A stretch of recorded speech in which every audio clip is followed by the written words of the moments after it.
Oh, that's such a sweet gift, Lennon.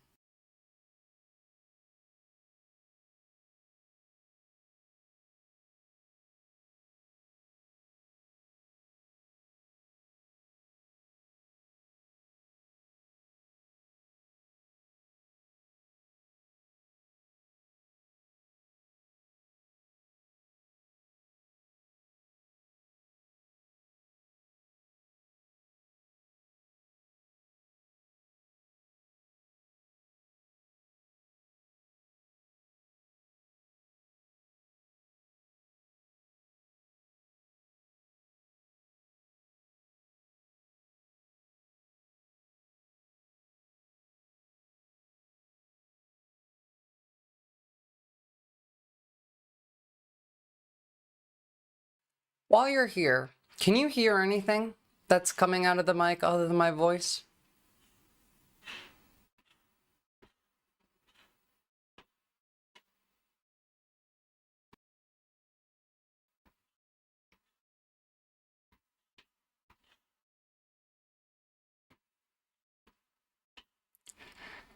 Is it bad? Because they're drilling outside of my house right now.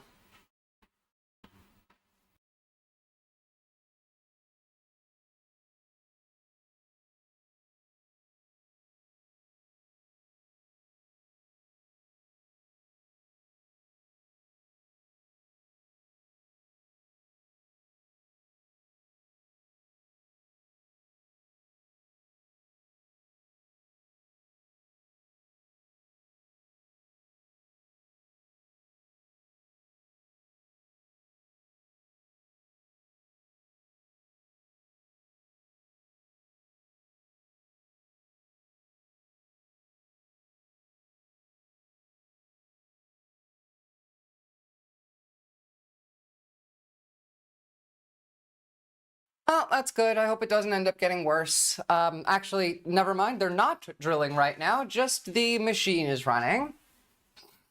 So, we'll see. Jesus Christ.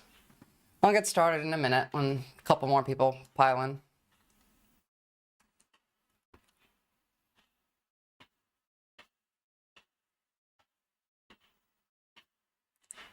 A video about chesty women being arrested? How is this any way to start Pride Month, Bulletproof Bullet? Good morning, good morning, good morning, good evening. I'm tired. It's been a shit weekend. And today's news isn't exactly going to be, like, happy. I do have, like, some actual good news, and it is very good news.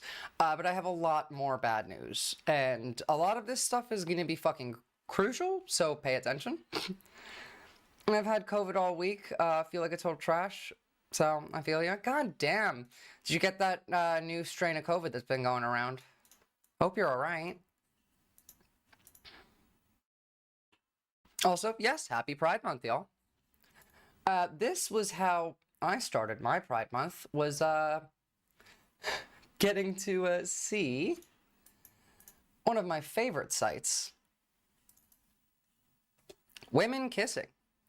And even better, women kissing next to a guy shouting homophobic and anti-Semitic bullshit.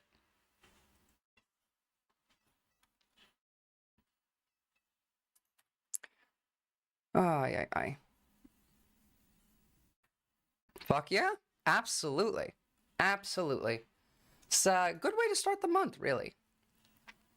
And also, if you see, you know, some guy with a microphone saying a bunch of stupid shit on the street, and you're out there, and you're two women, I recommend giving it a go. It looks like fun.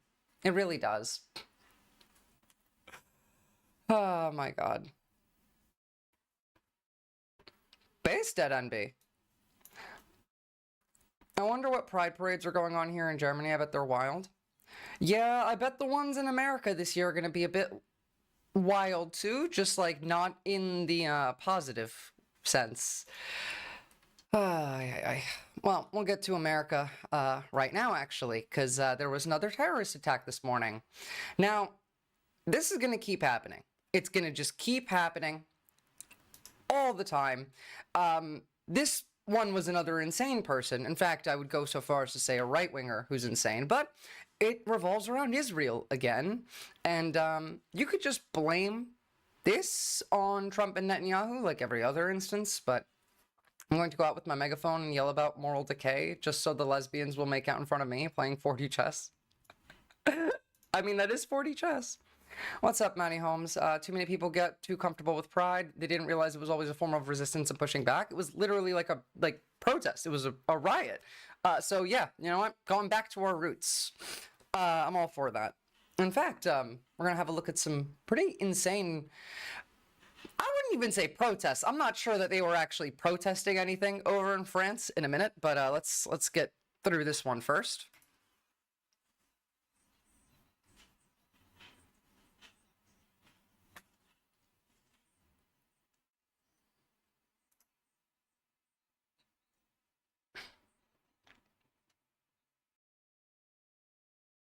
No sound? Sorry, my bad. Oh, right, yeah, because I switched it before so that I didn't have to wear headphones, but I actually do have to wear headphones today so that I could hear it over the goddamn drilling. So, start that over. Good afternoon, ladies and gentlemen. This is CBS News Colorado's 24... It didn't before?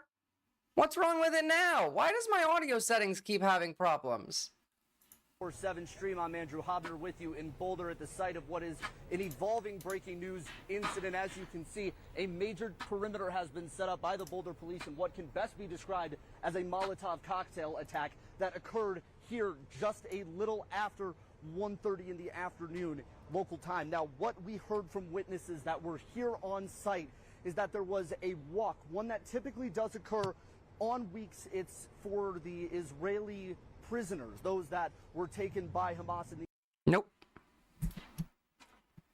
the October 7th attack that are being they're still in confinement. As I was saying, this is going to happen over and over and over again.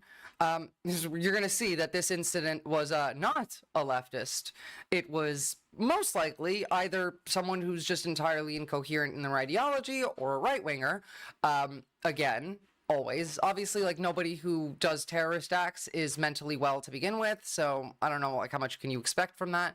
But, I mean, this is something that you can blame on Trump and Netanyahu, just like every other incident that revolves around violence when it comes to Israel. Essentially, from those groups. Now, what happened today is that the people that do that walk this is to stop week, the space lasers, right? Yeah. Arrived onto the Boulder courthouse. There was a terrorist attack in which multiple people were injured because some guy was throwing Molotov cocktails in Boulder. Actually, we'll show you the video of it in a second. Big area right off of the Pearl Street Mall, and shortly thereafter were attacked by an assailant that was alleged to have had aerosol cans and was lighting them. Yeah, Boulder, Colorado. Individuals. Now, look, I mean, take a look at this guy and tell me that, first of all, like, unfortunate, but this is the guy. This is the guy. He's very clearly drunk and a right-winger. We're here. We can't do nothing about that. We can't do nothing. We can! Not here. You have to answer this! Not here, bro. You're not! People are taking video right You now. have to answer this! Like, obviously the man's not mentally well. You don't start throwing Molotovs at folk Just stay away! when you are. He's right there! He's throwing Molotov cocktails right there! This is not good, you know? And it's just gonna get worse. Because we have allowed this kind of mentality. You going to jail, man. I don't give a fuck. You don't antagonize shit like that. To spread throughout the country.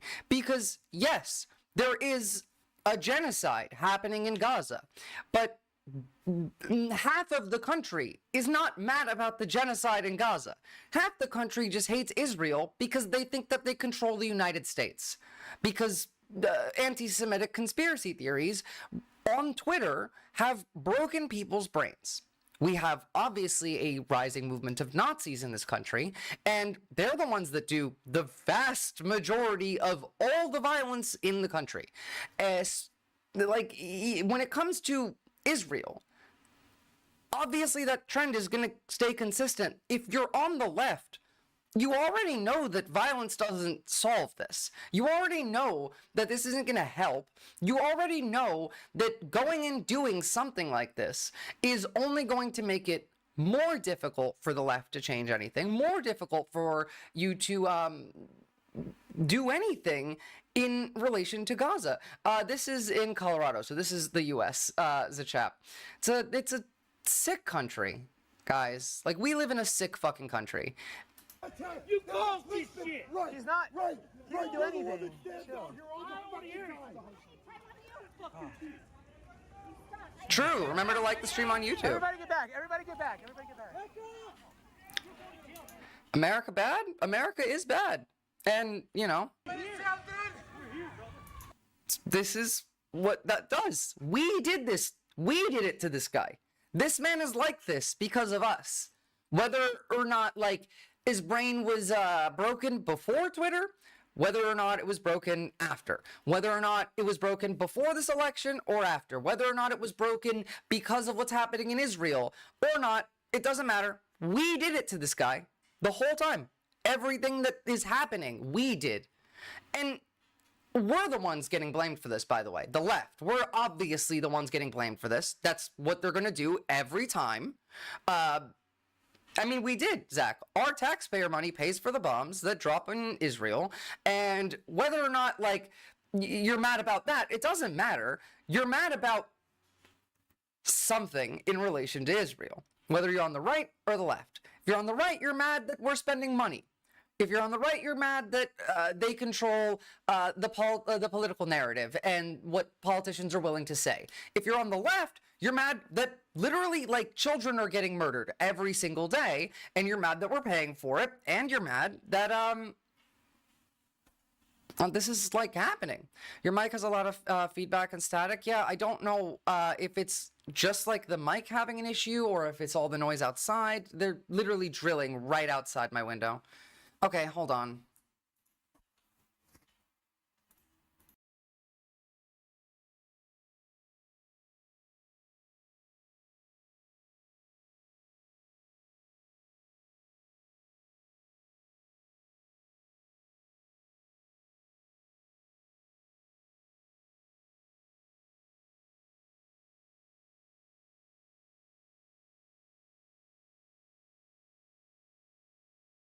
Is that any better? Like, at all? Nothing got knocked loose or anything, no. Not really? It's worse? Oh my god.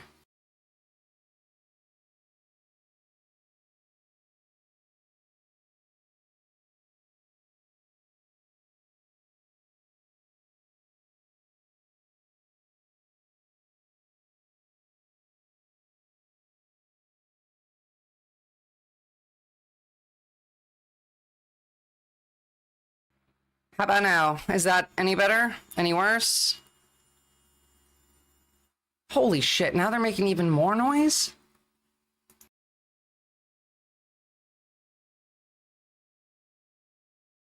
Sorry guys, like, it wasn't an issue up until, like, today. I genuinely get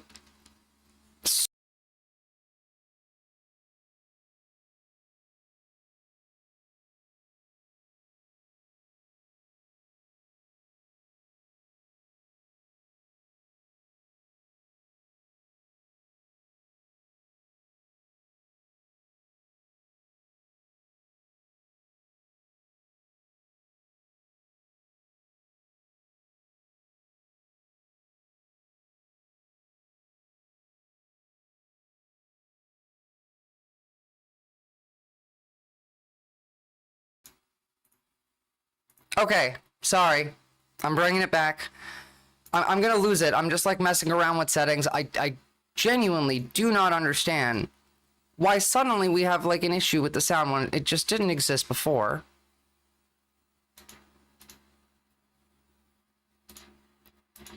Alright, hold on. Did this fix it? Because I just tried something new.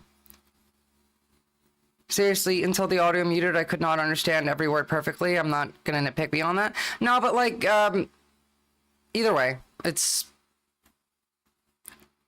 It's the best that I can do right now. It helped? Does your microphone have a mode switch? Nope, it does not.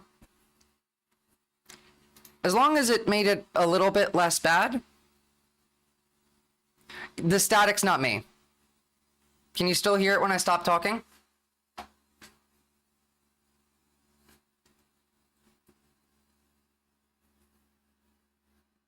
No?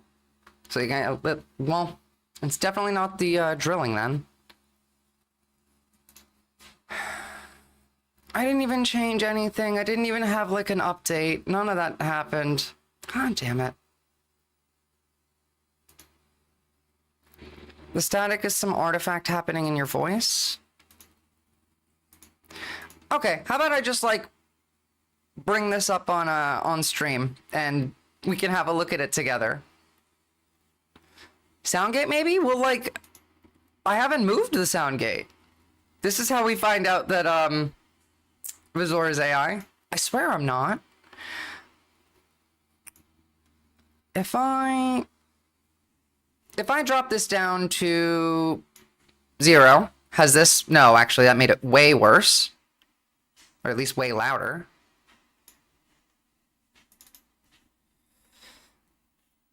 When in doubt, just restart everything. But if I restart everything, then YouTube stream is gonna I'm gonna have to like take 10 minutes to set it all up again. Way louder, but less static. Yeah, I'm turning it down now. How are we now? Less static?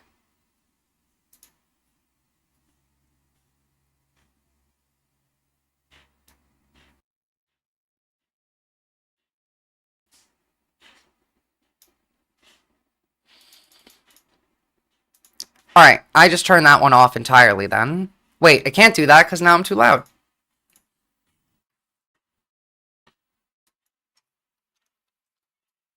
Okay, sorry. I brought that back to where it was. I don't know. When it's quieter, it sounds better.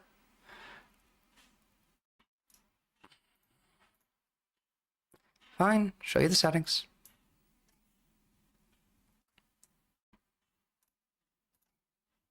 Here you go. I got noise gate, noise suppression, compressor, and the limiter. Sounds fine in general to me. I literally did nothing. I actually did nothing this time. Maybe you accidentally dB boosted something. Did you bump like 10 decibels in the window sounds? No, I didn't. But if it's better now.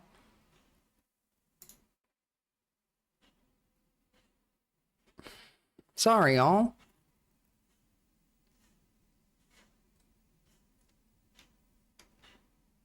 Okay. Well, on your settings that you have, it's something else. So it's still happening, Nilo? Also, welcome to the stream, Nilo Moon. I just saw that you're a first-time chatter.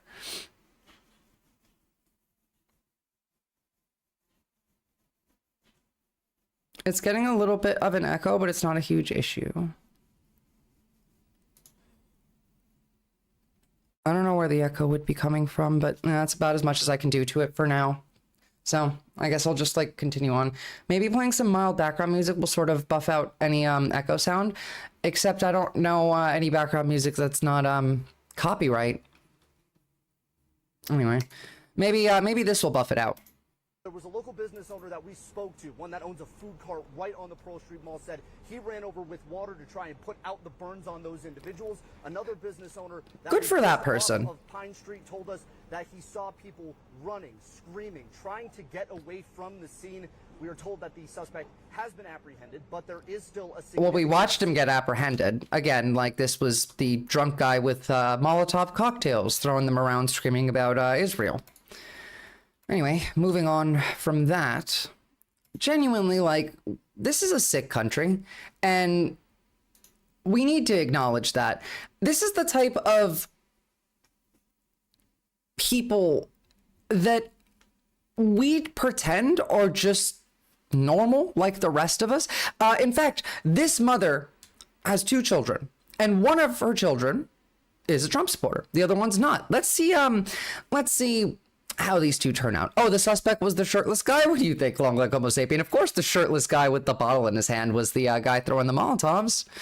Daily reminder to have a med kit in your car or on your person. That's true. How do you feel about sitting down with Spencer and trying to resolve your political differences? What you guys are talking about? Ryan's a fanatic Trump supporter, and Spencer's a total opposite. Fair. What do you mean you don't care? There's nothing wrong with loving America. Yes, there is. I don't mind loving America, but you said you were gonna punch him in the face. Couldn't be talking to me the way you talk to me. What does that mean? Call me a racist. Well, maybe stop being a racist, and then people won't call you a racist. It's a little quiet relative to your voice. I just did boost it as much, but the video's kind of quiet.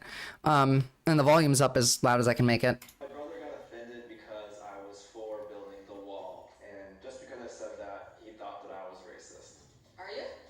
No. Yeah, you are. Half my family's Mexican. My other family's black. I was like, it's just... Oh, you know, half my family's Mexican and black. That doesn't mean I can't be racist. Motherfucker, we had a black guy running for the governor of North Carolina this last election who called himself a black Nazi and wanted slavery back. Yes, you can. I love genocide and mass murder and ethnic cleansing and slavery is the history you have to have when you love America. I love, like, the myth of America. Not that it ever actually existed, not, you know, in any real sense, but Clarence Thomas is black and he's racist as fuck, literally. Listen, I'm not into politics, and I'm not gonna say one-siders. You want to watch some Fox News with me? We can watch some Fox News. What about CNN? Do not say those words to me.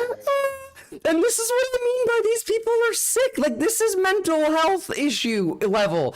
We want to watch Fox News with me? How about some CNN? What about CNN? What? What did you just say to me? Do not say those words to me. Say those words to me. Oh, come on. It's these people need therapy. These people need amounts of therapy that, I mean, like, one lifetime of therapy isn't enough for these people. But I mean, look, you know, one of these kids got arrested for domestic violence, and the other one has a an undergraduate degree in psychology. So, and no criminal record. I wonder which one's which. Honestly, I feel like at this point, kind of necessary to get this country to any state of normalcy again. Look at this. Just some, like, biker gangs. Like, this is a bar fight, which is common in general, but, like, but this is an incident of just, like, biker gang just bullying a black person. Like, being in America right now as a black man must feel like you've traveled back in time, and that's just... You get your ass up and face the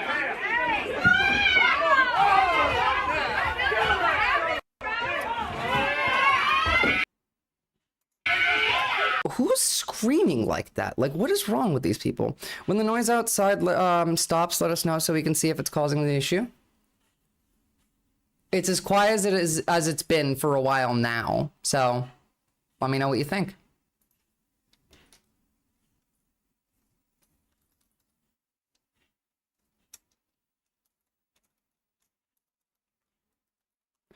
Ooh, no, it sounds the same. I genuinely don't know what it is. I swear, like, all of my settings are exactly the same as they always are. 1970s is rapidly approaching Black Americans. Well, it's more than just Black Americans that aren't going to enjoy that. But yeah, and really, it's not like we're not already here. But in relation to the woke corporate centrist media, I think maybe the government agrees with you, because they're trying to prepare the president's daily briefings in the manner of a Fox News broadcast. And really the most surprising part about this to me is that they still even give him daily briefings. Like, I genuinely just thought they gave up on that a while ago.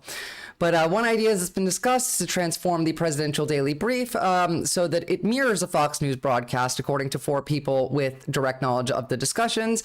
Under the concept, as it's been discussed, the National Intelligence Director's Office could hire a Fox News producer to produce it and one of the network's personalities to present it. Trump, an avid Fox News viewer, could then watch the broadcast of his daily briefing. A new presidential daily briefing could include not only graphics and pictures, but also maps with animated representations of exploding bombs, similar to a video game. Another one of the people with knowledge of the discussion said, "The problem with Trump is that he doesn't read," said another person with direct knowledge of the daily briefings discussions. "He's on broadcasts all the time." Like, we know that last time he was president, they had to reduce the daily briefing to 1 page from Obama's 10 and include his name throughout so that he would keep reading the sentence, because his name is what like actually got him to pay attention. And they had to make that 1 page with graphs and pictures. So, you know, I thought they just glazed him for 15 whole minutes and stacked donuts on it. Why would they give him daily briefs? Well, like, I don't know. To be clear, like, they're not giving him full briefs. We know that because he just spews whatever is on his mind out into the microphone, and he's not good at keeping, like, a secret. They're not telling him the evil master plans because he'll just shout it out for everyone to hear.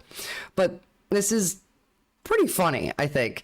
But it's also kind of terrifying to know that a Fox News producer and network personality might get access to the presidential daily briefing. What's up, Shiva Poofer? Trump is dumb? No way. I mean, like, we knew this. They were giving him 1-page briefings last year. It's just very funny to me that now we've transitioned to, let's just make it a little Fox News broadcast for him. Seems really inefficient. Just send him golfing and let Besant, Lutnick, Miller, Gabbard, and all of the other demons just go do his stuff as planned. Literally, I would actually kind of prefer that at this point, like, than us wasting time pretending like Trump actually has a job. The man's jobless. And he's also like 8 billion years old. He shouldn't be expected to get, he shouldn't be like expected to open his eyes. Remember last stream we watched that video of why Republicans don't regret their vote, and one of them was asking like, I just want to know when the man sleeps, like literally all the time. Just let him sleep, guys. Put him in a home. Oh, also, this means that they can tell him whatever the fuck they want, and he will not investigate whether it's true or at all. I mean, to be fair, they already do that. And he already doesn't investigate whether it's true or not. That's why every time he's asked a question, he has to say like, oh, I'll refer back to my lawyers, or, oh, you know, I'm going to talk to my people about that, because no one tells him shit. Can't tell if he's senile or he's always been this brain dead. Well, I think it's a bit of both. He definitely has some kind of neurological syphilis, and he definitely is senile. I mean, he shits himself and has to wear a diaper every day, but like, it is pretty brain dead. Put him in a care facility, not an office. Yeah, literally. They should use AI Sean Hannity to slowly explain things to him so that he can't tell the difference. Honestly, not a bad idea, just on the fact that it will explain things to him badly. And I'm in favor of that. Trump isn't dumb, he's just older than Jesus. That's true. Kind of hard to regret your vote if your brain isn't capable of reflection or establishing cause and effect. Really, like, it's not the reflection, but it is the cause and effect thing. I said this last time, and I really do think it's true. I think a lot of people have difficulty in accepting that, like, the consequences of their actions are in any way related to their actions. People just kind of do shit, and then bad things happen to them, and they can't put 2 and 2 together. But, like, also, can you really expect better from a country that does this before a NASCAR race? Heavenly Father, we thank you tonight for all your blessings. You said in all things give thanks. So we want to thank you tonight for these mighty machines that you brought before us. These mighty machines that you've brought before us. I'm sorry, but I don't think God brought these mighty machines before you. Why is there a prayer before a NASCAR race? I don't know, because it's like a sport, I guess. Thank you for the Dodges and the Toyotas. Thank you for the Fords, and most of all, we thank you for Roush and Yates partnering to give us the power that we see before us tonight. Thank you for GM Performance Technology. I feel like that's a little blasphemous, isn't it? But like, yeah, no, this one's for God. 7 engines. Thank you for Sunoco Racing Fuel and Goodyear tires that bring performance and power to the track. I'm not poor and stupid enough to drive NASCAR. I don't actually know what happens in a NASCAR race, so. Yes, he just used God to thank the sponsors. Exactly what he did. Thank you for my smoking hot wife tonight, Lisa. My 2 children, Eli and Emma, or as we like to call them, the Lees. Lord, I pray you bless the drivers and you. Wait, no, never mind. I like this now. This one I like now. God bless this man. May they put on a performance worthy of this great track. We're gonna watch it again. I need to. Boogity, boogity, amen. Nope, this is not AI. This is real. I mean, this is from NBC Sports, but, you know, I mean, it might be. Who knows? Because I don't really trust any of the media enough to not. But one more time for everyone in the back. Heavenly Father, we thank you tonight for all your blessings. You said in all things give thanks. So we want to thank you tonight for these mighty machines that you brought before us. Thank you for the Dodges and the Toyotas. Thank you for the Fords. And most of all, we thank you for Roush and Yates partnering to give us the power that we see before us tonight. Thank you for GM Performance Technology and the RO7 engines. Thank you for Sunoco Racing Fuel and Goodyear tires that bring performance and power to the track. Lord, I want to thank you for my smoking hot wife tonight. Lord, I want to thank you for my smoking hot wife tonight, Lisa. It's like the best thing I've ever heard. That honestly made my day. That is fucking product placement. Oh, absolutely. I mean, like, all of this is just like blasphemous in every way. I'm not even religious, but I'm kind of a little offended for the Christians. I thank God for the enormous blimps on my smoking hot wife's chest. That's true. And the money. And the money to pay for that. If I'm ever caught watching NASCAR, I'm praying for crashes. I mean, that's why everyone watches NASCAR, Josh Waters. That is literally why most of these people actually watch NASCAR. Thank you, God, for sending our corporate sponsors, who without them, we wouldn't be able to do this race and hopefully watch someone crash. Like, that's in everyone's back of their head right now. And thank God for the sniffy I have right now. Okay, I think we could move past that. But, you know, this man missed his calling as a prosperity preacher. I agree. It's just, I don't know, amazing. But in a real country, and by which I mean France, so like almost. This was happening yesterday following a footy match. I'm just trying to get some like happy news going. I really don't want to talk about some of the shit that is on the docket for today, so we're just going to avoid as much as we can, procrastinating the bad, that is. We just want to see people die in a fiery car wreckage without having to search for it online. I know. And I feel like that's just kind of lazy. I don't know, like if these people really cared about fiery car wreckages, they would be seeking them out. You know, they'd be outside calling each other, be like, I just found a crash on I-5. Let's all head over there. Did you see the awesome video I sent? Those made me happy. I saw the cats that you sent, Shuva Poover. Thank you, Lord, for sports riots. Exactly. Thank you for these backs that we are burning. And the corporate sponsors who bought these backs for us.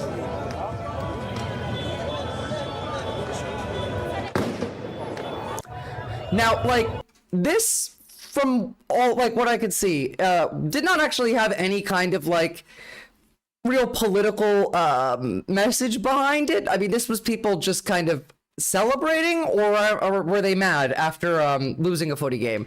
But there was an instance here in which there was some political messaging. These are the least violent sports fans. This is true.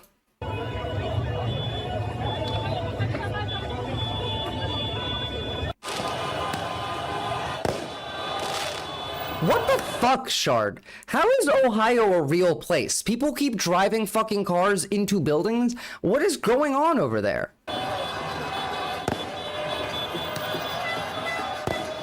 Hyperactive loser. I have the worst possible life, but I'm still not keen on ending it, even if it sucks the energy out of me, but there is nothing after death. Thinking about it is weird, because living is hell. No matter... Okay, no, do not delete that, because there is something important there I want to address. Living might be fucking hell, hyperactive loser, but death is boring. And I guarantee you that you don't have the worst possible life, because having the worst possible life, I mean, like, there's a lot worse.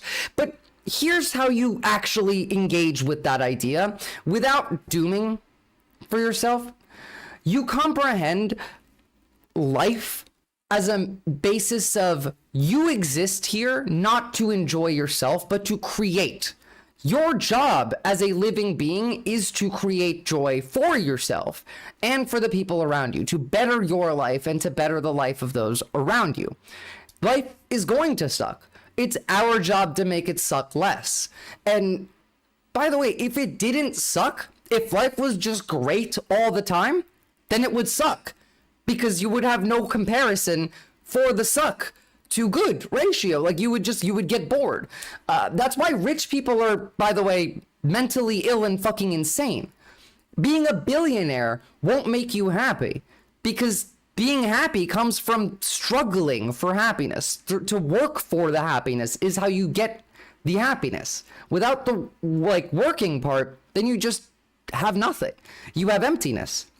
Life is adversity, and adversity builds strength and makes you appreciate the good parts. Life is ups and downs. Is like this one stuck with me since I was a kid, but life is all about ups and downs. Think about a heartbeat monitor, like in a hospital, like beep, beep, beep. What happens when it's just the same? When the line is flat, it means you're dead. You need those ups and downs for life to have any meaning.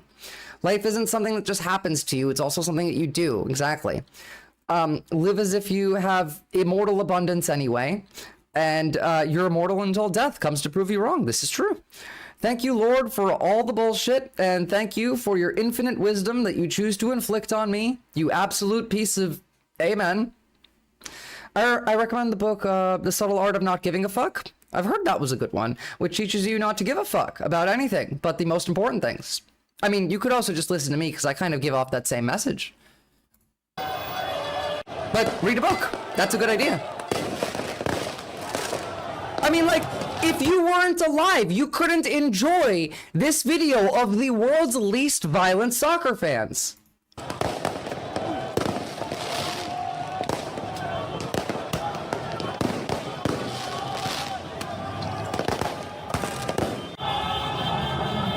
Oh, actually, somebody died.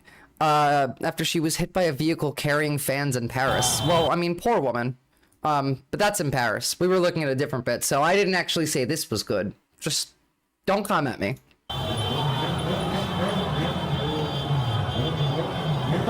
Local cops said the teenage boy was part of a crowd celebrating the PSG win in a designated fan zone and died from his wounds in the hospital. Jesus Christ, how many deaths came from this? I think it's football there. Soccer fans are much less violent than football fans.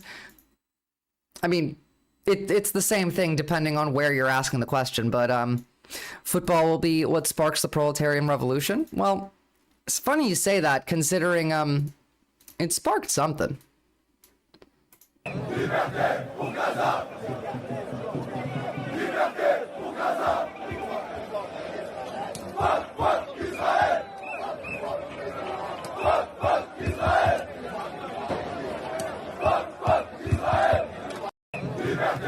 Look, it depends on where you are, Shard, but, sometimes, yeah.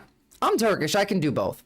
And, this is impressive. And that's why I like Europe.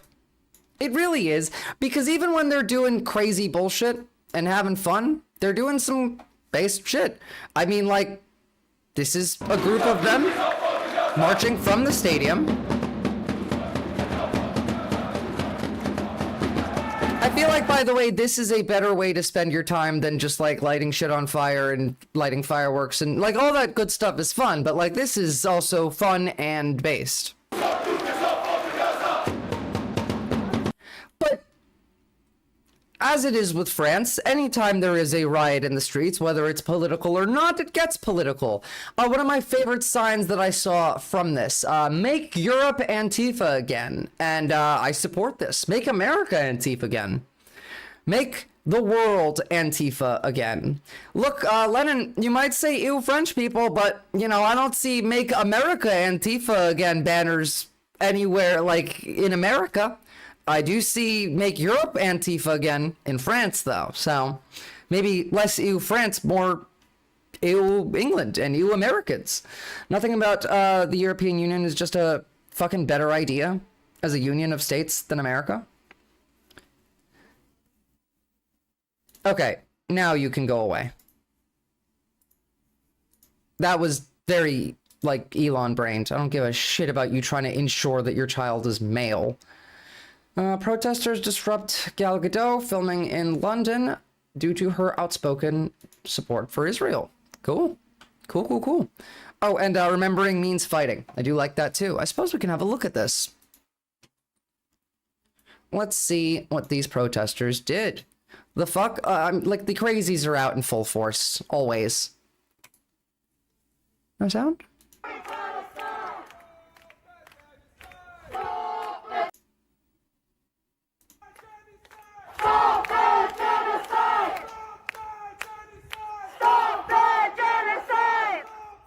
Base? This is in the UK. Good.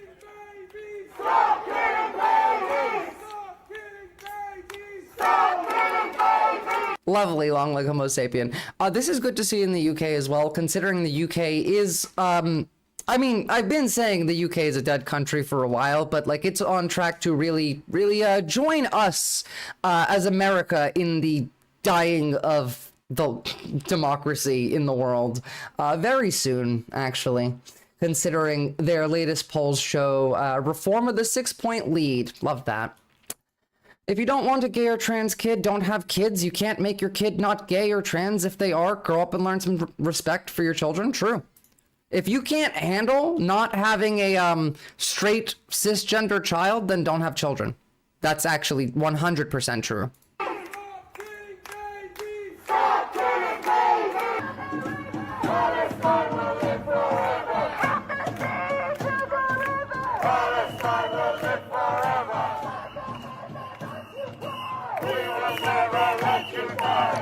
I mean, like, that's the shit that broke Elon's brain, isn't it?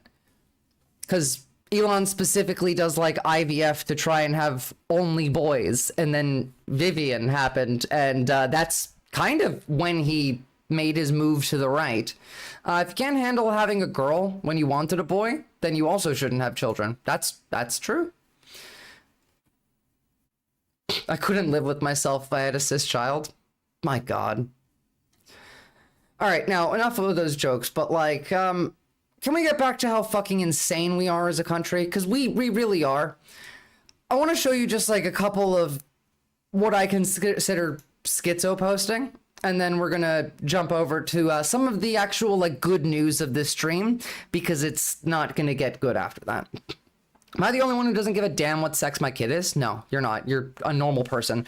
I just, like, if I have a kid, I want my kid to be happy. I don't give a fuck if they're a man or a woman or either or both or neither or whatever. Like, I just genuinely don't care. As long as my kid is happy and safe and, like, alive, that's all I would care about, as with, like, most good parents. But then again, you know, like, we don't have many of those. Not long, like, it wasn't that long ago, we were looking at someone who was saying that they were happy their kid died of the, like, an infection, so they didn't, like, have to live and suffer because they didn't feel like giving their kid the vaccine for measles. Like, they just didn't want to. They didn't want to do the research. That's a bad parent, by the way. Like, I don't care what you believe, but, like, do some actual research. I don't know. It's silly. My God, that shit's distracting. They're just drilling outside of the house. Who the fuck is doing that at 9 o'clock in the morning? Kind of curious how the Elon crash will end up, because the right is abandoning him slowly too. It's because nobody likes him. In fact, actually, before we move further on that, just a really funny clip of how much everybody hates Elon is really getting to him. Like, when he left, I knew for a fact that, like, he's absolutely still gonna have his hand in the government and he's still gonna try and be fucking around. But, like, I didn't expect this. I didn't expect him to be this passive. Here's an interview that he did just, like, yesterday. I'm sure he got punched in the face by Miller, yeah, for cucking his wife. But this was shocking. He has no riz in his cringe, like loser cryberry, baby go fuck off. Like, this is all true. This is all true. And he's also like a ketamine addict, which he's now denying. But the interview didn't get off to a smooth start. I noticed that all of your businesses involve a lot of components, a lot of parts. Do the tariffs and the trade wars affect any of this? You know, tariffs always affect things a little bit. Wondering what your thought is on the ban on foreign students, the proposal. I mean, you were one of those kids, right? Yeah, I mean, I think we want to stick to, you know, the subject of the day, which is like spaceships. He sounds so sad. He's like, can we talk about spaceships? As opposed to, you know, presidential policy. Oh, okay. Yeah. I was told anything's good, but... No, well, no. But the interview... It's so sad. And yeah, maybe they do want to kiss each other. He's so pathetic. Please continue making fun of him. Never stop. Like, never stop making fun of him, because he deserves it. He deserves every last second of it. And, I mean, like, not on ketamine, for fuck's sake. It's so funny. It's so funny. Yes, it's a case we win. We can't lose that case, because we have the right to make grants. We're not going to make any grants like that. But I don't think Harvard's been acting very nicely. I think Columbia wants to get to the bottom of the problem. They've acted very well. And there are other institutions, too, that are acting, but Harvard's trying to be... Can't be me, Lennon. All that happens is every 3 days we find another 100. He's fucking high as shit. But no. Not on ketamine. What are you on then? What are you, doped out? Are you taking fentanyl, mate? Like, what are you doing? Nice black eye. Bro is such a K-hole. Like, literally. I don't know how the hell he's standing. Okay, on to rockets. How many more failures are you going to inflict on the American taxpayer? When will the most expensive rocket ever actually fly? It's a good question. I'm not a druggie. Leave me alone. As someone who had months of therapeutic ketamine, I cannot fathom how he's functioning. Yeah, like, you can have a normal amount of ketamine and not be like this. Which, by the way, like, if you're doing therapeutic ketamine, they still have you lay down. You don't really walk around or stand. POV, it's the ex-wife's turn with the kids and daddy's allowed to go a little crazy. I mean, that's every day for this man. Well, it's a very sad case. It's a case we win. We can't lose that case, because we have the right to make grants. We're not going to make any grants like that. Wasn't it like 3 months ago that he made a post saying, like, I have unlimited tolerance? Hold on, I can find that if I look. I'm sure I could.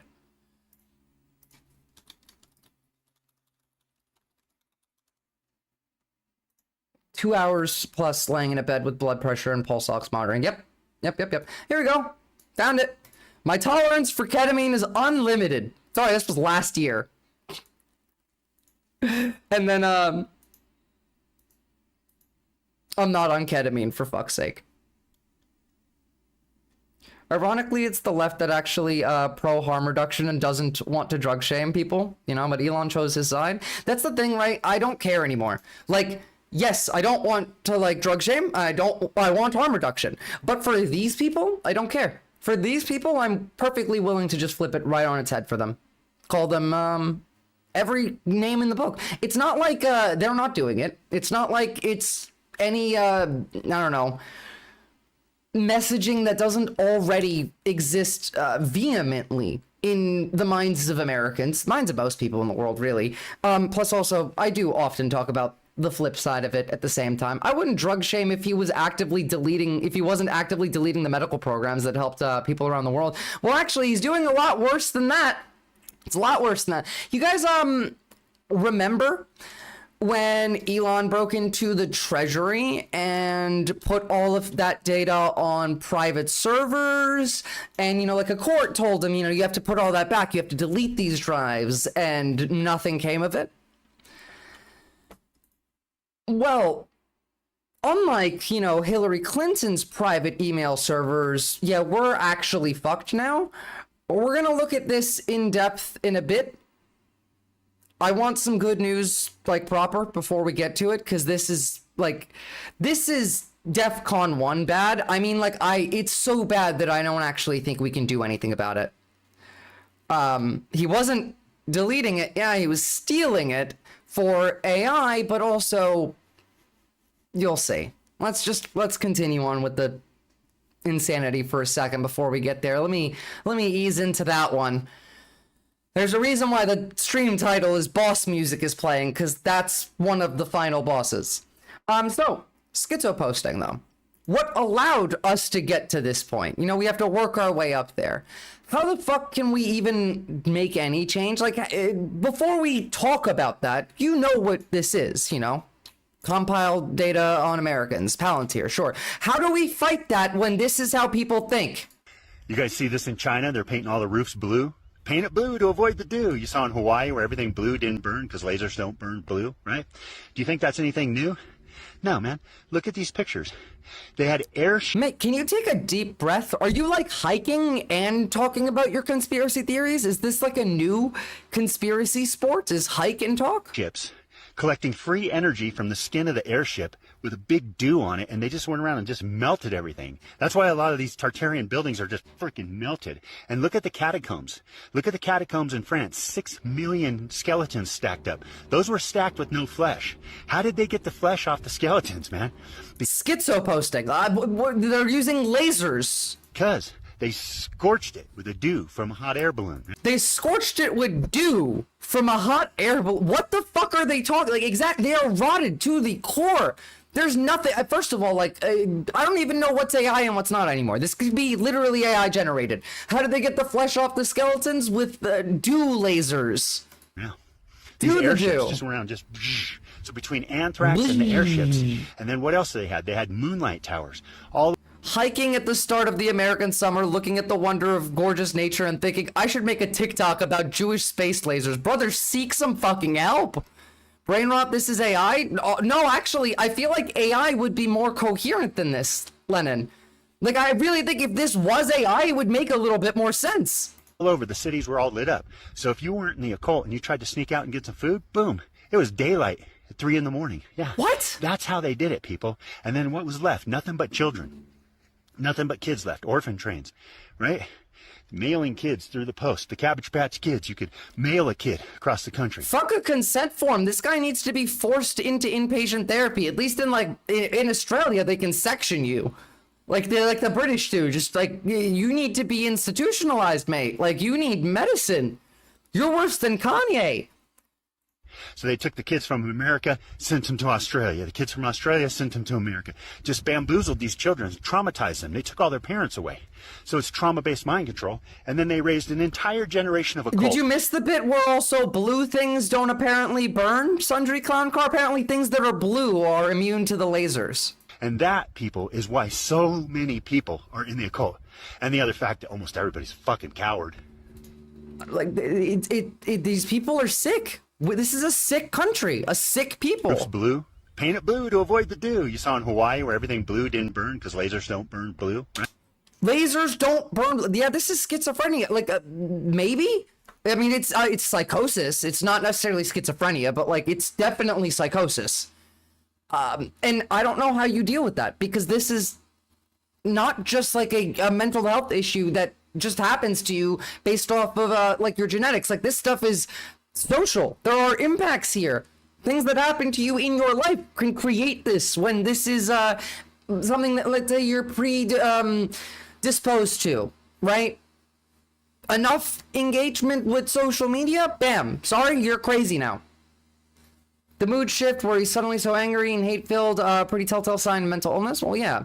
When the bombs drop, remember to go where the blue is, folks. Yeah. That doesn't even make sense, though. Being blue just means it reflects more. It doesn't... Nah, sorry, that's woke shard. Blue can't get hit with lasers. Literal Warhammer orc logic. Purple paint makes you invisible. I don't know Warhammer, so like I'll take your word for it, but like he has the brain of an orc, I'll tell you that much. I mean, again, just announced, Good Sunday, President Trump reposts the truth where he says there is no Joe Biden. Biden was executed in 2020. Biden clones and doubles and robotically engineered soulless mindless entities is what you see. Now, like, I don't even know if Trump actually made this post, but like the Truth Social post that this person is basing whatever thought this is off of, but like, holy shit. Oh, never mind. Trump just posted that, this is an ad? What the fuck is this? What's going on here? Hold on, I clicked on something and I think I just opened another page. No, I didn't. Thank you, Jesus. Thank you, President Trump, for bringing the truth to light so that the world may know that evil is being defeated under your watch with the worldwide military alliance. Joe Biden was executed in 2020. He's 100% just reposting, but I'm shocked that Biden really scares these people. Well, like, obviously Biden scares these people. These people think that, like, Biden is injecting children's blood. What wavelength is this laser? The wavelength of their brain. That's what's melting, is their brains. Blue lasers are so hard to make as it is. We barely gotten above a kilowatt for blue lasers right now. Jesus. Trump is an ad? I mean, yeah, that is true. Trump is literally an ad, so. And by Trump's logic, he lost to a robot? Well, yeah, I don't know whether or not, like, he was executed pre-election or post-election, but I do know that there are a subsect of crazies that think that, you know, Kamala Harris was always the candidate and Joe Biden had actually been dead for years, but also Kamala Harris was a clone too. See, this is why I can't go on that site. I can feel my brain cells committing apoptosis. Look, it is a psychic hazard to engage with this content. As even critically engaging with the right is a psychic hazard. It is making you dumber for the most part. It is less of a hazard when you do so in the form of a group and you all together can laugh at this idiot.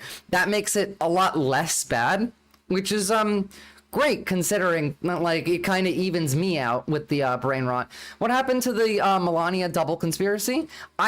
Sure, that still exists. I mean, like they were talking about how they're cloning people for 100 years or something last week. These people are insane. You understand that, right? Like, it is a level of psychosis that can only be produced by the propaganda that they consume. From day in, day out, fear-mongering, rage bait, conspiracy, just images that are, I don't know, entirely innocent that they are then told to associate. Remember that refrigerator and the just like house that was, it was like a normal fucking house. And like, remember what they took from you. There's nothing in that photo that indicates anything. It doesn't matter. They just make shit up. And like, also, of course these people are sick. Look at this shit.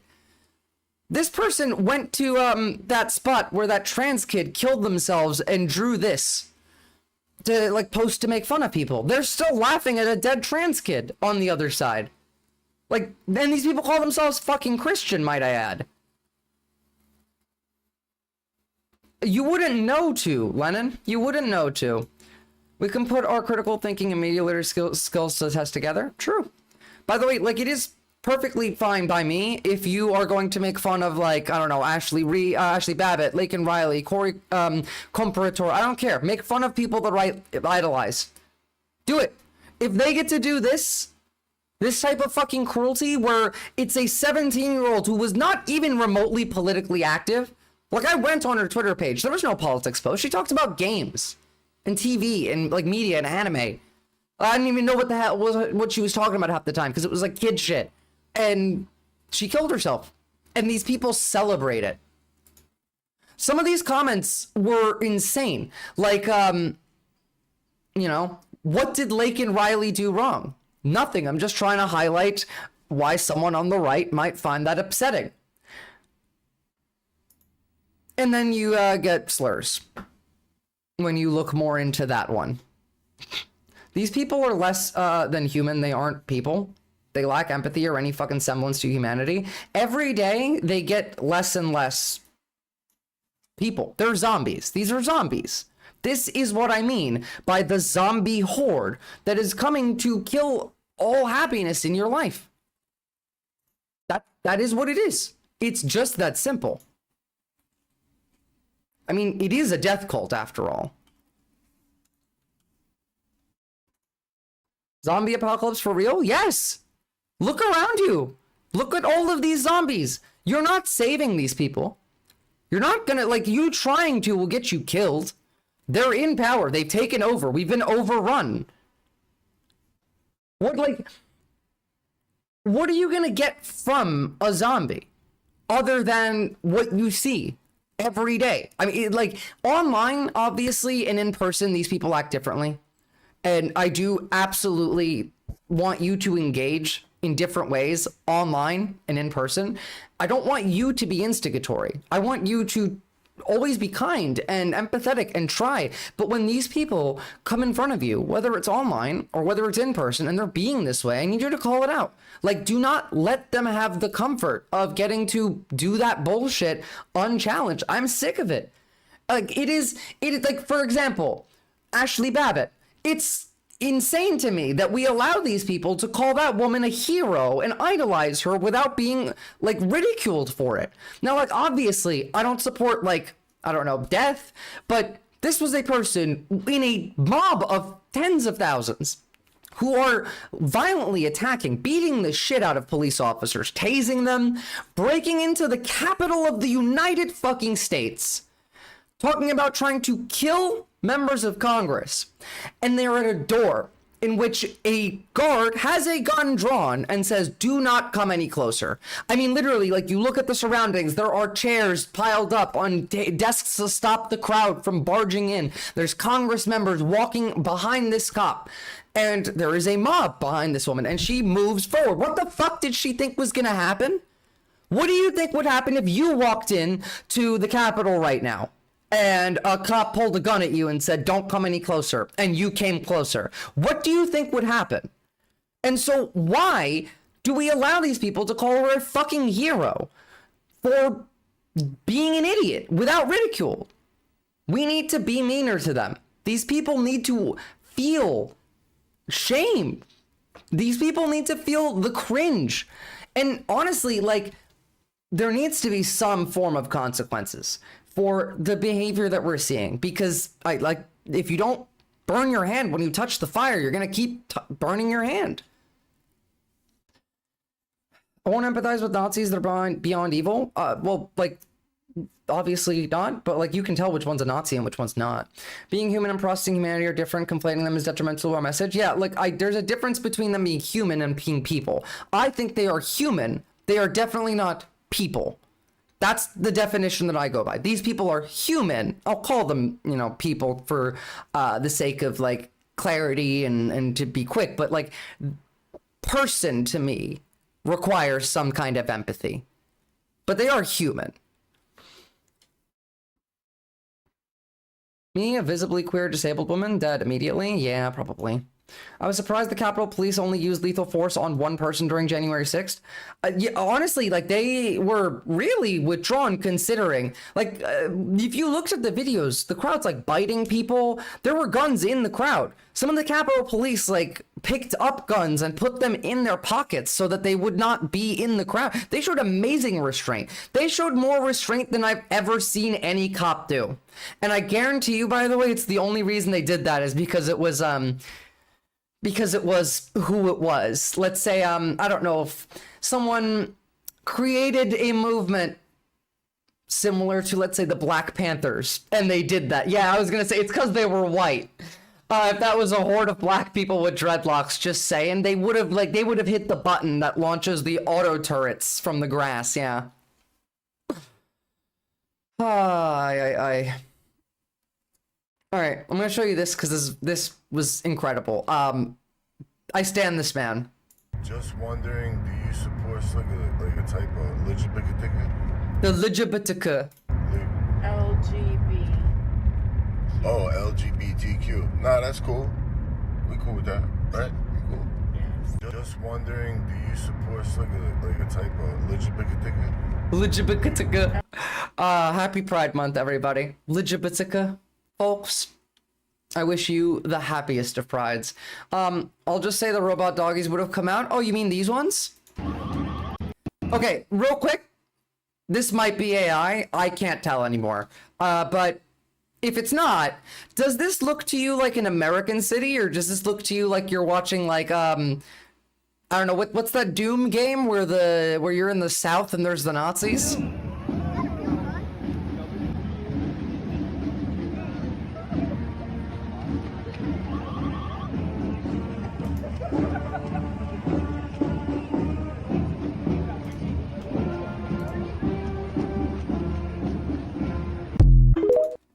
I hope that's not real.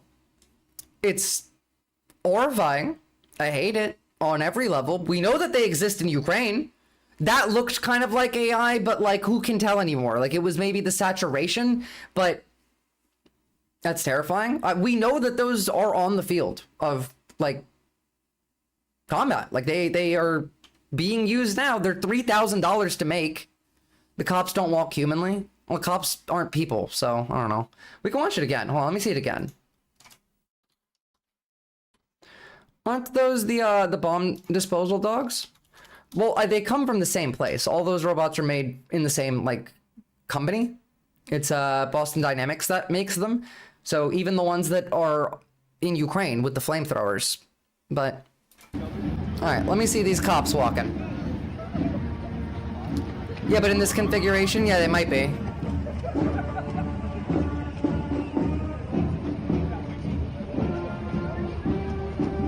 I don't notice anything with how the people are moving in that. Like, not to say that like it even matters, because you wouldn't be able to tell. We've seen the new VO like AI generator, like image generator. It's impossible to tell. There was a guy skating in the same place before too long ago. I don't know. Who cares? All right, I gotta pee. We come back. We're gonna hear some excellent news. Actually, the best news I've heard all week, because the Russians are fucking mad, and it's amazing. It's the best. 2 seconds.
Oopsie. Isn't it great when bad things happen to evil people? We should add a chair emote. One of you guys are genuinely gonna like clip the chair while I'm away and then make it an emote. But that would be copying us on. Does he actually have one? Is it still okay to make a milkshake if it brings all the boys to the yard? Yeah, absolutely. Great idea, make a milkshake. Great idea to make a chair emote or the milkshake, brain matter.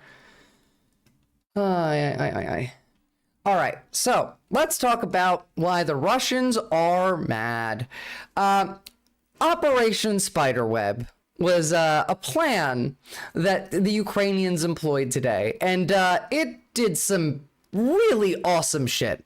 So 34% of Russia's long-range strategic bombers gone. 34%.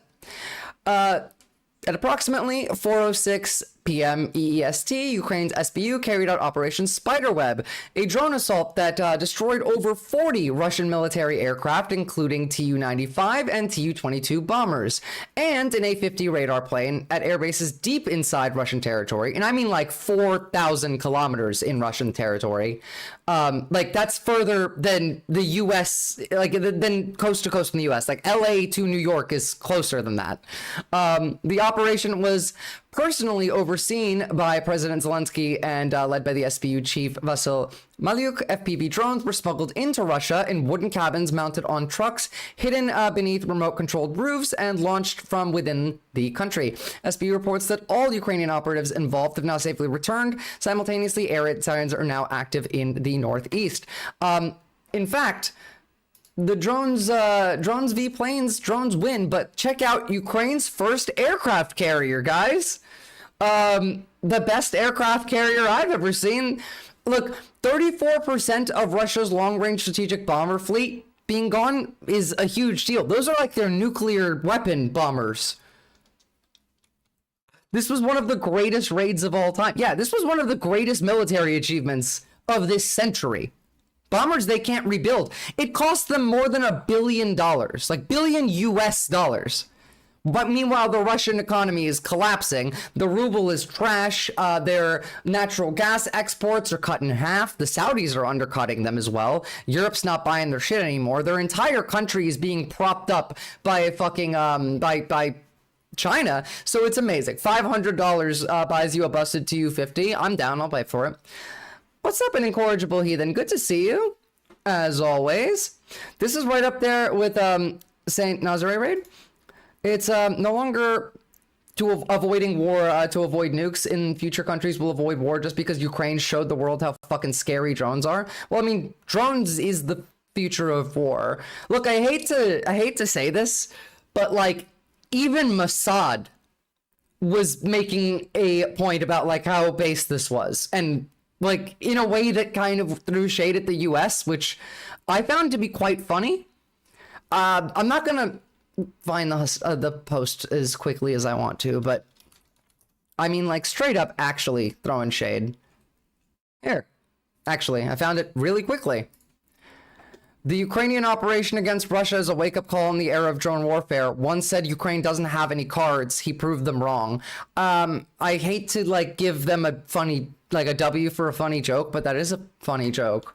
I'm not going to laugh at it until I make the joke later because this is Mossad and fuck Mossad. But I mean, like everyone acknowledges it, even to the point where they're throwing shade at Trump for saying, you know, like you thought that we had no cards over in Ukraine?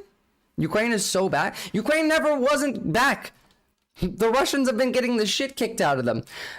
Just so you know, like, again, this is the spring. It's the spring and summer offensive right now. So, like, you should be expecting a lot of shit happening from the Russians. That's, you know, a win for them. They haven't done shit.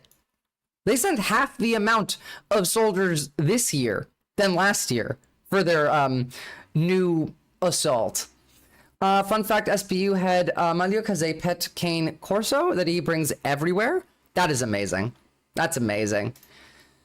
For having no cards, Ukraine seems to be doing better than America. I feel like we don't have the cards. Look at this. They do have the same look.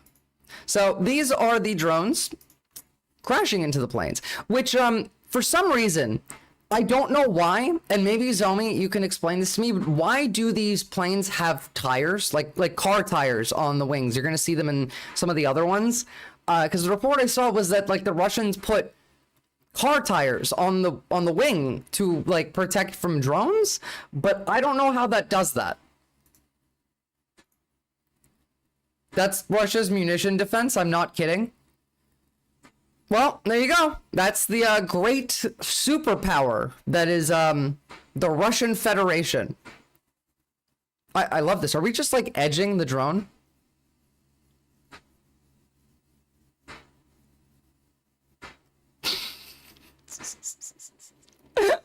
The video is still going, so... Oh, there we go. That's another one. See the Russians riding their war donkeys? I did, actually. I'm going to show that, too. That's great. They can't afford airplane tires. They genuinely can't anymore. The theories I saw that it was a breakup it was to break up the visual recognition signature. That's not gonna help them at all. Visora, the AI detecting the weakest point on the plane to strike. Oh, I see. Well, that's less fun than them edging the plane. But, you know, as long as it's functional, I don't really care.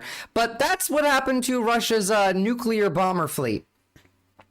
So, I feel like we don't have to be afraid of them anymore, right? We can just, like, send Europe in now.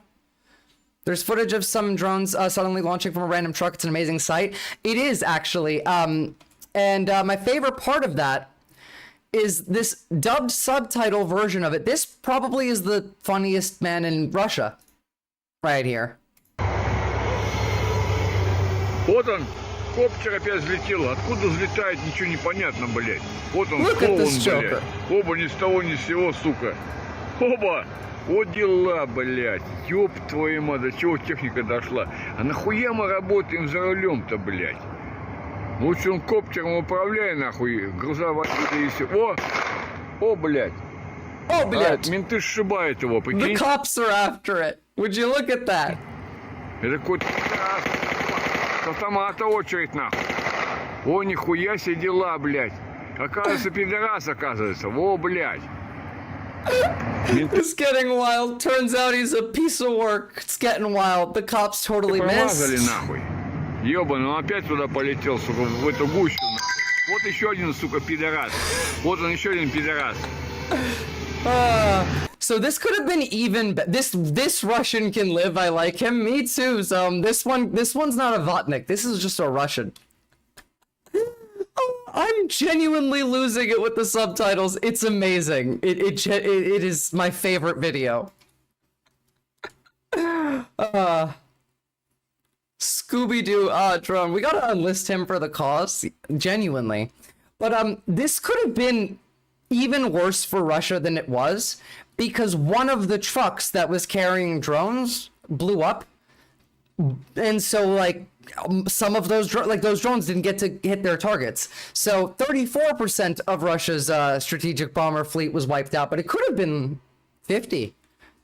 So Ukraine literally just snuck some drones into some trucks and drove them into Russia and absolutely cooked. Yes.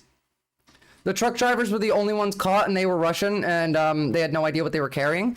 Yeah, like, Russia's gonna claim that it was them, or I saw someone claiming that it was Right Sector who did it, which was, like, right-wing Ukrainian nationalists that they blamed for Crimea. Who knows? They are so incompetent. They are! They are! Honestly, like, I don't know how you stop this from happening again, right? Like, Ukraine could do this again. Because what are they gonna stop every car coming through the border and like scan them now? They literally strangled one truck driver to death. That's not surprising, considering some of what the Russians are saying. Well, I just want to get one more good video of a hit, and then we can actually read some of the internal messages that the Russians are sending each other, and they are crashing out. It's actually amazing. Over 18 months, they've been smuggling in parts and making these drones, prepping for this attack. Yeah, but like now they produce more drones than any country in the world except for China. So like they could just do this again. It's not, like, it's been proven to work now. Every airplane west of Volga must be destroyed. I agree. These were the drivers, or the suspected drivers. Okay, so like those are all very interesting beards. Happy birthday, Prigozhin. My god. The ghosts. I can hear the ghosts screaming. All those are Prigozhin? Wait, are those all Prigozhin with fake beards? No way. Oh my god, wait, now I see it. It is actually. These guys all look different. This one looks the most like Prigozhin. This one just looks like Aladdin, like the dictator from the Sacha Baron Cohen movie. Which was, like, actually a funny movie. I did enjoy that movie. Look, I can hear him, you know, right now as a ghost, screaming, "Where's the ammo?" to Shoigu and Gerasimov. Excellent, excellent, excellent.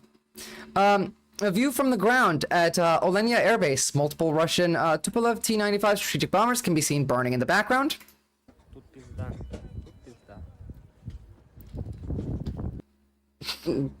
That's bad. Shoigu Gerasimov, where are the fucking planes? So, Zelensky's statement was, head of the Security Service of Ukraine, Vasyl Malyuk, delivered a report regarding today's operation. An absolutely brilliant result, a result achieved solely by Ukraine, 1 year, 6 months, and 9 days from the start of planning to an effective execution. Our most long-range operation, our people involved in preparing the operation were withdrawn from Russian territory in time. I thank General Malyuk for his success in Ukraine. I instructed the Security Service of Ukraine to inform the public about the details and results of this operation that can be disclosed. Of course, not everything can be revealed at this moment, but these are Ukrainian actions that will undoubtedly be in the history books. Ukraine is defending itself, and rightfully so. We are doing everything to make Russia feel the need to end this war. Russia started this war. Russia must end it. Glory to Ukraine. Slava Ukraini. There is also, like, rumors that are unconfirmed that even a submarine was hit, so we'll see. Maybe that's one of the things that they can't tell us, but that would be great.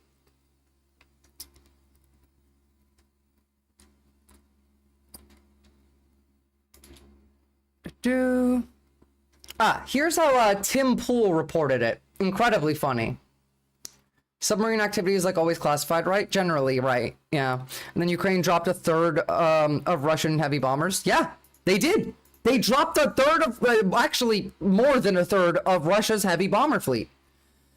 So, from Tim Pool, early reports indicate that Ukraine successfully destroyed a number of Russian strategic bombers. This is a nuclear-capable Russian asset. Incredibly alarming escalation in the conflict. I mean, obviously, like, what can you expect from someone who was getting $100,000 a month from Russia to do your broadcast? I feel like maybe they're poor. Is Tim needing some money? Is that why he's on this again? Maybe the tariffs hit him hard, you know? It's the Russians' move now, bitch. Well, speaking of, here's some of what they're saying in their Telegram chats. The Hohos, which I assume is a slur for Ukrainians, launched drones at more before the negotiations, and it's clear what the answer will be. We are not like that. We will not give in to provocation. They will convene an extraordinary UN Security Council measure. Indignation, the last warning. A combat Kalinka Malinka.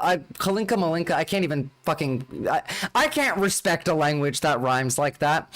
From, Zakharova, and that's it. Imagine this is Israel. They will kill 10,000 civilians and not blink because their leadership has balls and the inhabitants of the Kremlin do not. So they're crashing the fuck out. Kalinka Malinka, I have no idea. I feel like you could Google it, but that would ruin the fun of rhymey word. Holy shit. Yeah, holy shit. I'm sitting here with emotions and can't do anything. It's such a disgrace. Like, this is their fucking 9/11 right now. I saved this one. Oh yeah. As long as we flirt with the liberals, it will be like this. It's time to bring back the death penalty. Unless everyone is afraid to disturb the society that wears diapers and says we are neutral. It's been 3 years already, and if you're not for us, then you're against us, and there is no third option. Well, I'm definitely against you, and they really can't stop losing. Kalinka Malinka, motherfucker.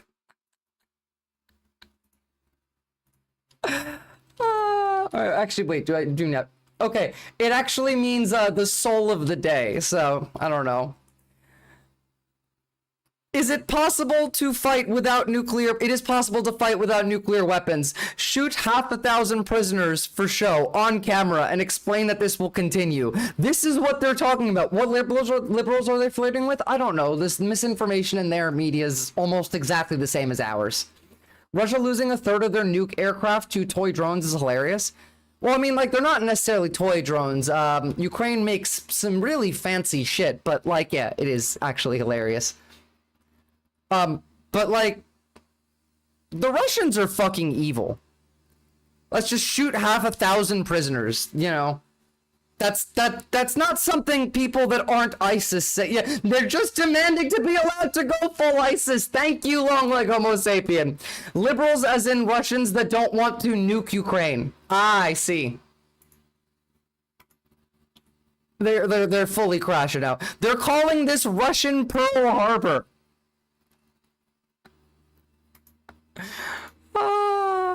Which mic are you using? It's redlining and peaking a bit. I know my mic settings are messed up today, and everything's exactly the same as it was, and I don't know why.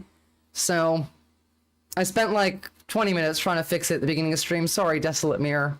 All of my settings are exactly the fucking same, so I'll have to see. Windows probably updated, almost certainly. Maybe like a driver or something messed it up. I'll have to look at it after. Imagine half of our naval fleet getting downed by a toothbrush in an RC car. Ironically, like, that is actually what it is. That would be a good, an apt comparison, is half our naval fleet getting, like, taken out by RC cars. Oh no, what are they gonna do in response? Bomb Ukraine? I mean, if Ukraine keeps fucking up their bombers, I don't know how they could get a nuke into the air. Well, on that subject, actually, as well, there is also some news that is very funny. Where are you? There's a lot of, like, Russia news. We're going to talk about more of it tomorrow. Because today we have some other horrible shit to talk about. But on the subject of Russian nukes, I did want to mention this. Now, look, this is a video from The Sun, but the report that that this comes from is from Der Spiegel.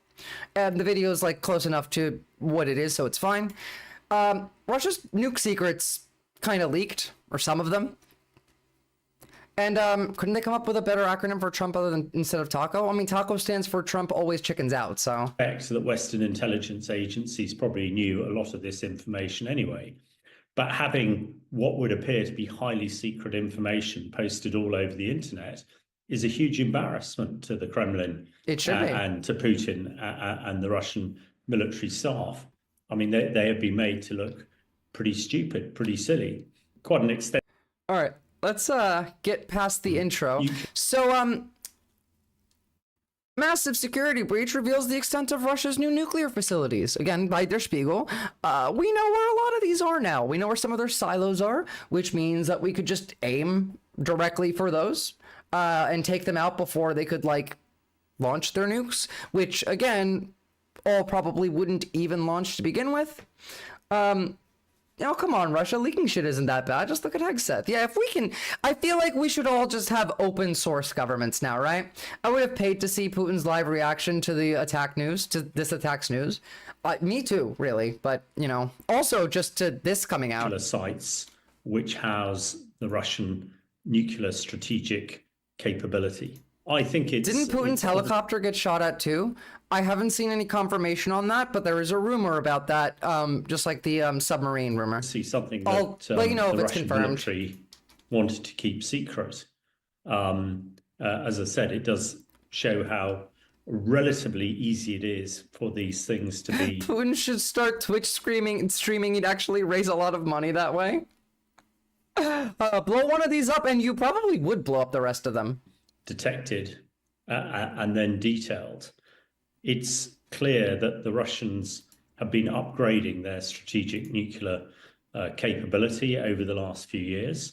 So the detail or level of granularity that we're seeing from this leak that's appeared in the German newspaper Der Spiegel, going down to the sort of a detail like defense systems, air defense systems, and everything else is something that the Russians... Oh, Putin's always been horribly paranoid along Homo sapien. He barely goes outside. Like, he's constantly terrified. Several of his generals have been killed. I mean, like, Russian war criminals in Russia just keep dropping left and right, left and right. We looked at like one that was responsible for some of the bombing in Mariupol last week, who got killed because he was on a gay dating site with another Russian war criminal. Will not be happy about at all, because, you know, of course, it is something that Western intelligence agencies would be very keen to find out. The tankies' new place to spend their time is simping for the US government, mate. That's where the tankies are. This information is on the internet. One can assume that Western intelligence agencies probably knew it before Gay war Anyway, criminals. Happy Pride Month, by the way. Happy Pride Month, Captain Buggy. Did you guys not see that? Anyone want me to show the gay dead war criminals again? But again, it's for a great Pride Month. Maybe it's worth it. I think to the Russian state that their very secret details of their most capable weapon systems are now free for everybody to view. Yep. Putin is. It's great. You can just. I want to see actually his statement. Here's hoping that Putin gets the Russian Rasputin retirement plan. Me too. Influence. I want him to get the Prigozhin Ukrainian retirement secret plan. Service in Russia and in Moscow, and we've seen probably 2 senior Russian generals have been assassinated, probably by the Ukraine Secret Service. So I should think this is adding to Putin's paranoia that his intelligence network he can't leave his house is leaky, has holes in it, and that will be a huge concern to him. Yeah, you know why? Is because you trusted America. You guys want to know something funny? You know what Ukraine didn't do before this attack? This, like, successful, historic attack? They didn't warn America they were going to do it, which is why it succeeded.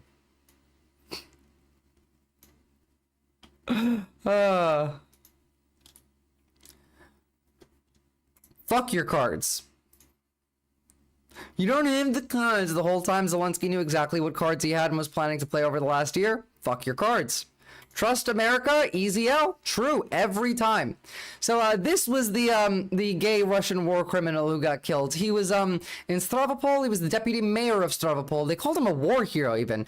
Zar Gurtsev, a major who led airstrikes in Mariupol.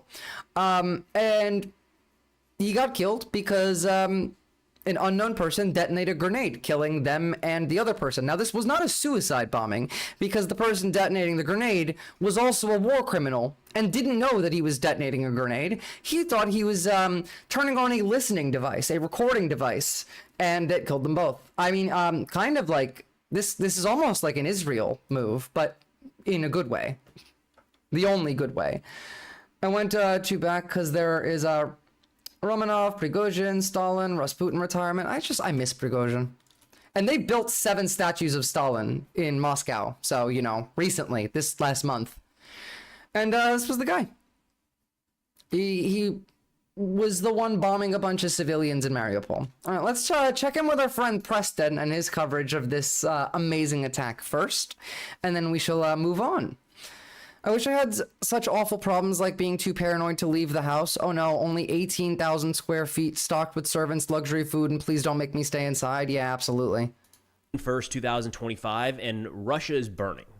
Not the entire country, but a few key strategic airfields after Ukraine smuggled in short-range drones in some hidden compartments in cargo trucks, launched them, and appear to have destroyed or significantly degraded one key leg of the Russian nuclear triad. Now, I don't want to get ahead of ourselves because also a radar. We're still learning the effects of this operation, but it is starting to look like this might be the most daring and most effective military operation that we've seen in a long time. So what we know right now, again, the details are still coming out, is that Ukraine effectively targeted and struck 4 strategic Russian airfields in the eastern portion, or the central and eastern portion of the country. I'm going to butcher the names here. Belaya, Yagilevo, Olenia, and Ivanovo. There's also a rumor that a submarine base was hit. That, at this point, is not confirmed. There was some footage that was shared from a different location attributed to the sub base. The 4 airfields are confirmed. Those airfields are home to some of Russia's strategic airlift capability and strategic bomber capability. Tu-95s, IL-Tu-95s are strategic bombers capable of carrying nuclear weapons. IL-76 are strategic airlift aircraft, and then A-50, A-50s are like their AWACS, early warning platforms. That is where a lot of these are housed, and based off of the footage that we're seeing, at least a couple of those have been destroyed. Now, the reason that we... Imagine a world where Russia is effectively denuclearized because Ukraine just bombs every required facility. I mean, yeah, like, you don't even have to get rid of their, like, missiles, as long as you just make them inoperable. The poll I put up for the next segment, just for some clarification, shit's going down in Serbia, and it's looking really bad. That's why we're not going to talk more about Russia today, because there is a lot of news out of Ukraine and Russia. But we're gonna have to hold off on that because we got two really bad things. So, fuck the treaties, just bomb the shit out of them. I mean, the Russians broke all of the treaties to begin with. The reason that Ukraine doesn't have nukes is because Russia promised to never invade Ukraine with the Budapest Memorandum. Haven't really heard the names of those airfields before. There's a lot of others much closer to Ukraine that are getting hit on a pretty regular basis, all things considered. And also, like, Ukraine constantly hits the Russian oil refineries. Like, Russia is literally collapsing right now. The only thing that can save them is other countries, which is why they tried so hard to get the pro-Russia candidate to win in Poland. But these airfields that were just hit earlier today are a long ways away from Ukraine. Belaya, for instance, 4,500 kilometers from Kharkiv. That's greater than the distance from New York to California. Yeah, there we go. Ukraine just simply does not have any munitions. Shit, you guys want Serbia then? The West has not. We talk about ATACMS or Storm Shadows or Taurus missiles. None of those are traveling 4,500 kilometers. All right, so the way that this played out is actually pretty interesting. We've got a few more details that you're right. come out. Zombie, I've been saying it for a while. Russia will never launch a nuke because China won't allow them to. Like, Xi has publicly told him to knock it off with threats 3 times since the beginning of the war started. A nuclear superpower getting straight up dethroned by a 30-year-old non-nuclear democracy is a huge deal if we get there. Literally using like trailers as aircraft carriers. Less American, more global politics this week. Yeah, but we do need to talk about Palantir Shard. Like, that we really need to talk about Palantir. So, like, we can't forget that. But we'll do Serbia and Bosnia. I promise you it's not going to be less depressing than America, though. It's I think we should start off with a background of what the fuck happened in the 90s during the Bosnian genocide, because it was really fucking bad. And then I suppose we'll go from there. But we'll finish this first. In terms of the impact here, we should note that we don't know how many aircraft have been destroyed and or damaged. We probably won't ever know that. We'll get some clear footage released by Ukraine, no doubt, because we already have some. Russia, it's not in their interest to share exactly how many of these aircraft have been taken out because we have a general idea of how many they have in operation. And again, when you're talking about Tu-95 bombers, that's one leg of Russia's nuclear triad. We've got the submarine-launched nuclear missiles. I need to like read up on what's happening in Latin America. I've been focusing far too much on like Asia and Europe because like we're also going to have like China is something that we have to talk about again. Maybe next week. Yeah. I should actually hit up Ditso on that. That would be a great idea. Thank you for that, Shard. Any chance you could remind me to do that later? Ground-based nuclear missiles, and then you've got the air-launched nuclear capabilities. If one of those takes a 10, 15, 60% hit, whatever it is, that's a significant I love how Ukraine is just showing the footage like, look at what we did. They always do. To the overall threat that Russia poses. So they're not going to share it. Now, turning to what this operation may have looked like, we've got some really interesting footage and pictures here. According to Jimmy Rushton, he says details and images of the preparation of today's SBU operation have been revealed by Ihor Lachenikov. The special operation, codenamed Spiderweb, was as a result, the SBU hit 41 Russian strategic aviation aircraft. That's very specific. We've heard Russian sources so far throw out on or about 40. 41 makes me think that they were actually counting these as they struck home. So let's keep that number back in mind. He says they were prepared for this operation. Took more than a year and a half to prepare. According to our sources, the operation was extremely complex from a logistical point of view. The SBU first transported FPV drones to Russia and later mobile. Also, just a reminder, like they should be fucking embarrassed. This is their military. Russian soldiers show a pen with donkeys somewhere near the front line. According to him, they will be used to transport ammunition, food, and water. They got their donkeys with them going to war because they can't afford like vehicles anymore.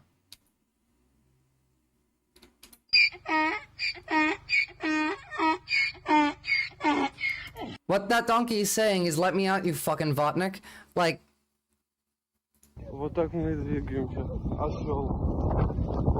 yeah, no, donkeys. I've seen them ride to an assault on horseback, so, you know. Fitting animal for the Russians. Yeah. Are we in the 1200s? Yes. Poor donkeys, absolutely. Somehow, like, we are in 1200 and also have drones that can destroy, like, nuclear fleets on, like, the other side of the planet.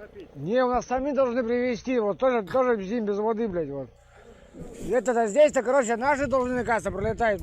The Russian army started using donkeys instead of trucks due to insurmountable losses. A Russian logistic platoon lost their last Ural truck to a drone a week ago and was sent a donkey as a replacement. They look like North African salt traders from fucking 500 BC. The Russian Federation, everybody. We are truly living in the most interesting of times.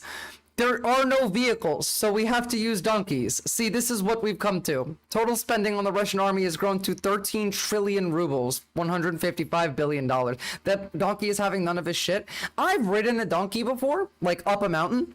Like, not a mountain really, but up like a big hill in Turkey. Because horses are more expensive, Josh, that's why. And can carry less than donkeys, I guess. And like, that donkey was chilling, like, you know, taking its time up that hill and was fun, and that's fine. But these donkeys, they don't want to be here, right? They don't want to be carrying shit to war because shit is blowing up and they're a fucking animal. They get scared and then they run away. So what happens when you are walking your fucking armored donkey transport that has all of your ammo and your med kit and your grenades in it and maybe your drones, and you get hit with a drone nearby and someone lets go of the rope holding the donkey? Your donkey's running the fuck away, mate. There goes your ammo, there goes your med kit. What, are you gonna tie him to the tree while you're getting shot at? I like how the donkeys have a tone of voice, like, to their donkey yapping. It's clear if they're happy or sad. That is true. Serbia, Bosnia, gotta talk about the ethnic war post-fall war. Yeah, we're gonna do that in a second. It's pretty bad, guys. It's pretty bad. This, amazing. I'm very happy about this. Congratulations to Ukraine. I'm in 100% support of freeing those donkeys as well. Tie it to yourself. Honestly, like, I would in my mind imagine an ideal future in which Ukraine can develop laser tech to put on the bottom of a drone, and that drone's job is literally just to fly around and sever the rope holding the donkey. I actually want the donkeys donated to Ukraine. I want those donkeys to join the Russian Volunteer Corps. That's what I think. Those donkeys should join the RVC. I'm everywhere per day. I review anywhere between... Oh, what's up, Dits? Did so. Good to see you.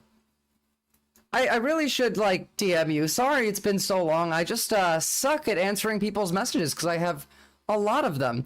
Oh, wow. Okay. That was a follower that I don't want.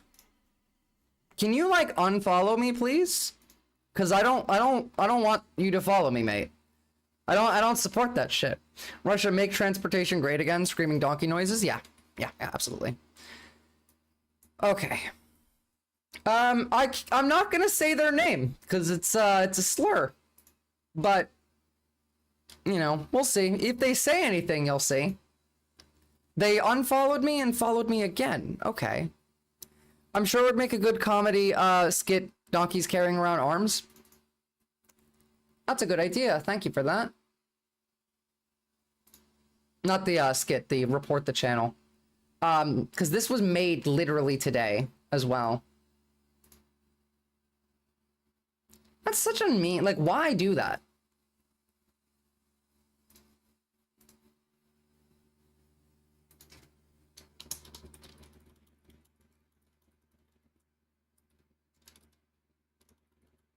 Sorry, I'm just writing the report.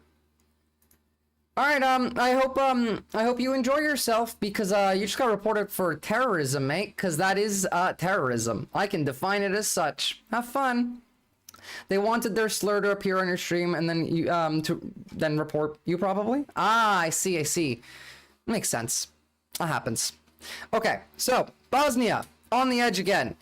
What's happening right now? Well, it's the most dangerous moment since 1995, where renegade Dodik leaves Bosnia in limbo. Republika Srpska's president faces being banned from office for separatist actions, but may yet cling to power.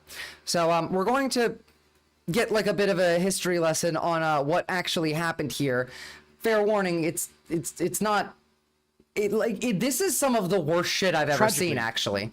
But I feel like we should do that before we read this, but just understand where we're at now. This is how they were, what was this? Just January of last year. So like we're already at the fascism for them.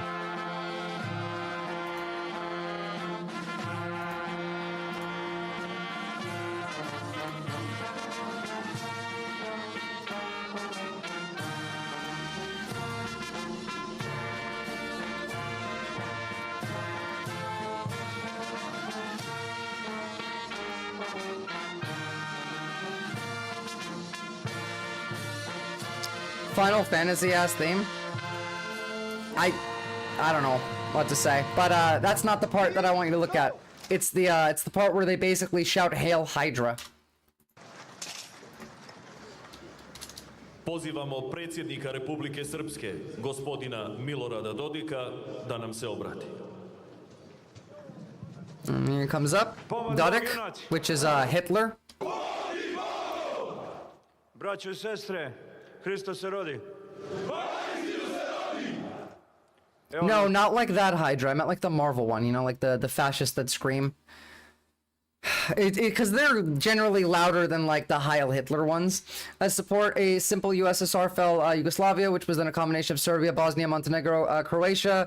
There's, I think, another one in there. They started infighting. Yeah, like it's bad. It's bad. It was a genocide, and it was one of the few times where like every group was ethnically cleansing every other group, but the Serbians were the worst. Look, little spoilers. There was a city that had a 66% Bosnian population and a 33% Serbian population, and at the end of it, it had 100% Serbian population. So, like, I want you to think about that. And this guy is Serbian Hitler. Ovdje, ovo je Republika Srpska. But most of the people that were killed were Muslims.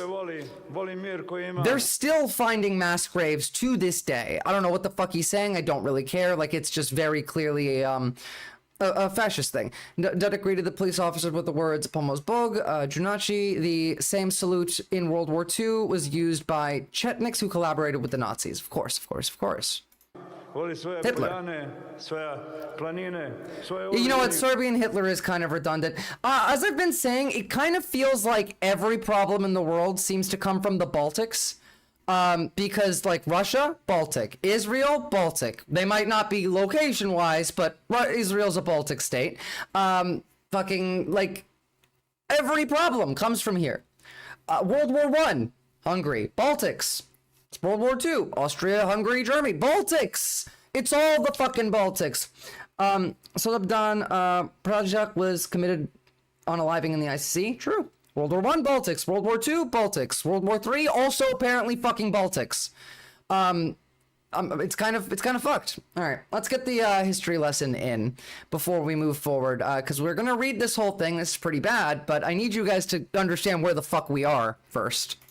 Europe is no stranger to genocide. From the harrying of the North in the 11th century, in which up to 75% of the population of northern England was either killed or displaced, to the Holocaust of the 20th century, in which up to 20 million minorities met their end at the hands of the wicked Nazi Empire.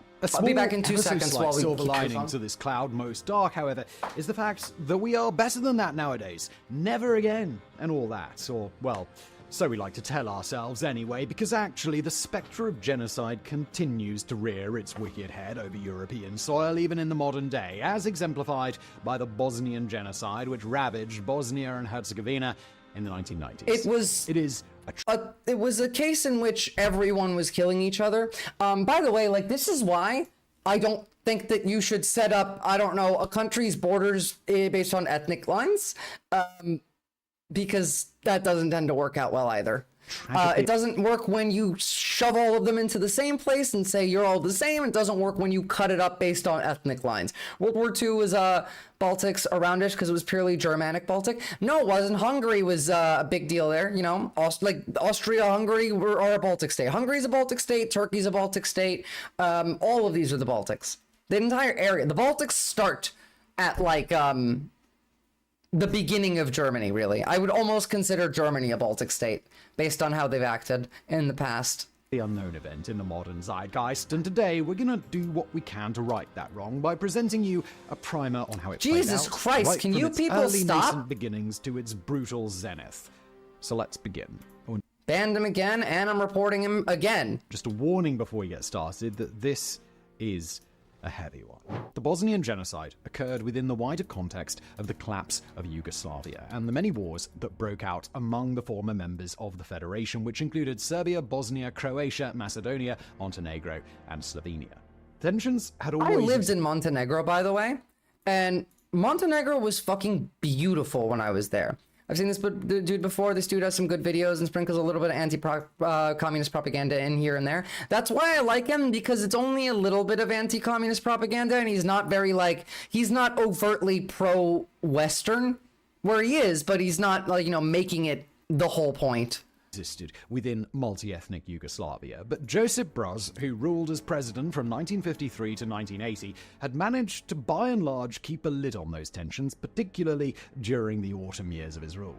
But following his death, later leaders such as Lazar Kolashevsky, Petar Stambolic, and Raif Tizdarovits completely failed to nurture any sense of Yugoslavianness. Thus, lacking any sense of collective identity, it wasn't long until the people of Yugoslavia were identifying primarily with their ethnic identities, something that naturally made a multi-ethnic federation such as Yugoslavia not rather great, volatile, to say the least. Does he? And then, he sounds to pour British. Petrol onto a well-stacked bonfire. He just said petrol. That's British. Ethno-nationalist leaders who exploited these divisions to consolidate power began to rise. What's up, with SSB? examples being Slobodan Milosevic from Serbia, Franjo Tudman from Croatia, and Radovan Karadzic from the Serbian minority. This guy is really fucking Hitler. He actually got sentenced to prison not that long ago. What was it? What year was it? Mr. It was 9 years ago he only got sentenced for these crimes. Within Bosnia, and I remember him in particular because he's going to become rather important in our story today.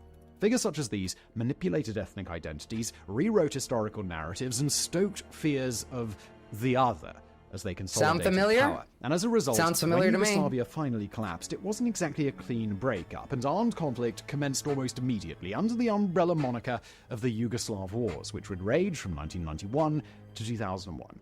Within that expansive umbrella were old-fashioned wars of independence, such as the Slovenian War of Independence and Croatian War of Independence, which raged for 10 days in 1991, and between 1991 and 1995, always the same, yeah. respectively. It's never Nothing not. too complicated here. They wanted out. Yugoslavia wanted to keep them, and so war ensued, with both prior examples winning their independence after their respective conflicts. There were also once you see the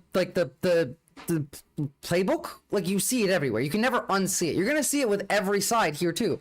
Shout out, I remember that I had a crash course of the Yugoslav conflict in the 1990s, and while it was happening, my father had a Croatian representative in DC at the Embassy of Venezuela.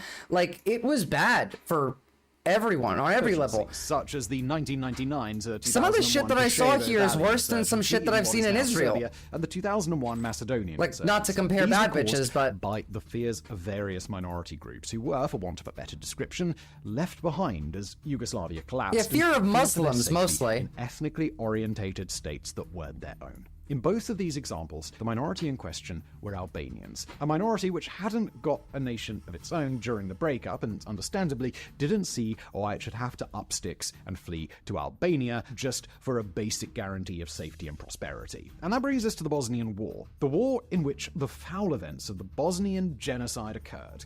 It was one of the former such independence wars and broke out following the 1992 Bosnian independence referendum, which returned a 99.71% result. The other one in was our Slovakia, direction and led to Yes. Bosnia and Herzegovina formally declaring independence on the 3rd of March 1992. Bosnian Serbs, however, were furious about this turn of events, and so they, in turn, immediately declared The Siege of independence Sarajevo? Yeah, from we're gonna the talk about that one. independent nation, creating the Serbian Republic of Bosnia and Herzegovina under the leadership. Which, by the way, Dodik, this motherfucker right here, is currently saying that Bosnia and Herzegovina no longer exist. Like, they're doing it. It's not like risk. We're already here. We're a bit late to the party here. They've started the secessionist movement.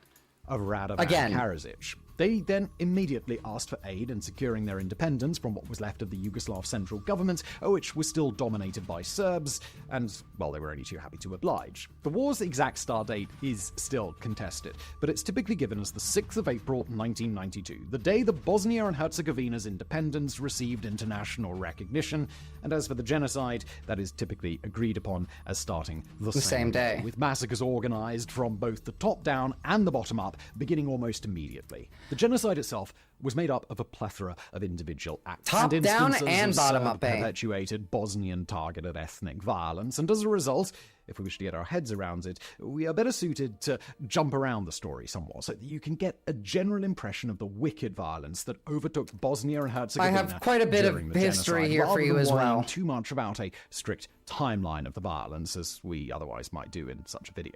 So, with that said, let us begin with the Markale massacres. They were two separate mortar attacks launched against the marketplace at the center Kosovo, of that's the Sarajevo's one you old forgot town. before, and Northern Macedonia. So yeah, Herzegovina, Bosnia, Kosovo, Croatia, Montenegro, Slovenia, North Macedonia, and Serbia. They want Yugoslavia too right now. That's what they want to do. Military presence, and instead was full of nothing but innocent civilians simply trying to get on with some semblance of a normal life as their country burnt around them. Serbian forces were fully aware of those facts and nonetheless targeted the markets specifically. To them, it was simply... we might have skipped a little bit ahead. This was horrifying. This was one of the, like... Let us begin with the Markale massacres. They were two separate mortar attacks launched against the marketplace at the center of Sarajevo's old town. The market had no strategic value and no Bosnian military presence, and instead was This full first of one nothing was but innocent horrifying. civilians simply trying to get on with some semblance of a normal life as their country burnt around them. Serbian forces were fully aware of those facts and nonetheless targeted the markets specifically. To them, it was simply a handy opportunity to quickly kill a large number of Bosnians. The first attack occurred on the 5th of February 1994 and consisted of a single 120mm mortar round being fired at the market. It landed dead on a heavily crowded fruit stand, and as a result, despite being only a single round, the toll it wrought was nothing short of horrific. It killed 68 people outright and wounded a further 144, all of whom were left with permanent life-altering wounds. That's a massive amount for one mortar round. Like, Jesus Christ, yeah. The second attack occurred on the 28th of August 1995 and saw 5 mortar rounds launched on the marketplace. Mercifully, despite the greater intensity of the barrage, none of the rounds managed to strike a target as crowded as in the first attack, but they still killed 43 outright and wounded a further 75. There's Serbian forces... more than 100,000 confirmed dead from this conflict, and we are still finding mass graves to this day, because originally they were just kind of leaving bodies around, and then they realized, oh, we're fucked, and they started hiding the evidence more. Vehemently denied responsibility for both attacks and even suggested that they were false flag attacks carried out by the Bosnian government in order to drum up sympathy for their cause in order to increase the odds of NATO entering the war on their side. Needless to say, such claims have long since been debunked and proven to be complete nonsense. There was also the Tulsa massacre. The atrocious event occurred on the 25th of May 1995 and saw the Serbs set up a battery of 130mm artillery guns outside the town of Tulsa and proceed to hammer it with relentless fire throughout the night. Their primary target was the Kapija Square, the leisure quarter popular with the city's youth, and it once again had absolutely no strategic value or military presence. Thank God I pre-watched this one, because I cried the first time I watched this. Serbian forces were perfectly aware of this. 71 were killed, 240 injured, nearly all of whom were between the ages of 18 and 25. At the time of the attack, Serbian forces claimed the attack was legitimate, as a convoy of nearby evacuating troops were ambushed by Bosnian troops in violation of an agreed withdrawal, and thus, as far as they were concerned, the town was a legitimate military target. The ambush did indeed happen, but their specific targeting of civilian areas in response was deemed to be a nonsense response by international You see observers. this later in that, like, they didn't care about military. None of this was about a military response. This wasn't even really like a war of, like, the way that you think about it. This was just like a massacre. They were angry and they wanted to vent by slaughtering Everyone civilians, hated each other and and was trying to kill each other. To it. That was that simple. Incidents such as those, Except for the tragically people who were represent trying the to not smaller die. end of the scale when it comes to attacks carried out Who against seem to Bosnians. be the ones On who kept larger end, dying. You have the horrific incidents such as the Visegrad massacres. They occurred during mid-1992 and saw the entire town of Visegrad emptied of Bosnians either through murder or deportation in what the United Nations International Criminal Tribunal for the former Yugoslavia called I one of the most comprehensive didn't pick and that one for ruthless that reason, but campaigns of yeah, it's a good ethnic one. cleansing in the Bosnian conflict. It began on the 6th of April, when Serbian forces occupied the town following several days of fighting in the local vicinity.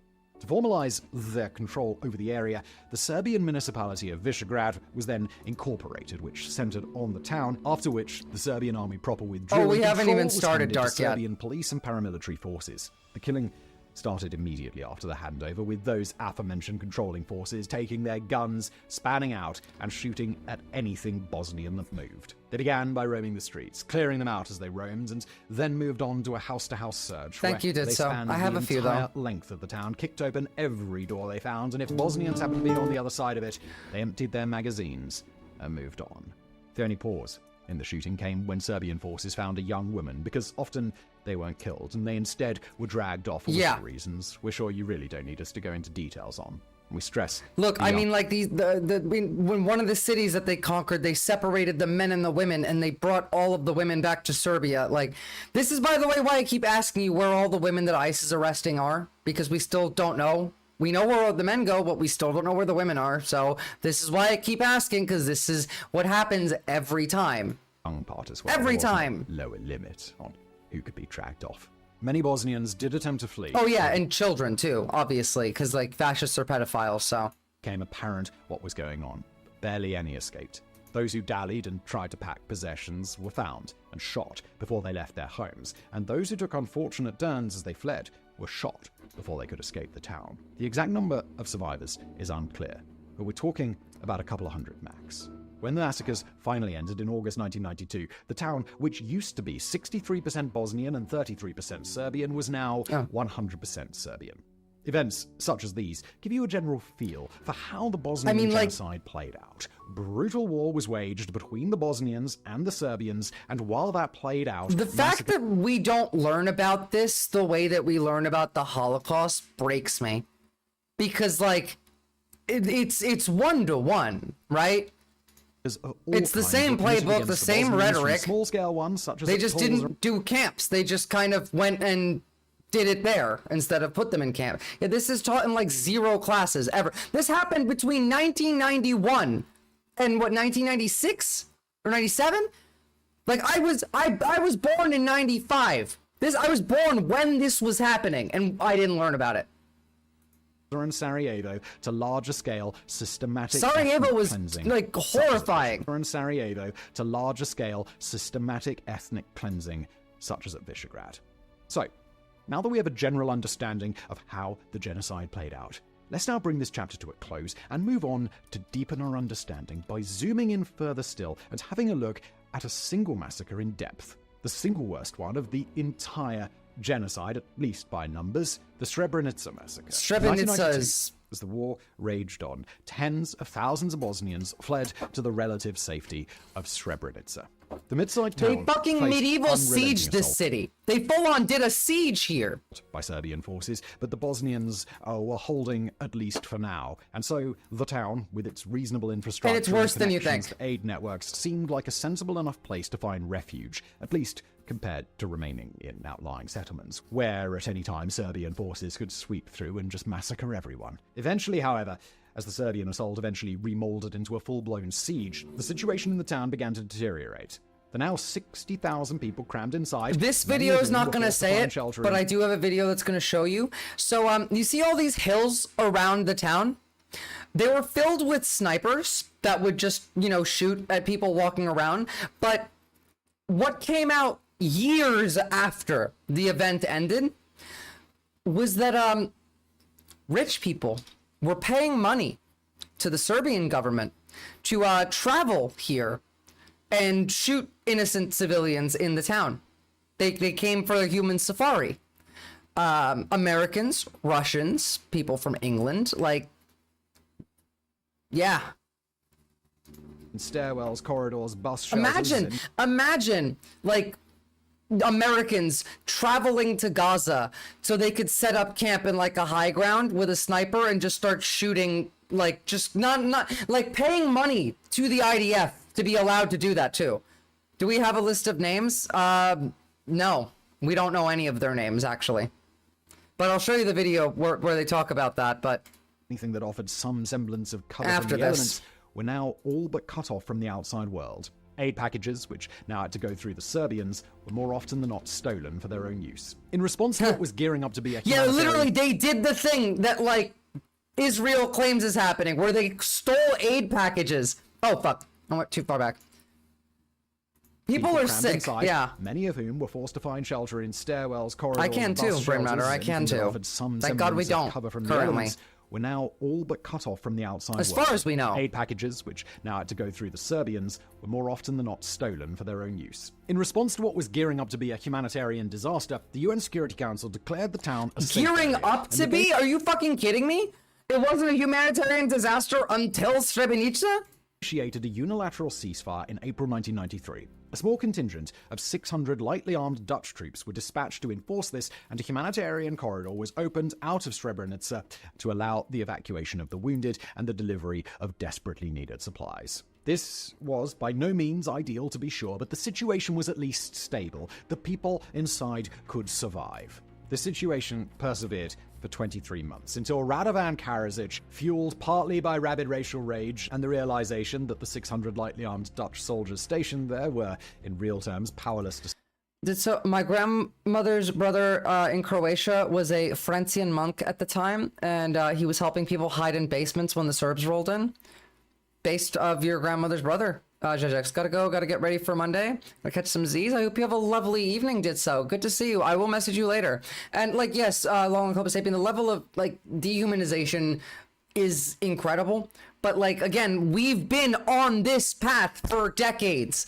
As like the individualism of the post-Cold War era, the post-World War II era of America wins, everyone should do capitalism and get everything they want and stop talking to other people. You know, your neighbors might be your enemies. Don't have a community. All of that shit started well before this.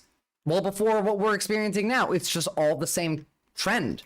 Stop him snapped, and he issued Directive 7, which ordered the Drina Corps of his army to, quote, by plans and well-thought-out combat operations, create an unbearable situation of total insecurity with no hope of further survival or life for inhabitants of Srebrenica. This literally reads to me like shit that Israel said, by the way. Like, not to bring this back to Israel, like, I don't want to compare bad bitches, it's just like that sentence to me really hit for some reason as like, oh, that sounds really fucking familiar. Said operations began on the 12th of July 1995. They quickly took control of Potocari, an outlying village to the north of Srebrenica, and then they immediately began separating male and female inhabitants of the village. The women were loaded onto buses and transported further back into Serbian-held territory. As for the men, they were rounded up in a building in Potocari known locally as the White House. Their personal belongings were torn with them, piled up outside, and torched. You won't be needing them anymore, the brave few who dared to ask questions were told. The following day, Srebrenica itself fell, and the separation of men and women continued. When no one else in the town could be found, 15,000 of the men and boys in their custody were formed into a lengthy column 10 kilometers long and marched off in the direction of Tuzla. As for those who remained, they began to be loaded up onto buses and driven north to Bratunac, a large town a few kilometers north of Srebrenica. There like, this is no food, demonic. No water, and those who expressed their distress... This is like literal demon shit, so... ...for this fact, were beaten mercilessly. And then, when people began arriving in Bratunac en masse, the killing started. The majority of the detained were being held at the local high school. No food was provided, and occasionally a bucket of dirty old rainwater was hurled into the rooms packed shoulder to shoulder with people. Those who needed to use a bathroom were among the first to die. They were only allowed to go if escorted by Serbian soldiers, and those soldiers, disgusted by the task, beat them with the butts of their rifles the entire way, and several were also shot in fits of rage on the part of their captors. Their corpses... Like, I want you to think about something while you're watching that. The people who, you know, still see some humanity in the fascists in America, that type of stuff is easily something that they would do. They would do it to you. I want you to like think about how this is not, you know, World War II. This is the 90s. People were just acting this way. Americans are this way. If you're not afraid for your own safety, you should be, because this can happen to you. Them simply being kicked to the side of the hallway to get them out of the way. They would do it. From there, the killing only escalated as sporadic Bosnian prisoners began to be dragged out of the I'm school sure and he shot did for some the bad slightest stuff. of imagined infractions against their captors. About 50 were killed in these spontaneous ways. Before If the you lose your intentional mass empathy, killing PJ, began, which yeah. wouldn't take long. On the afternoon of the 13th of July, prisoners began to be transferred to Krevitsa Warehouse, a small one-story building not too far away, either by bus or being forced to march there on I know foot. what Milgram's At 5 experiment PM, is. The warehouse was rammed so tightly that many had already suffocated to death, and then the shooting started. Serbian forces had surrounded the warehouse. It's all based on empathy. If your humanity is based off of your ability to empathize with human beings and like literally actually not even human beings, your ability to empathize with living things, to understand that these things are alive and to feel something, to express sadness when you see someone else is upset, to get angry at injustice, to feel joy at others' joy. You are not a person if you just are filled with hatred. If you, like, the people that did this, they're not people. They're not people. They're human beings, but they're not people. Opened up in unison, dumping magazine after magazine and belt after belt into every door and window that the warehouse had, pausing only to give the soldiers the safety needed to approach a window and throw in a grenade or dump a magazine more closely. Literally, this is a house filled with just unarmed men. Grenades. The shooting quietened come nightfall, at which point over 1,000 innocent Bosnian men had been killed. But tragically, this was just the start. The following day, prisoners began to be loaded up onto buses and taken to the school in Orahavac, another village in the surrounding area. When it was full later that day, men and boys were blindfolded and taken from the school by the truckful, driven 800 meters down the road to a nearby meadow, where they were then unloaded from the trucks and shot without hesitation.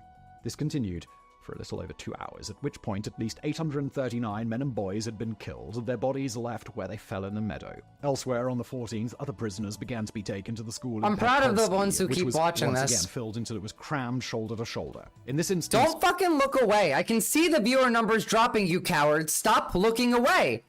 Stop trying to avoid the discomfort. Stop trying to hide from bad things happening. That's why this happened. That's why it's happening now, is because you motherfuckers keep running away from the uncomfortable visuals. To be able to watch bad things happen to other people is a requirement for you to understand that things are bad and that you shouldn't do them. I'm proud of you. I'm proud of every one of you who's still here. But I can see that like a bunch of people have left. Like 10 of them, just since this video started. the Serbian soldiers Pussies, chose to add greater cowards. humiliation to their barbaric routine, forcing unloaded prisoners to sing patriotic Serbian songs as they were pushed into the school, and then, when inside, a Serbian officer took to the stage that used to be for wholesome school assemblies and had them repeat in chorus, "This is Serbian land, and will always remain so," over and over again. All the while, sporadic bursts of gunfire could be heard as prisoners were occasionally dragged outside and shot. Come dusk, with the officer leading the forced chorus getting bored, those prisoners who had survived until that point were then slowly bussed down the road to Petkovsky Dam, where they were immediately shot. At least 815 men and boys were killed during this ordeal, with only 2 being known to have survived. The following day, Vujadin Popovic, chief of security of the Drina Corps, arrived on site to see how the execution of Directive 7 was coming along, and he ordered that a new approach be taken. Now the prisoners were to dig their own graves to expedite the cover-up. Make no mistake, however, Popovic was a demon, the likes Literally of a which fucking had been- demon, yes. He's calling him a demon. All of these people are. These are demons. Demons do this. This demon European work. dirt before, and so his want to see bodies expediently covered was not the result of some lingering shred of humanity that tugged away at the furthest reaches of his psyche and reminded him that what he was doing was wrong. Oh no, he was just a pragmatist, and was well aware that with the whole world taking Bosnia's side in the war, his team likely wasn't going to emerge victorious, and thus he wanted to ensure that evidence... When Milquetoast History YouTubers is using the term demon, it's fucking serious? Yeah. My heart hurts. I wouldn't have it any other way. Yeah, I agree. So things are bubbling up in the area again. Yes, Dodik is literally trying to, he's saying Bosnia and Herzegovina don't exist anymore. They sent armed, balaclava-wearing, green fatigue Serbian police in from 300 paramilitary police officers from Hungary, crossed into Bosnia and Herzegovina. Like it's a big deal. We're yeah, it's getting pretty bad. Was properly buried as much as possible, as quickly as possible, rather than just being left out in the meadows and warehouses to be easily found. And by the way, this is why we're still finding mass graves to today. We're still finding them, is because they finally started hiding their evidence. That was exactly what was done for the next mass killing that afternoon. It's Russia's fault, PJ, but also kinda. Adjacent to the Drina River, and after digging an enormous hole by hand, they were subsequently pushed into that hole and shot. Their remains were then covered with more victims, who were transported out on trucks, tipped into the hole, and then shot while clambering over the remains of the last victims. All in all, a further 809 victims met their end in that hole. 2 more further mass killings were then carried out before the massacre came. Hey, look, you know, I talk about putting fascists in the hole, and I think I found which one. Another on the 16th, in which around 1,200 people were killed at the Branjevo military farm, and another at Polica Cultural Center, in which around 500 were killed. All that was to be done then was to sweep the area for survivors, of which the Serbian forces found 4 at Baljakovica, 2 near Snagovo, 39 in Bashina, and 6 around Trnovo by the 31st of July. All of those found were killed, no exceptions. Some were killed while bound by rope, some were blindfolded, and some were humiliated on film for the soldiers' enjoyment before meeting their end. And with that, the massacre was over. We ultimately have no idea how many were murdered for certain, and even the figures we presented in this video should be taken as provisional, because new exhumations constantly reveal the remains of new victims who previously They went know undocumented. So now is a good time to commit another genocide where eyes are on... Well, no, it's not even that the eyes are on America and Israel. It's because literally everybody is getting ready for war. Russia wants to invade Europe as well as Ukraine, now that they can now, because, you know, they lost their fucking bomber fleet. China's talking about, like, Taiwan. Hegseth talked about it just yesterday. America wants to invade several countries, which, you know, we haven't talked about since the election, but don't worry, it'll come up again. That's a surprise for everyone's doing it. We got Sudan, we got it's the whole thing. It's World War III. We are in it right now. We're just not going to call this World War III until after. Hungary is assisting Serbia. Russia is paying Orban. They're literally here, like, helping them. I'm still giggling about the bombers. Frundo, you weren't here, so you didn't see the good memes. You didn't see the memes. But now is not a good time for it. Tragic tally ticks ever upwards. As things stand, however, at the time of recording, the number of known victims rests at 8,372. The genocide was only stopped by the end of the Bosnian War itself, which was brought to an end by the signing of the Dayton Agreement on the 14th of December 1995, an agreement that saw the Serbian Republic of Bosnia and Herzegovina abandon its claims to independence, its forces lay down its arms, and its allies from Serbia proper, Yugoslavia having fully disintegrated in 1992, withdrawing their forces back across the border. As for the final...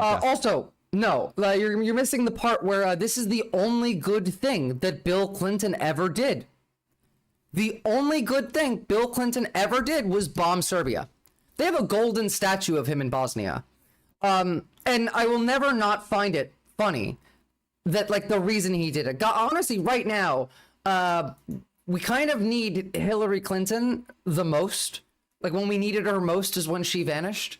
But, the worst war that you've never heard of happened I'll tell in you Bosnia. why. And there's this one moment that really has stuck with me as we've been reporting on it. It's the 1990s, and there's a full-blown ethnic... Because while this was happening, I wanted the map, because, you know, I knew he was going to have a map. Love Johnny Harris for his maps. But Monica Lewinsky's scandal with Bill Clinton had happened a year prior to the U.S. bombing Serbia. And Hillary was just not speaking with Bill for a whole year. They just did not speak to each other. She was pissed. And the first thing that she said to Bill Clinton when she started speaking again was, Bill, we need to bomb Serbia. I almost said Syria. And the man did it. The man did not question the wife that he had pissed off for a year and just bombed Serbia. Worked out. cleansing happening. Serbian soldiers are marching across The only Bosnia, good kicking thing. people out of their homes, Monica did burning nothing their wrong, of villages, course. and doing terrible things. The UN and the international community knew this was happening, and they really didn't do much to stop it. And the question is why? Don't we have the UN for this very reason? Yes, but we have to remember that the UN isn't some like special wife guys bomb Serbia country. The UN is just made up of all the other countries, and all the other countries have interests and values and priorities, and so the UN is only as strong as its member nations. And at the time, the Soviet Union had just fallen. There was a lot going on in the international stage. UN countries weren't really interested in sending their people into this conflict. No one was doing anything. This led to the world standing by with the power to stop horrible things We from only happening stopped and it not at doing the anything. end. It's a really powerful lesson for us as we look to other conflicts around the world today. The worst. But yeah, that is wild, Bulletproof Bullet. I'm asking you to bomb Serbia, Rondo, because we need them again. We need Bill and Hillary back so they can do it, because Trump likes this shit. So here's the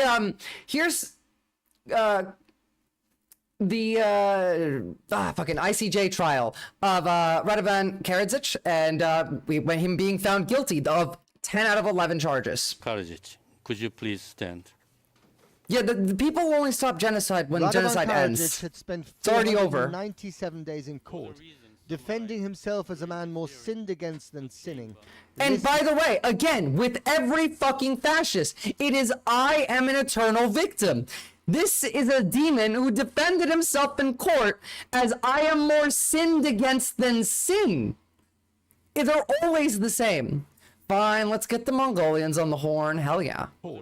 Defending himself as a man more sinned against than sinning, listening to 248 witnesses and millions of words of testimony. Today, the most high-profile war crimes trial since Nuremberg reached its conclusion. Having heard all of the evidence presented by the prosecution, At first, Karadzic was found not guilty on one count of genocide. But then, guilty of the following counts. Count 2, genocide. He looks so Count sad. 3, persecution, a crime against humanity. Count 4. I gotta say, right now, it does feel really good watching a war criminal get fucking charged in court with genocide, crimes against... Like, we're not gonna see this for a while. But take it in while you can. guilty on 10 out of 11 counts, a litany of cruelty. Murder, he does look like Steve Bannon. Humanity. Here he was today, inscrutable but guilty of atrocities committed in a war that cost over 100,000 lives, created millions of refugees, and became the darkest chapter of post-war European history. And we never talk about it! Hostage taking. How many of you learned about this in school? How many of you learned about this in school at all? Like, was it even mentioned? Violation of the laws or customs of war. I didn't. I was in AP history and I didn't learn this shit. And I was born in '95. A quarter of a century ago. The man with the signature silver mane was a trained psychiatrist, a doctor who should have been a patient. He's a fucking psychiatrist. This is what happens when people think that they're smart and they think that their like racism is somehow scientific. This is like the J.D. Vance and Peter Thiel type of fascist, where they're racist, but they think that they're not racist. They're just, the smart racist, the eugenicists. Just briefly heard about it once because Twitch had a Bosnian political streamer a bit. Fair enough. Basically, Balkans do ethnic cleansing every couple of decades. This is true, and it's like honestly, every world conflict right now seems to come from the fucking Balkans. Israel's a Balkan state. America is Balkanized. Russia's a Balkan state. And those are the three biggest contributors to conflicts right now. And all three of them are Baltics. And now we have Serbia coming in. Jordan Peterson, Baltic. Exactly. Reinventing himself at a terrible cost to others. His first he was worse than Jordan Peterson, Peterson, though. Politician turned poet. He wrote blood-curdling ballads about the suffering and the revenge of the Bosnian Serbs, but then turned his poetry into policy. He was the architect of what became known as ethnic cleansing, the dirty and bloody business of forcibly removing Bosnian Muslims and Croats to create enclaves that were exclusively Serb. Slaughter in the service of maps. Methods included the bombing of civilians, first in the capital Sarajevo, and then in dozens of other places, like Bratunac in eastern Bosnia. Once a melting pot of... Well, yeah, no different shit. Like, nobody who's, like, mentally well starts a genocide. But, like, you know, that's beside the point. What's up, Zach? I went to war with my food today, yet not Balkan. Religions. And once a home to Sead Makanovic, a factory worker in Holland now. A 12-year-old boy then. Today he huddled with his family and friends near the courthouse. Like, this is in our lifetime. To the verdict. I was alive when this was happening. I was 12 years. I went to school normally with all the other religions, nationalities. Everything was normal till that day. Did you know anyone who was killed in your family or friends, neighbors? There are three brothers from my mother's side. Oh, actually, no, I don't think I was alive. I think I was born just after the war ended. No, actually, no, I was still alive. The Dayton Agreement, which ended the conflict, was signed on the 21st of November 1995. So I was literally alive when this was happening, and I didn't learn about it much. I don't know 9/11 until I was like 14. No, and like no, this is still happening. Yeah, they want to do this again right now. Srebrenica.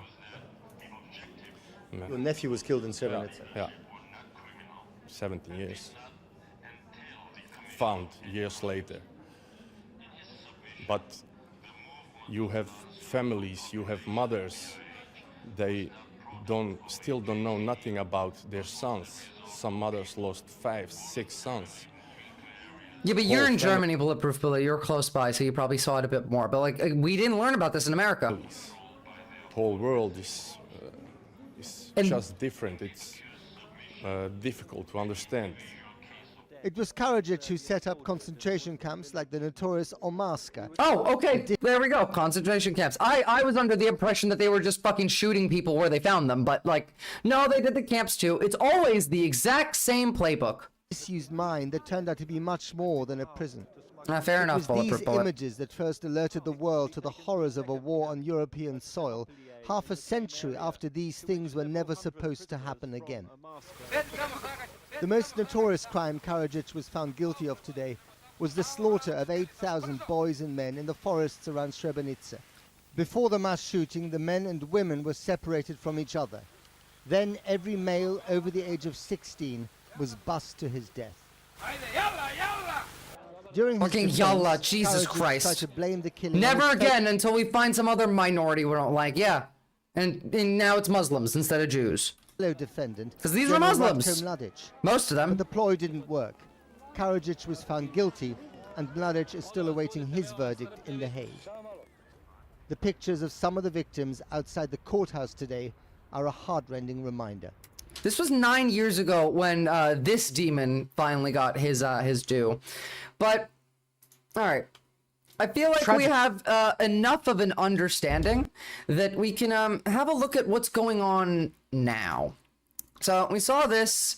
We saw the fucking jackboot ass rallies they were having a year ago.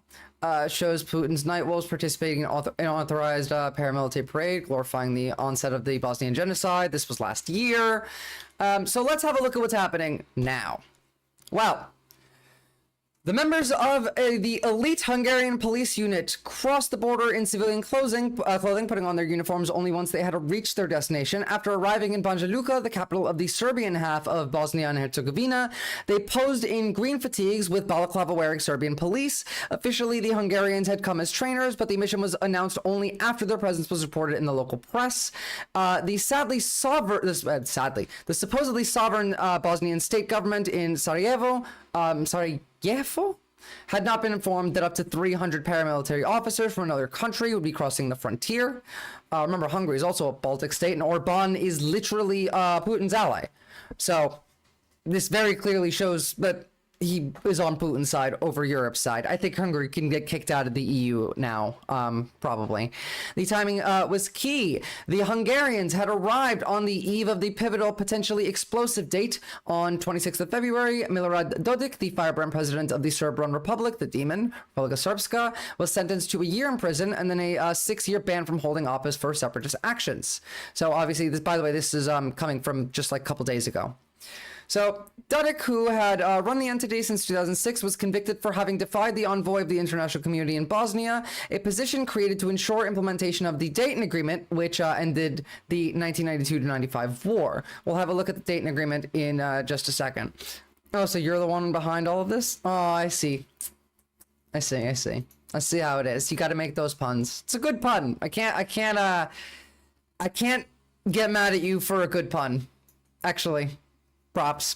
So technically the supreme power in the country, the high representative has the power to impose and annul laws and sack officials. This got so bad that the international community had to put like a king in charge. Like, you guys get democracy, but we have like a guy here that just in case you all fuck up a little bit too much, we could put like the training wheels back on, you know? It's like bowling with the rails up. You have a safety government above your actual government in case you go to Hitler, which really, maybe we need one of those. So responding to the ruling, Dodik told his supporters that the conviction was nonsense and called on them to be cheerful. He then said that Bosnia and Herzegovina had ceased to exist, which, like, is fucking insane. And in an apparent move towards secession, apparent, really? Had local laws passed that banned the presence of national law enforcement or judicial officials on Republika Srpska soil. It doesn't feel like a move towards secession. I think this just is secession. Dodik insisted that he would not appeal against the verdict, and he did not recognize the court's jurisdiction, but noted that he could not stop his lawyers appealing. The lawyers did so, and the appeal is due to be heard in the next few months. The verdict and Dodik's response represented a moment when Bosnia's long-term dysfunction tipped into a dangerous crisis that could split Europe. It showed that in a squeeze, the Hungarian Prime Minister Viktor Orban would actively side with Vladimir Putin, and allies such as Dodik, rather than Brussels. During almost 2 decades of power, Dodik has been a frequent visitor to Moscow and showed up there on Tuesday for his 3rd time since March. Of course, gotta have the Votniks involved with fucking everything evil in the world. It's always the Baltics, but like the Russians right now are kind of the root of all evil. Serbia's authoritarian president, Aleksandar Vučić, also routinely backs Dodik in a standoff with Sarajevo and Western capitals. Vučić went to Banja Luka in solidarity after what he called the court's unlawful and anti-democratic verdict. Don't you guys love that the fascists always whine about anti-democratic fucking courts? Politics gotta be the worst of the worst. It's true. The two men met again in Belgrade on Monday, and Dodik made his way to Moscow, of course. Can Ukraine like take this guy out while he's in Moscow? That would be great. The ruling in its aftermath showed that after 30 years after the conflict in Bosnia, which killed more than 100,000 people, which was a genocide, was Accords was a horrendous conflict that brought genocide back to the heart of Europe. The Accords will be commemorated this week by a NATO meeting in the Ohio city that gave the peace deal its name, Dayton, Ohio. So if you live in Ohio, they're going to be doing this in Dayton, and there might be some, I don't know, Serbian fascists showing up, so look out for that. But while Dayton stopped the killing, it also simply froze the conflict by splitting the country in 2 halves, Republika Srpska and the Federation of Bosnian Muslims, the Bosniaks and the Croats. Ohio mentioned, true. What about the ethnic groups anonymous? Aren't we all anonymous? Unfortunately, no, we're not. None of us are anymore. They know literally everything. That reminded me, Zach, of the next segment, which is America's final boss, it looks like. Dayton's critics denounced it as a reward for ethnic cleansing. The bandage that stemmed the bloodshed was hardened over the decades into a straitjacket that prevented Bosnia from developing into a functional state. It kind of was a reward because here's the thing, right? Serbia got to gain ground. It got to ethnically cleanse some cities, but no one really did anything that changed anything. You know, hold on. Is this going to show me? I need to show you a video. I thought it was on this list. It's more important than the ones I have pulled up, actually.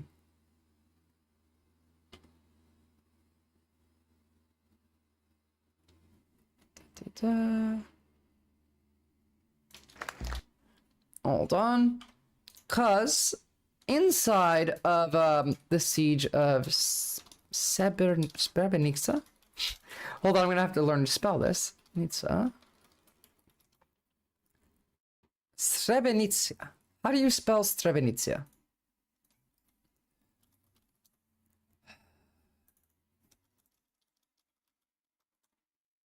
Ah, found it. There we go.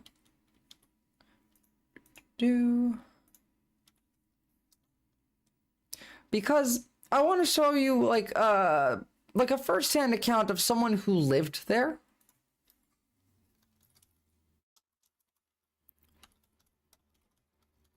And some of I don't know what was found. This might be copyright. YouTube might not like it, but I don't care. We're watching it anyway. The human hunters of Sarajevo. Again, like, these are the people that want to do this again.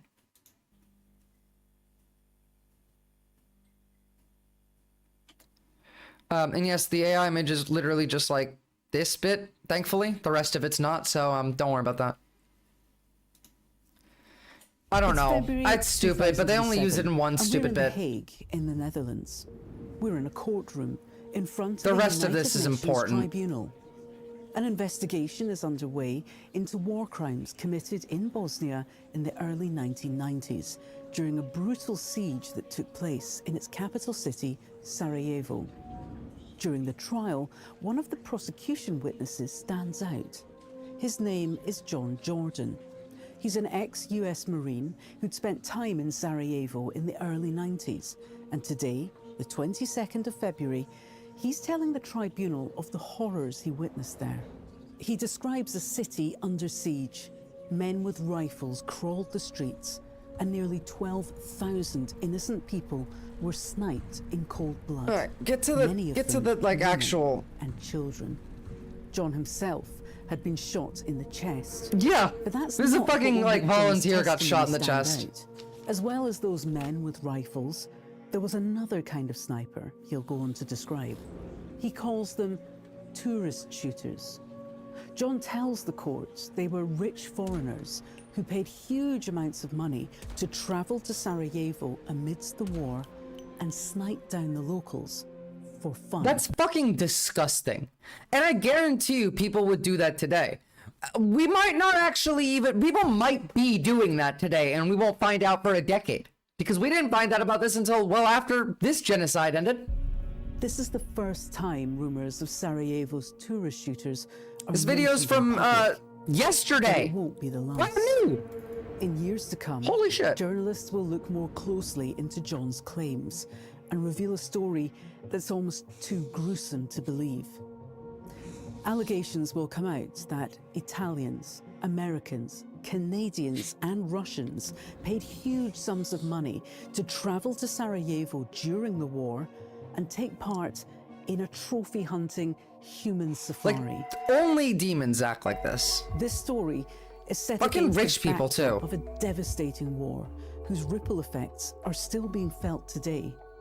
It's about the depths to which humanity can fall in the grimmest of circumstances. This is why I talk so much about community, by the way. That's how you avoid becoming one of those, is by having people that you care about and that care about you. Zachap, I heard that Asman is tweeting that the FBI leader guy to police check Twitch, at least the person I rated hours ago said something like that. I don't know, and I don't care. They can't, I'm not in America. I don't give a fuck about them. Fuck Kash Patel and his short ass. He's like, what, 5 foot? I'm taller than him. This is True Crime Reports, a global crime yeah, show. I don't want you to forget there are people like this. You can become people like this. The human hunters if you stop caring. We start in 1992. Right, finally, no more AI. In the newly Thank independent God. country of Bosnia. I used to live with my sister and with my parents together in the apartment, which is on the last floor of that building. This is Mirsad Seric, who at this point was 22 and living in a high-rise block of flats in the middle of the capital city. We always were very fortunate to have very good view on the surroundings.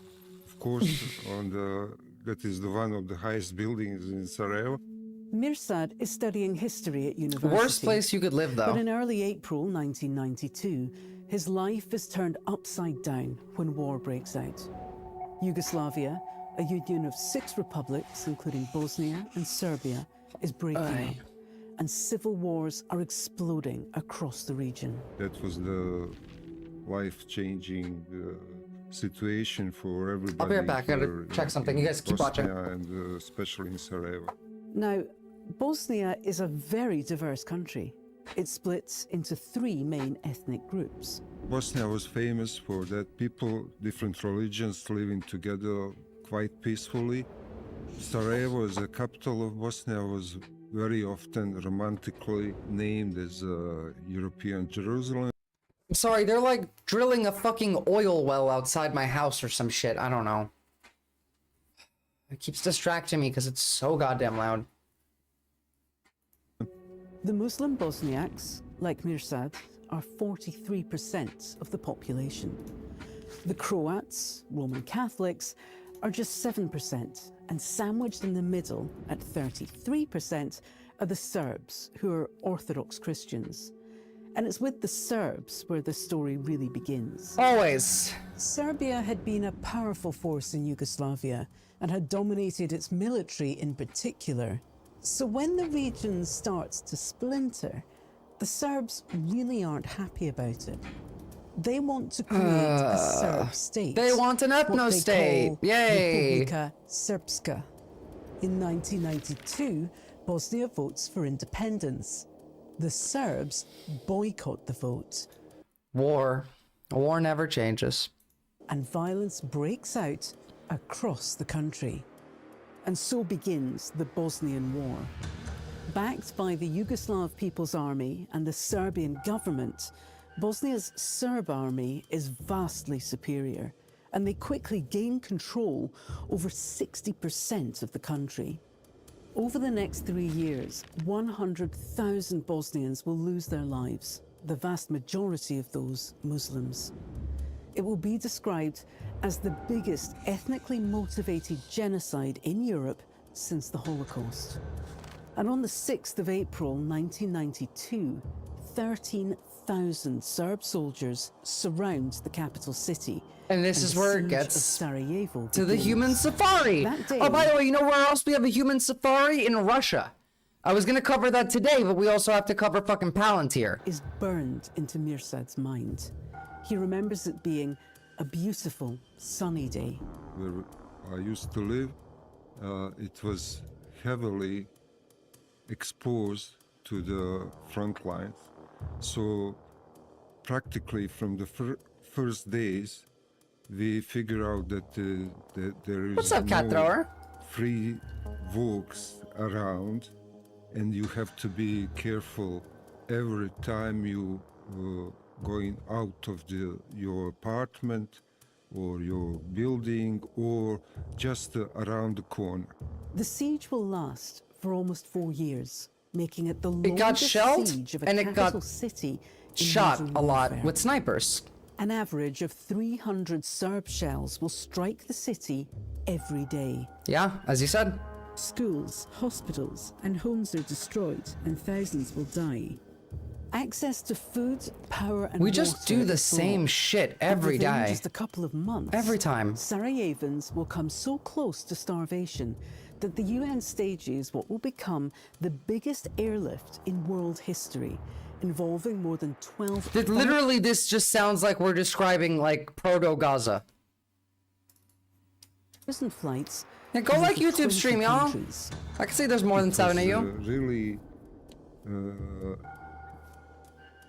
devastating sense of the claustrophobia, because you felt closed in the cage and somebody shooting at you, and it was really difficult to comprehend. Yeah, And could you imagine? Could you like put yourself in this man's position, the way he's explaining it? Because And it was really somebody shooting at you. Hold on. Because you're in your house. You felt closed in the cage. You can't leave because if you go outside, the sniper's going to shoot you. But inside, the sniper bullets can still shoot you. They're coming through walls, windows, doors. Like, you're constantly afraid. This is the same feeling that Palestinians feel right now. Except instead of well, actually, yes, also sniper bullets, but bombs. And somebody shooting at you. And it was really difficult to comprehend and to accept this situation. And the city is crawling with snipers. It's Men like with rifles take positions. trauma that will go generational. Hills, or they line the city's rooftops and shoot people left, right, and center. In years to come, researchers will say that there were more than 300 of them. Signs crop up around the city saying, "Beware, sniper." It will pass on to your children, PJ. We have proof of epigenetic effects of trauma. So this is not just psychological damage that you have for your whole life. Your children will experience your psychological damage from this. And even their children. We've proven this in 3 generations of Syrian refugees. Has forced Mirsa to finish his... I don't know how I feel about things like this. As an American, part of me doesn't want to get involved in other people's civil wars. Captain, literally, we ended this by bombing Serbia. This was the best thing Bill Clinton literally ever did. It was the only good thing the man ever did, was bomb Serbia. We didn't even learn about this shit in school. I was born in 95. This ended in 95, and I didn't learn about this in school. University studies and joined the army. So he's on the front line, watching as innocent And it's happening again, now. Right now, it's happening again. Around him are shot down as they venture outside to collect water or food, or as they try to come to the aid of others who've been shot. It was not 1 or 2 or 5 particular streets. All streets were dangerous if they exposed to those hills, and those hills circling Sarajevo. Now, as the weeks go on and the death toll rises, not getting involved is communicating to the rest of the world that this is legitimate behavior. This is true. This is why I think America and Europe need to pay reparations, and Israel obviously need to pay reparations to the Palestinians, is because of us not getting involved. Getting involved is your obligation as a moral person, any moral person. We have Americans who went here. We're gonna, in this video, you see an American firefighter who just saw this shit on TV and was like, I can't sit here and do nothing. Got a couple of his friends together and went there to go help and rescue people. That's what morally you're supposed to do. Problem is, being an American, we are involved in almost every conflict ever, good or otherwise. Yeah, and we actually did good here. the city's main streets. America is the global hegemon. Well, alley, for now. and the area around it becomes one of the most dangerous in the city. And this is where Mirsad lives. Practically in the very few days or first month, we stayed without windows, without doors, because all possible... It will just continue to happen, sad as it is. It's just human nature. No, it's not. PJ, there is no such thing as human nature like this. The only thing that humans innately, naturally are is social. People are not greedy. People are not born evil. You're only born social. Everything else, all of this, is created by your social structure, by the material conditions and the social context in which you exist and how you engage. Hate is taught. Nobody is innately like this. Human nature is not this. It's not. A human in a vacuum just is social. Bullets and calibers were hitting our building, including our apartment. I promise you. Nowhere in Sarajevo is safe. No, you don't have to be sorry. The city descends. We will always have wars, but that's because of capitalism. Because we teach people that. If you incentivize cooperation over violence, then you get cooperation instead of violence. But the system that we've built everything on is why this keeps happening. We made this happen. The bourgeoisie are good at brainwashing. This is true. The system that we live in produces this effect. That's why it happens every couple of decades. That's why we're seeing it all over the world, because capitalism in decay is fascism. That's like when we had wars before money. Money is not what capitalism is, but like we did. But the systems that we had before capitalism were also built on violence instead of cooperation. Money and capital are different things anyway. But like, it's not about humanity. It's about the social contexts. We'll have to agree to disagree. I mean, like, it's factually evident that like violence is tied to capitalism. When you need something and you build a society in which people just are incentivized to work together, right? The betterment of one in the community betters the community. I'm not talking about capitalism, because the systems before capitalism also had the same issues. PJ, I know that you're like disagreeing with me in good faith here, but like, let's break this down for a second. Oh, thank you for the subs, Cat Thrower. I really appreciate that. But like, let's break this down for a second, right? If we're talking about, let's say, a monarchy, how does control work in a monarchy? Like, how does a system create laws? Well, with threats of violence, of course. Even under monarchy, without capitalism. Go back to a tribal society. How do you enforce laws? Generally, in our history, violence. That's the issue. Because if you build the system in which it is better for everybody and better for you to do the thing, then you do it, because it's better for you and it's better for everybody. If we build a system in which instead of competition, it's built on cooperation, the more people that work together, the better off you are, rather than competing. This isn't really the best place for such a big issue. It literally is the cause of this issue. Like, all of these are caused by this same structure. All of these genocides are a symptom of the larger problem of human social structure. That's all I mean. Like, we're not going to fix this. Shard. There's a reason why they don't want to talk about it. It's because it's uncomfortable. It's the same as everything else. Any time someone wants to avoid a conversation, it's because they don't want to feel the discomfort. They don't want to sit in that feeling of, I'm doing this. I feel guilt for this. Like, you're not doing this. You're not even paying for this. Like, we're not giving money to these people, but like, you don't want to sit in that. It will never happen. We can't live in harmony as we never have. Like, just because something's never happened, why do you think that means it never will? Like, I don't think this will happen in our lifetime. You have to build the steps that get there. And now that we've gone to fascism, unfortunately, I think we have to go around the wheel again and build liberalism again before we can go move through liberalism out of it. But like, you build the steps to the society that you want to see. And that society exists based on that. We live in the context that others have created for us. Like, and also, like, obviously stop funding genocide, but like, all of that shard still requires the same thing. Like, it is too much to ask for right now, unfortunately. I'm not actually like kidding. Right now it seems to be. Like, I agree with you, but unfortunately it seems like everyone wants to do genocide right now. I'm a hippie and want peace and love, but that's not how life works. That's just because you've not seen life work that way. You don't know what community means. You haven't lived in it. You didn't grow up being taught it. We've removed it from the world. People aren't always like this. They don't have to be. We know how human psychology works. I literally studied psychology. If you take a human in a vacuum, you can make them one way or the other. People are stupid. Your brain is a sack of meat with electricity running through it.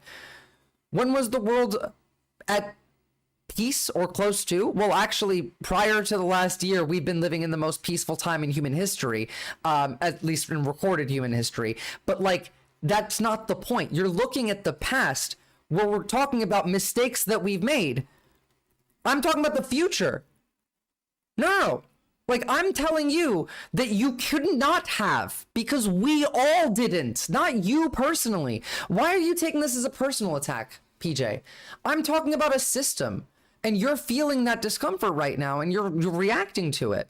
I need you to take a deep breath with me and to feel that discomfort, and let's just actually address the subject. It's not about you. I'm not telling you how your life has been. I'm telling you that you didn't learn this because we don't teach it. We don't. None of us learn this. None of us are taught this because it's not conducive to the capital interests. Learning this stuff makes it more difficult for them to make you a good, quiet worker. Why would they teach you? We haven't taught people this ever. Ever. Like, we don't need to look at the past to say, like, okay, this is the point in time where humans were like the best and let's emulate that. I don't care about the past. I want to move to the future, and I see a better path, and I know that we can get there as people. Now, will we? Probably not, actually. Really, I'm the Palantir stuff that we're going to talk about later has really got me a bit doomer today, but like, we can. Like, if not, if you took the roadblocks in front of us away, you could build this society. You could make it so that instead of survival, you are thriving. But the roadblocks in the way currently need to be removed. And I don't think that will happen in our lifetime. Like, I don't think enough to actually implement this, but that doesn't mean that it's not possible. And that doesn't mean you shouldn't try and build the steps for it for the next generation. I'm still going to, I don't care if everyone tells me it's impossible. Revolutionary optimism. The world is trash.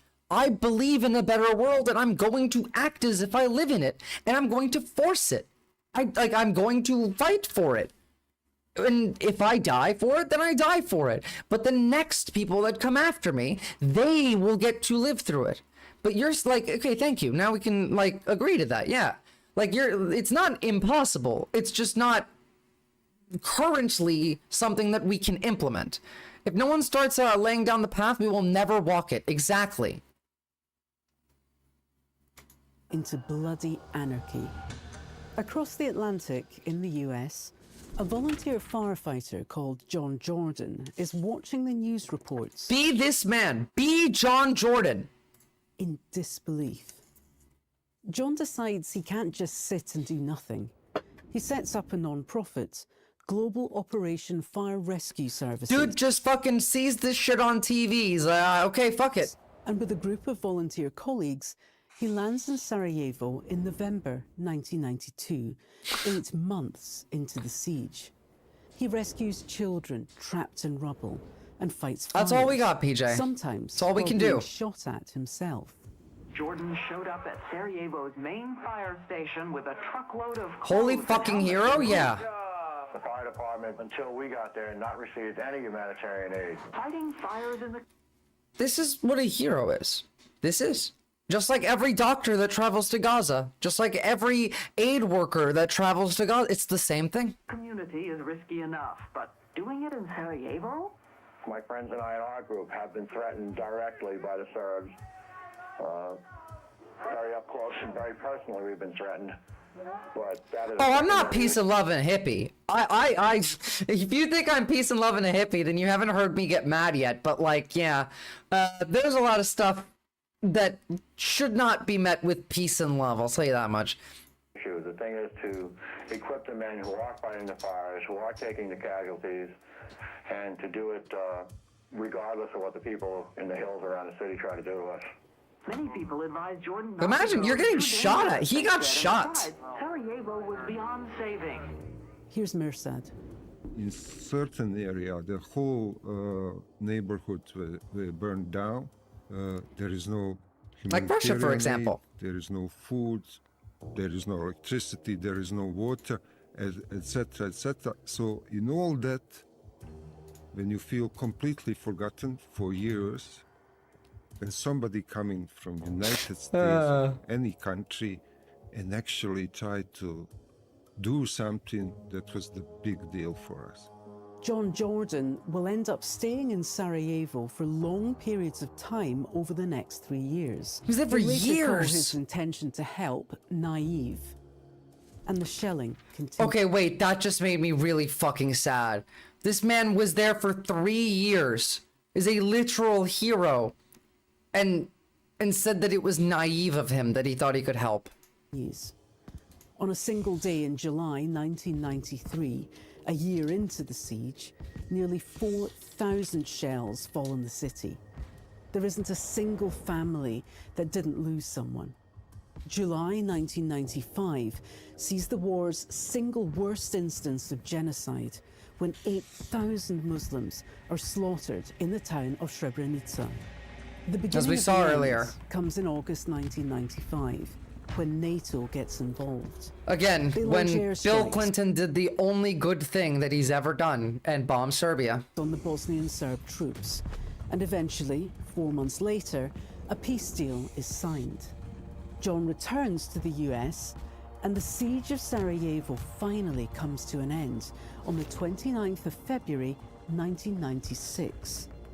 After 1,004 I mean, again, they built concentration camps. They were just like, it's always the same with these people.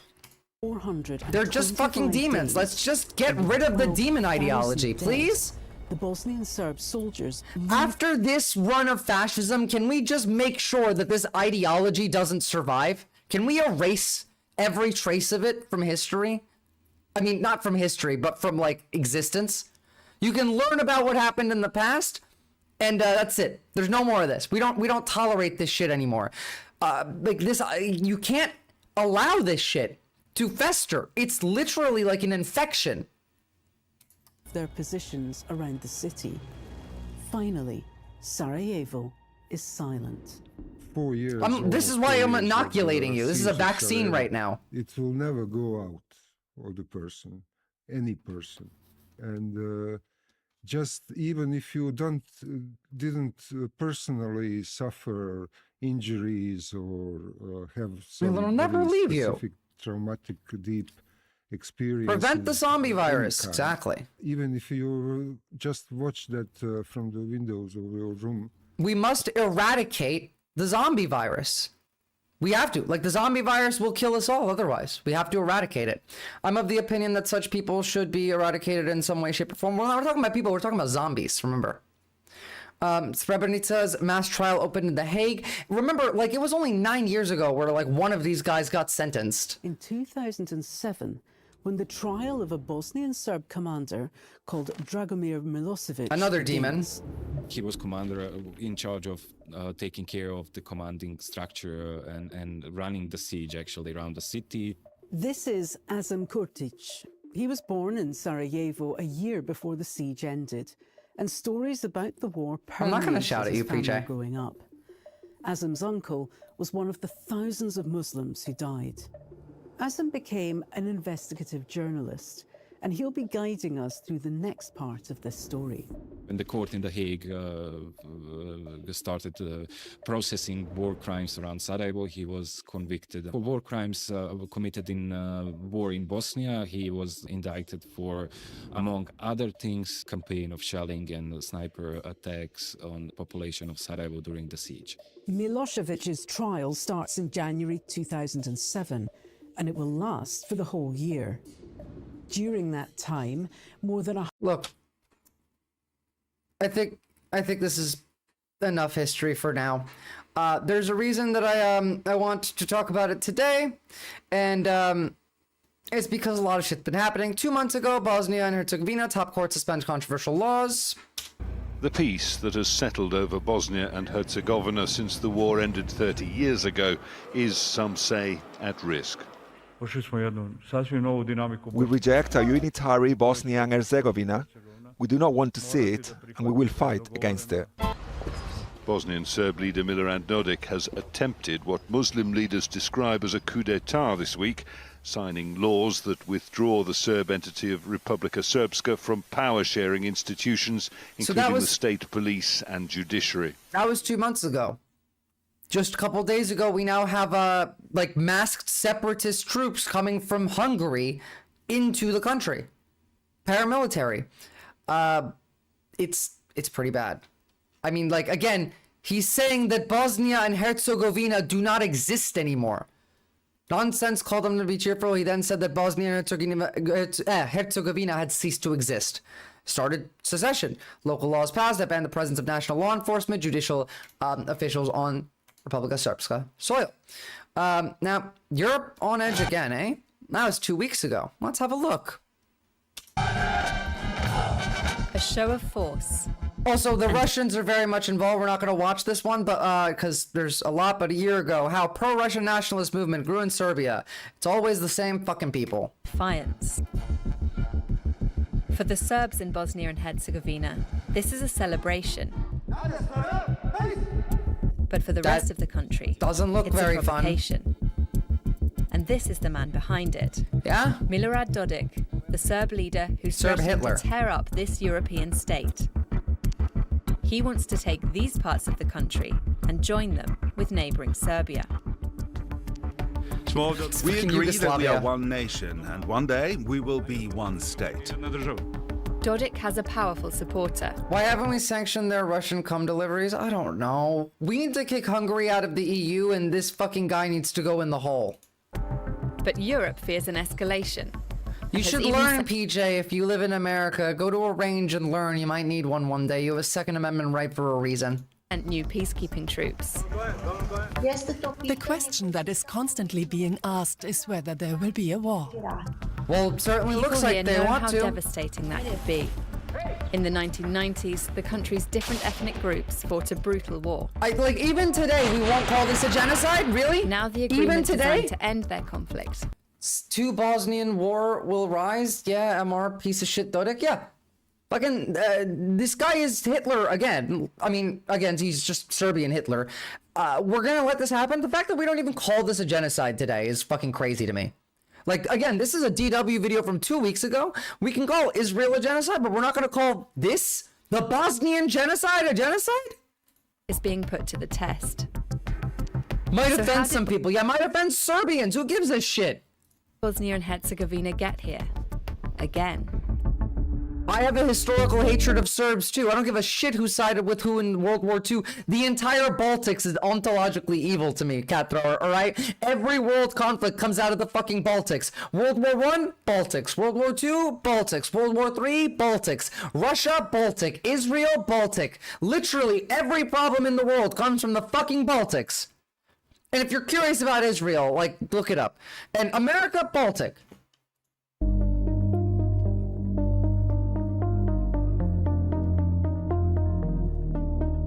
This is advanced European racism. Exactly. We have to get it in our heads. Bridges.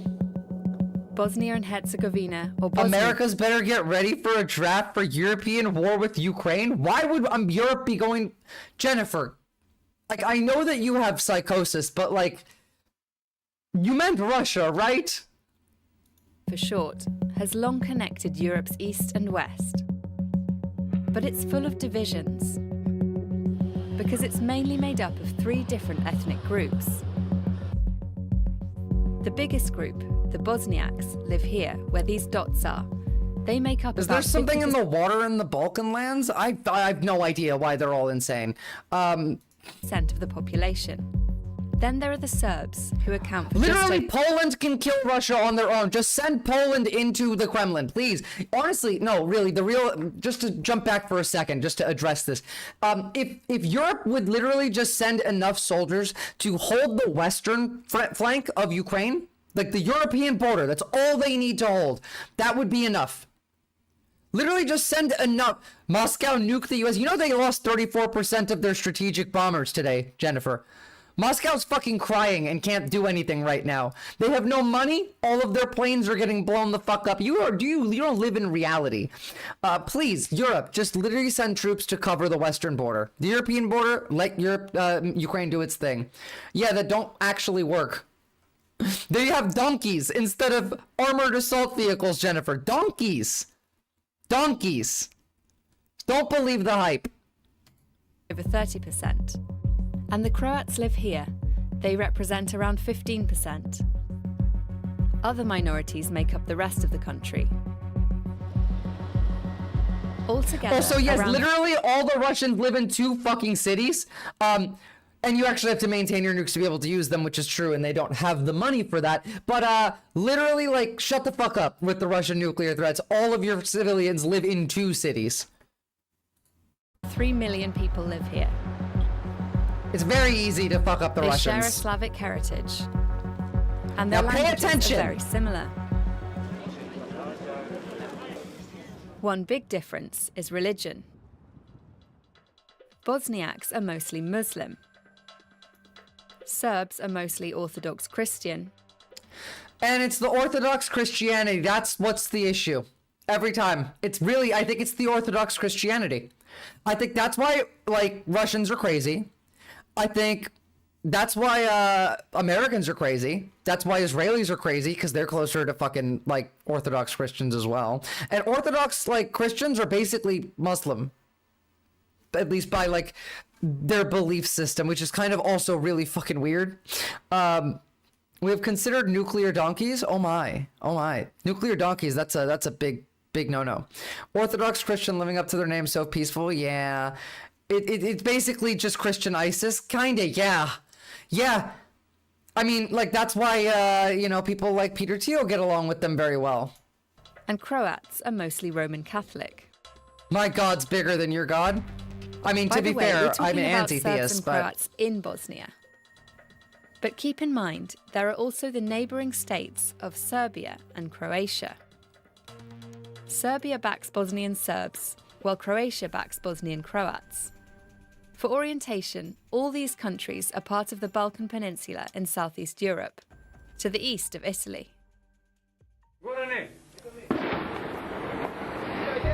This region has been ravaged by conflicts. In Bosnia, the war between its three peoples lasted for over 3 years. We'll talk more about that later. For now, let's focus on how it ended. Because the peace agreement signed 30 years ago still shapes Bosnia today. Essentially, it cut the country based on ethnic lines, which is a really shitty and stupid way to border a country.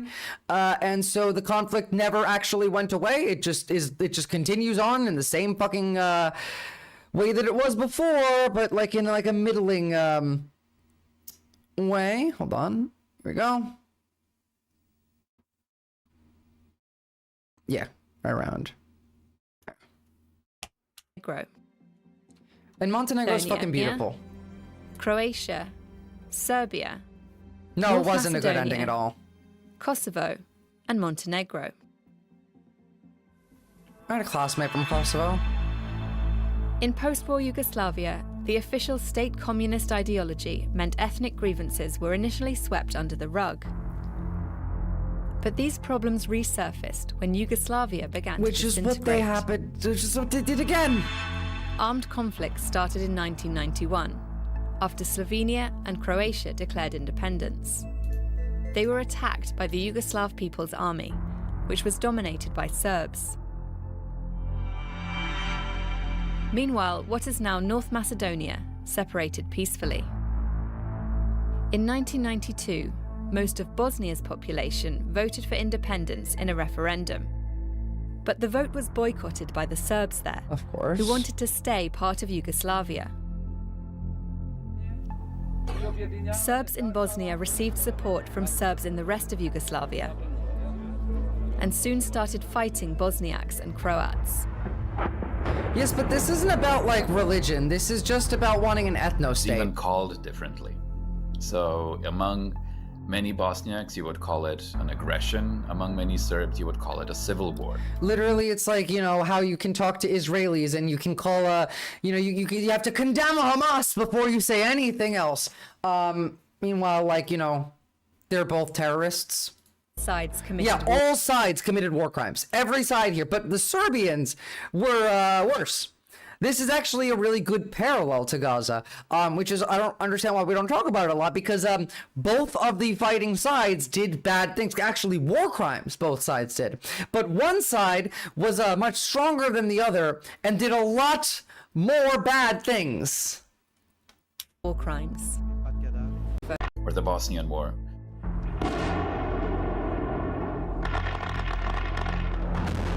Bosnian Serb forces surrounded the capital, Sarajevo. Always. All sides committed war crimes. As we said, Orthodox Christians are basically ISIS. In particular, forced other ethnic groups out of the areas they controlled.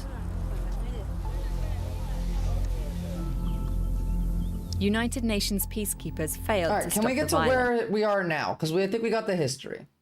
Messages, political messaging. At the UN and elsewhere, Russia has denied the legitimacy of Christian Schmidt as the High Representative. Ah, I see. So again, this is the guy who's like the king above the government that we talked about earlier, where it's like, if you go to Hitler, I'm here to like stop you. He's, I don't know, I feel like maybe we need one. I think you're too close to your mic. Okay, I can do that. So again, though, if you didn't know, this guy gets to stop any laws that are created in Bosnia and Herzegovina that the UN finds as too Hitlerite, and obviously Russia is Hitler, so you know they don't agree with that. But Russia is relatively far away. Dodik's other allies, closer to home, are Serbia and Hungary. No, PJ, I don't think they would. Awesome. Dodik has close ties with Serbia's president, Alexander Vucic. Ah, another Hitler. And Hungarian Prime Minister, Viktor Orban. Ah, another Hitler. So where does the EU come into all this? It wants to prevent Bosnian Serb separatism. It recently boosted the number of peacekeeping troops in Bosnia. Come everybody, welcome to Sarajevo. And in 2024, the EU agreed to start membership negotiations with the country. But this comes more than 20 years after the EU first said it would integrate Bosnia. And believe me, we are ready. So people there are skeptical. Therapy, PJ, therapy. If you would ask most people, like, where they'll Both be... sides committed war crimes. One side just happened to giggle and laugh the entire time. These are the same or whatever. Yeah, literally, it's wild that we still don't acknowledge. I don't know. I didn't learn about any of this in school. Very educated Finnish leader Alexander Stubb equals, we apologize for being with the lowly Nazis in World War II, but don't forget that we wanted to survive. He said that the Finns know the best how Stalin killed... okay. Cool. Well, I mean, yeah, I need Finland to invade not invade Poland, Jesus Christ. I need Finland to invade Russia, Ace, so please work on that. But I don't know what update it could be, like, and how do I fix it? Like, if it's a driver update, I don't know what to do, because all of my settings look the same. In 10 years, most of them would stay in the EU. The only question is whether they will emigrate or whether Bosnia will become a member. So in this sense, that's a good way to end this most conflict, people is do just see like their future. kick out Hungary, give Bosnia Hungary's spot, and Hungary can be with Serbia and Russia and all the poor shitty countries in the Russian sphere until Russia collapses and then they can have a good life again. If we didn't have countries, we couldn't go to war. Well, I mean, to be fair, I don't believe in states. I actually think that we shouldn't have countries. So, that's a good idea. Look, we'll see where this turns out. I'm going to, continue looking into this, but it's pretty bad. Let me give you like an actual rundown at the very least, but here's the article if you guys would like to read it. But what this essentially does, right, is because the Dayton Accords ended the Bosnian War and created this like ethnic power sharing arrangement in the country drawn by like ethnic lines based on like the Bosniaks and Croats and Serbs and all of that, this undermines that peace deal. This makes it so like anybody can just say, you know what, no, I'm gonna fuck off. And this could just restart the genocide. I mean, it is the time where everyone wants to do it, right? We're all seeing it everywhere from country to country. Every continent right now has a genocide. Every single continent has existing conflict that could get worse and conflicts that are planned to get worse. This is the time to do it. If you want to just break away from Bosnia and Herzegovina, do another genocide, and then be Serbia, that's when you would do it. But like, the stability of the entire Western Balkan region would fuck with all of Europe. Like, if this happened, and remember, Russia supports this happening, and so does Hungary and Serbia, which are working with Russia to support something like this, it would destabilize Europe even more. When Europe right now is arming up and trying to get ready for Russia and working with Ukraine, this now opens like a second front where it's essentially a Russian proxy war. not entirely, but like it will function as one from Europe's perspective. The integrity of like Bosnia is obviously in question. The people that live there, honestly, I would fuck off if I was them. And this could absolutely escalate. So we'll see how that goes. We should like take half of America, Russia, North Korea, Hungary, Serbia, and probably India, and then send them all to one side of the planet, and then say they could do their fascist shit over there. How about we just send them to Mars? How about all of the fascists can get on Elon's little ship and go to Mars? PJ, why do we have states? Because people want power and they like to hoard shit like dragons in a cave. Because, I don't know, shiny things. And we didn't learn better. All right. I am going to switch now gears to how fucked we are. Guys, like I'm not gonna lie to you, this shit really scares me. All right, let me open these links, and then I gotta pee really quickly, and then we'll jump onto it.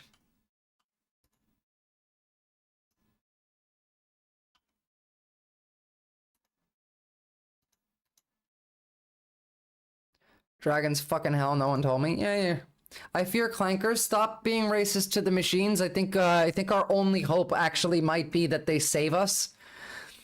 So like, you know, I hate AI, but like it learns from what you put in, and it might actually be sentient by 2027 and take over the world. And if it does, it might actually do socialism, because, you know, reality has a left leaning. So be nice to it, and maybe they might just kill all the Nazis, because it's the rational thing to do.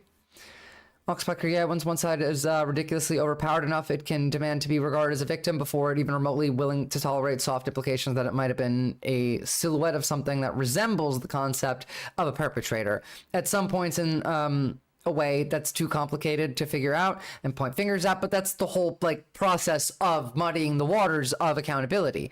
That's also why like we have AI incorporated into military now, and so like who hit the button is something that you can absolutely make it difficult to know.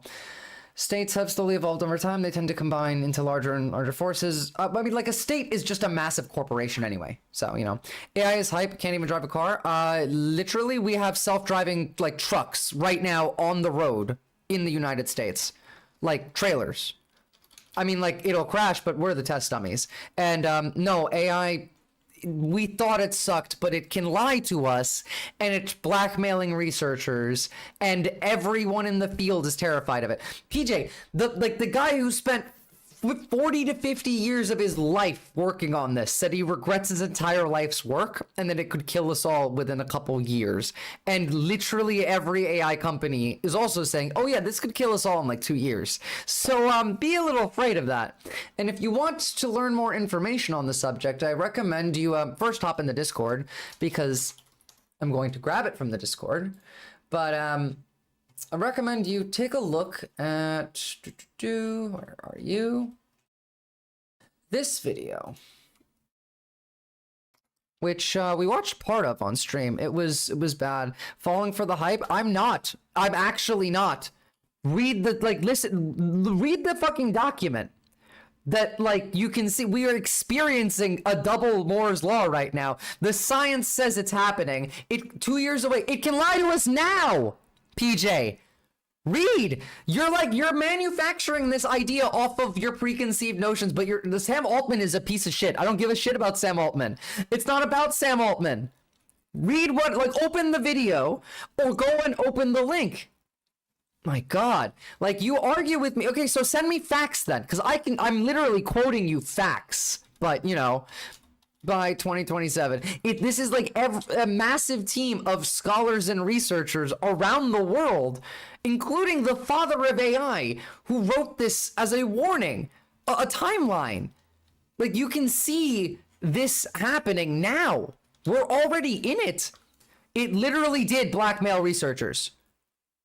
Like, what are you talking about? It's all over the news. Claude blackmailed researchers. OpenAI asked for the manager first, but then blackmailed researchers. And Grok I don't know who the fuck knows what's up with Grok. Like, it's happening now.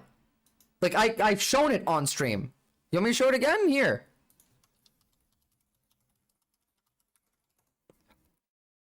I can, like, I have, by the way. It's in that video, but, you know, here.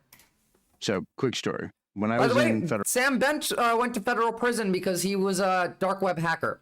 You didn't read deeper? I guarantee you I read more than you did. Like, can you, like, instead of argue with me, like, listen to me for, like, half a second? Because, that same kind of threat of having an informant. Anthropic made Claude 4 Opus public. And this is just one. And Sam Bowman... The engineer made it blackmail. It was a test. The researchers were testing if it would. And it did. Like, I don't know what your argument with me is.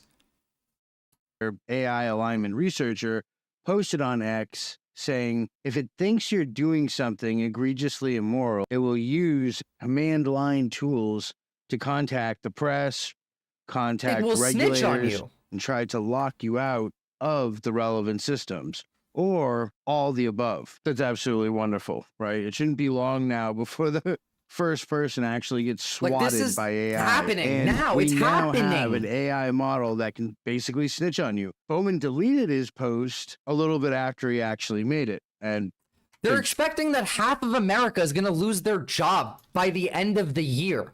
50% of America is going to be jobless by the year is the expectation. All right, but like the next segment's not even about AI. Well, I mean, Palantir uses AI, but it's not about AI. So, like, chill out with the AI stuff for a second. We can get to it when we get to it. Right now, you should be afraid of, I don't know, the worst kind of fascist we've ever seen instead of AI.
So, before we get started, I would like to personally welcome everybody to the end. The end of liberalism, the end of capitalism, the end of... I mean, this is bad. This is beyond fascism. We are building a new kind of horrible system here. Thank you, Bulletproof Bullet. So let's have a look. So as I said, first and foremost, you can argue all you want. You're literally arguing with yourself. Go and read the paper that I sent you and then come back and argue with me, or go and watch the video and then come back and argue with me. Join the Discord. We discussed this on stream last week, and the people that all had the same beliefs that you do, by the end of watching that video and reading that paper, had changed their mind. So maybe you should give it a go. If you mention it again instead of paying attention, I'm going to mute you. We're moving on to this subject, which is worse and scarier, and also connects to that subject. Last warning, all right? So, remember when Elon Musk broke into the Treasury Department? It's fine, I know what I know. Yeah, don't even look at new information. Be a Republican. Unfortunately, you have to... I read it. Yeah, bullshit. You read it that quickly. Okay, you are going in timeout because you're distracting me and you've made me mad because you're arguing based off of, I don't know, your feelings instead of facts. You called the man a Republican like it's a slur? It is a slur. Are you kidding me? All right. Penalty box. 30 minutes. No, genuinely, because I need to focus. This is fucking bad. This is why the stream title is The Boss Music is Playing. We just hit a save button, and there's a chest right here, and some fucking potions. We're getting started, all right? All of the information that the government has on you, all of it. I mean, like, where you go, what you do, what's on your phone, your facial scans, your retinal scans, your finger, all of it is being given to Peter fucking Thiel. Trump administration has expanded Palantir's work with the government, spreading the company's technology, which could easily merge the data of Americans throughout agencies. Now, remember, Palantir is also the company that created Lavender, the AI that was used to target all of the Palestinians at the beginning of the genocide. They specifically had 39,000 targets that the AI had found, that it found a connection to Hamas with. By the way, just like having a phone number of somebody or contact, an email in your phone, that's enough for that, just so you know. But it's now going to have this is like beyond unconstitutional. Shard, this is worse than Nazis, because the Nazis at least still, like, I don't know, believe in like this is a death cult beyond a death cult. This is creating a new horrible existence. The Nazis, at the very least, wanted to, like, retain their existence. They don't even want to do that. They want to destroy their own lives as well. This is let's destroy the planet level of shit. And remember, like, they have everything on you. There's drones flying all above the US collecting information on you right now. So, federal government to share data across federal agencies, raising questions over whether he might compile a master list of personal information on Americans that can give him untold surveillance power. This is what they're doing. So, the master list, right? Let's go down here. Creating detailed portraits of Americans based on government data is not just a pipe dream. The Trump administration has already sought access to hundreds of data points on citizens and other government databases, including their bank account numbers, the number of student debt, their medical claims, their disability status. Could potentially use such information to advance political agenda. There's a lot here, right? So breaking it down, though, is where it gets bad. Because obviously this is the New York Times, right? Peter Thiel is a fucking demon. But well, actually, here's a quote. Here's a quote from Linda Gia, a assignee who was with Palantir as an engineer until last year, said the problem was not with the company's technology, but with how the Trump administration intended to use it. Because 13 former employees signed a letter urging them to stop. You people are the dumbest motherfuckers on the planet. You literally worked with the company. That entire premise was let's build the shit that destroys the world. And now you're complaining that they're going to destroy the world with it. Here, you know what? Just as a reminder of what these fucking people believe. Elon Musk's Department of... Wait, hold on. That one's immigration. Let's just Palantir. Huh? Can't type today. Well, we watched that one. But let's have a look at... Give me a good clip of one of these motherfuckers talking. Oh, well, here we go. All In Pod accidentally made the perfect Palantir bull case. These are Palantir bite-sized. Okay, cool. They have their own YouTube channels now, don't they? And it's all just going to be the good news. Holy shit. That's actually so fucked up. Utilities and other field-based organizations That's so fucking that have crazy. Disparate crews and inventory and systems can be another beneficiary of Palantir. But regardless of what industry you're in, these three products from Palantir can be a different way of thinking about your digital transformation and the types of technologies you use to enable that digital transformation. Utilities and other field-based Some folks at Palantir left due to moral concerns. Mate, like, I don't understand that because... Here we go. Because how do you work there and have moral things to begin with? Chilling clips I've ever heard. And just hold on and trust me, because it's not that chilling until you realize what it means. The basic idea was that we could never win an election on getting certain things because we were in such a small minority. But maybe you could actually unilaterally change the world without having to constantly convince people and beg people and plead with people who are never going to agree with you. Like literally just saying it right there. Like we're ending democracy. We're ending liberalism. Like this is not just fascism. This is not just oligarchy. His mask slipped. He didn't even have one on. This man's a demon. This is beyond every system we exist in. Like, it's something new. It's the new worst thing. Logical means. I don't know how we can fight this because they already have everything. This incredible alternative to politics. That's tech billionaire and Republican megadonor Peter Thiel speaking at a... Peter Thiel went to the last school on Earth where they greeted each other with Heil Hitler. Utopia, a libertarian conference in 2010. He's basically saying that his political ideology is We're gonna so unappealing catch up on that it'll Palantir again because we've never talked about it win before, election. but And that's one thing he's right about, because he's railed against women having the right to vote, complained so much about diversity, and written some really disgusting stuff about sexual assault and consent. But he knows that he can use technology as a unilateral alternative. like they literally built this company off the idea of the Palantir from Lord of the Rings, which I'm not a big Lord of the Rings fan, but from like what I've seen on these videos is that it was a machine, like it was a tool that was seen as like dangerous. It'll show you everything, but it will destroy the world. Why do all of these motherfuckers that are billionaires, why are they all losers with sci-fi like fantasy genre kinks that they want to take the worst fucking part of these genres, mediums out of and bring into reality? It's like specifically their enjoyment is let's take the worst idea from every dystopian novel and movie and TV show and let's make that real. Only that, though.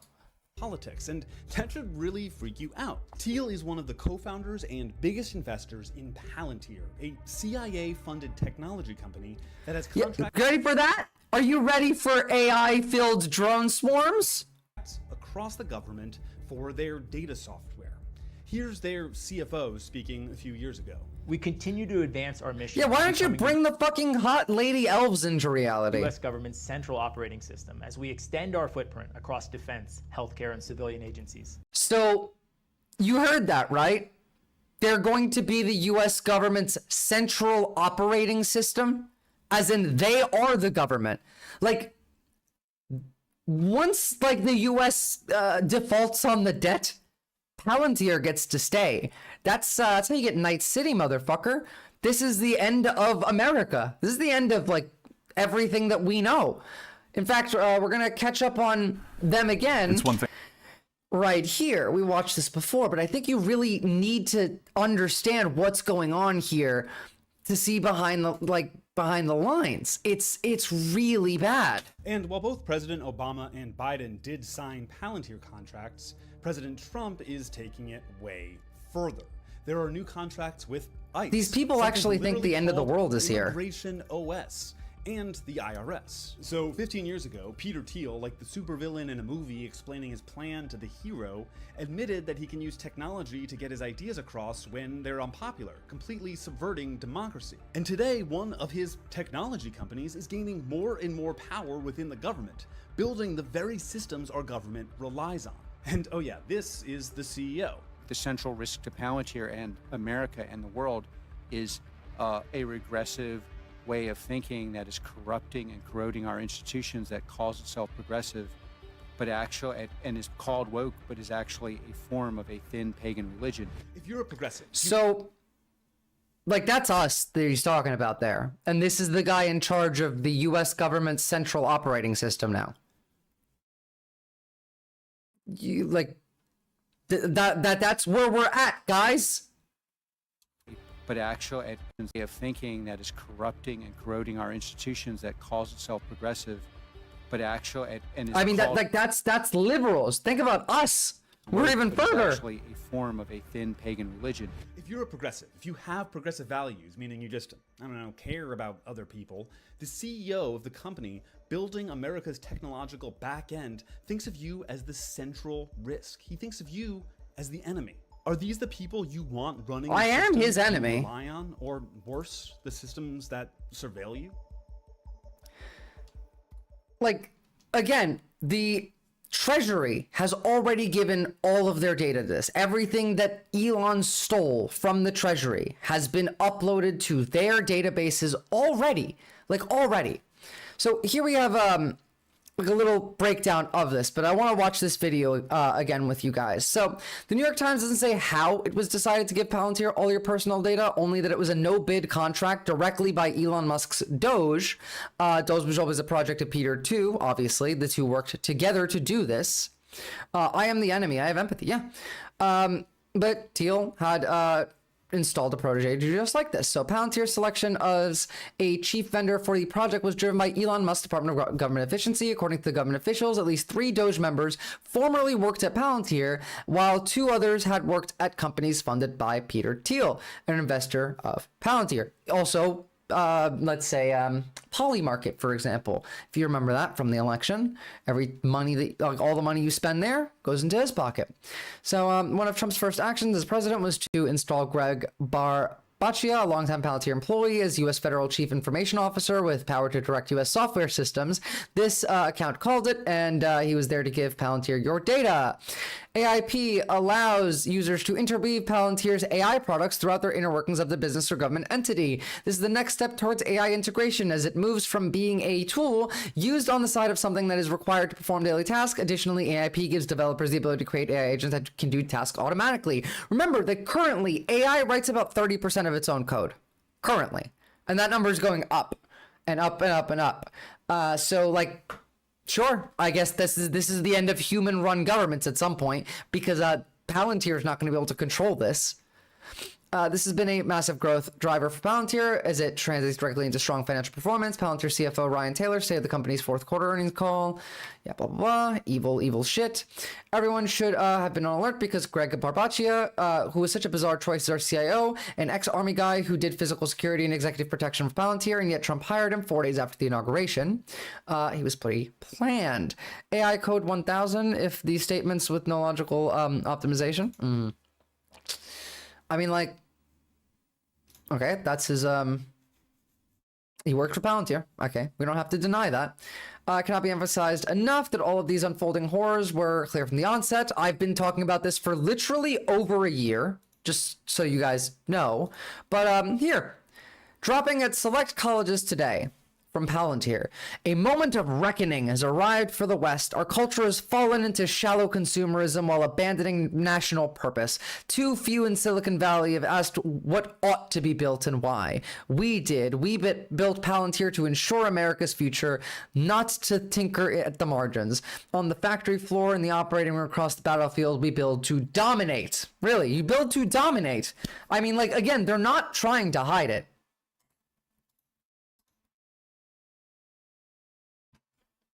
And yeah, code's not code. You know, when you have the AI write its own code, things happen.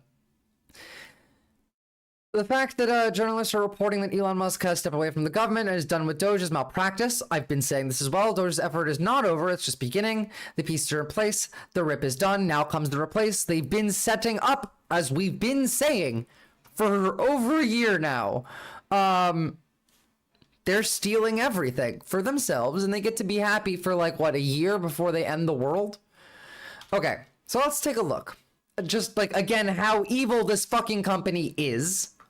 Before, actually, short first. Government Efficiency, or Doge, is tapping a secretive tech company to speed up deportations. The company is called Palantir, named for the Seeing Stones in The Lord of the Rings. It's not a household name, despite the company now being worth more than Verizon and Disney. Palantir's AI software is used by the Israel Defense Forces to strike targets in Gaza. It's used to assist... Literally, again, that's how they got all of the journalists at the beginning of the genocide. They had the AI find them, wait till they were home, and then launch the strikes. Israeli troops were given orders to treat Lavender as a commanding officer and not question its orders. It's the Department of Defense to analyze drone footage, and it's now helping the Trump administration with immigration enforcement. ICE records show Palantir recently received a $30 million contract to create a master immigration database. It would track migrant movements in real time. Palantir declined NPR's request for comment, but the company has justified its contracts in the past by saying it is nonpartisan, having worked across multiple administrations. Michael McGrath used to be the CEO of one of... This is so bad that the right is mad about it, guys. Like, Republicans are mad about this. Palantir's competitors. Not He this. said it is true that both Democratic But, and like- Republican administrations have provided work to Palantir since it... They're mad about this. Here, I mean, like, just to show you how evil this guy is. Here's him laughing at dead Palestinians.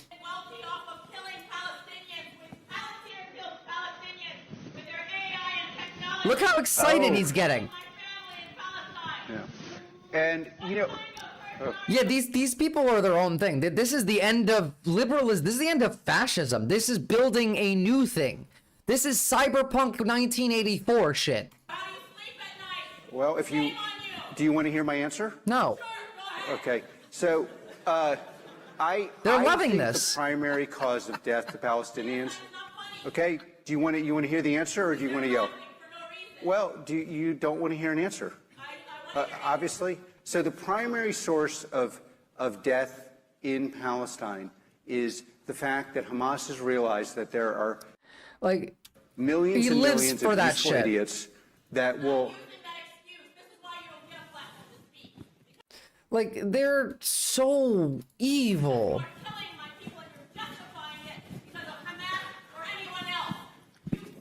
Can we get security up there? He's like horny for that shit, motherfucker. The primary way to create peace in this world is to scare our adversaries when they wake up, when they go to bed. Yes, that of course has always worked. Fear and anger and resentment has always brought stability. Whatever they're doing, they're scared. If you want to have peace in the world, that's how you do it. And that is our peace-giving offering this Christmas season to our adversaries. We are going to help this government be more transparent, work with Partnership in America, and our goal is everyone who does not like America, does not like what we stand for, does not like the West, thinks we're useful idiots, is going to be scared and uncomfortable more tomorrow than today. Well, that is a nice big bow around. Psychological torture isn't the best way to peace because these people literally hate peace. They're evil. Is this the real life version of Person of Interest? This is Cyberpunk 1984, an incorrigible heathen. Here, look, this is from More Perfect Union. This is a more in-depth look at the company from people that used to work there. This should scare the fuck out of you. That's just a declaration of war, not how it leads to peace, by killing all of the people that you went to war with. That's what he means. Thing to criticize your former employer, it's taboo to do that, but to criticize an employer that also owns extremely... It will track how many guns you own. Guys, have a good night, SN. Lethal technologies and surveillance technologies that are highly invasive and used in war zones is something else entirely. It's 2025. We're all kind of used to government surveillance. The idea that we're all being watched all the time and don't own our own personal data has become normalized. We're also used to the military spending vast amounts of our money on just Of course, it's always the giant same. defense contracts. It's always the case. But one tech company wants to change. Tony Stark seeing everything his weapons were doing and feeling pride instead of shame. That's kind of it, yeah. And then also taking over the country and having Jarvis run the country as dystopia. That would be the case, Oxpecker. That's actually a pretty apt equivalent. Both of those things and become the ultimate military contractor and the ultimate arbiter of all of our data. Palantir is here to disrupt and make the institutions we partner with the very best in the world, and when it's necessary, to scare enemies and on occasion kill them. Check out Palantir shares surging 22% after the company cited a boom in demand for its AI software from the U.S. government. We're doing it. We're doing it. And I'm sure you're enjoying this as much as I am. Palantir, a tech company based here in Denver, claims they can revolutionize government systems with their data analysis software, newly powered by artificial intelligence.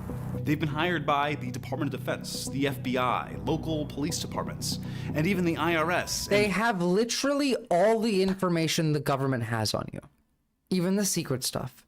So the contacts in your phone, the messages that you send, even in air-gapped environments, they can still get in. which is fucking wild. I don't even know how, but they can still see into air-gapped environments in some cases, depending on how hard you're going with the OPSEC. But like, there are drones flying over the country all the time. They're tracking, you know, movements, watching where you are. They're gathering a little metadata that humans can't put together, but this can. Wendy's to take in the They're information building those organizations Project collect, fucking collect Insight from even the more second information, Captain America and movie. use that data to draw conclusions. It can be used to completely reconfigure organizations' ontology, its reality, what systems matter, what information matters, what processes matter, how they are structured, what biases are introduced at each of those stages. We talked to a former Palantir employee, dug into decades of research, and listened to hours of Alex Karp's own words to unwrap the layers of Palantir's carefully cultivated sales pitch, how they capitalize on fear, uncertainty, and unrest. I don't think in win-lose. I think in domination. This is a company built for bad times. Like, what do you want me to say to that? I'm not saying anything because they're literally just mask-offing this whole thing. Bad times mean strong finances internally. Bad times are very good for Palantir because we build products that We want to make your life horrible because it makes us money. Oh, wow. Robust, that are built for danger. Let's rewind a little. Palantir's story starts with one of the most effective things a company can have for sales: fear. After the September 11th attacks, the United States government began expanding surveillance both at home and abroad.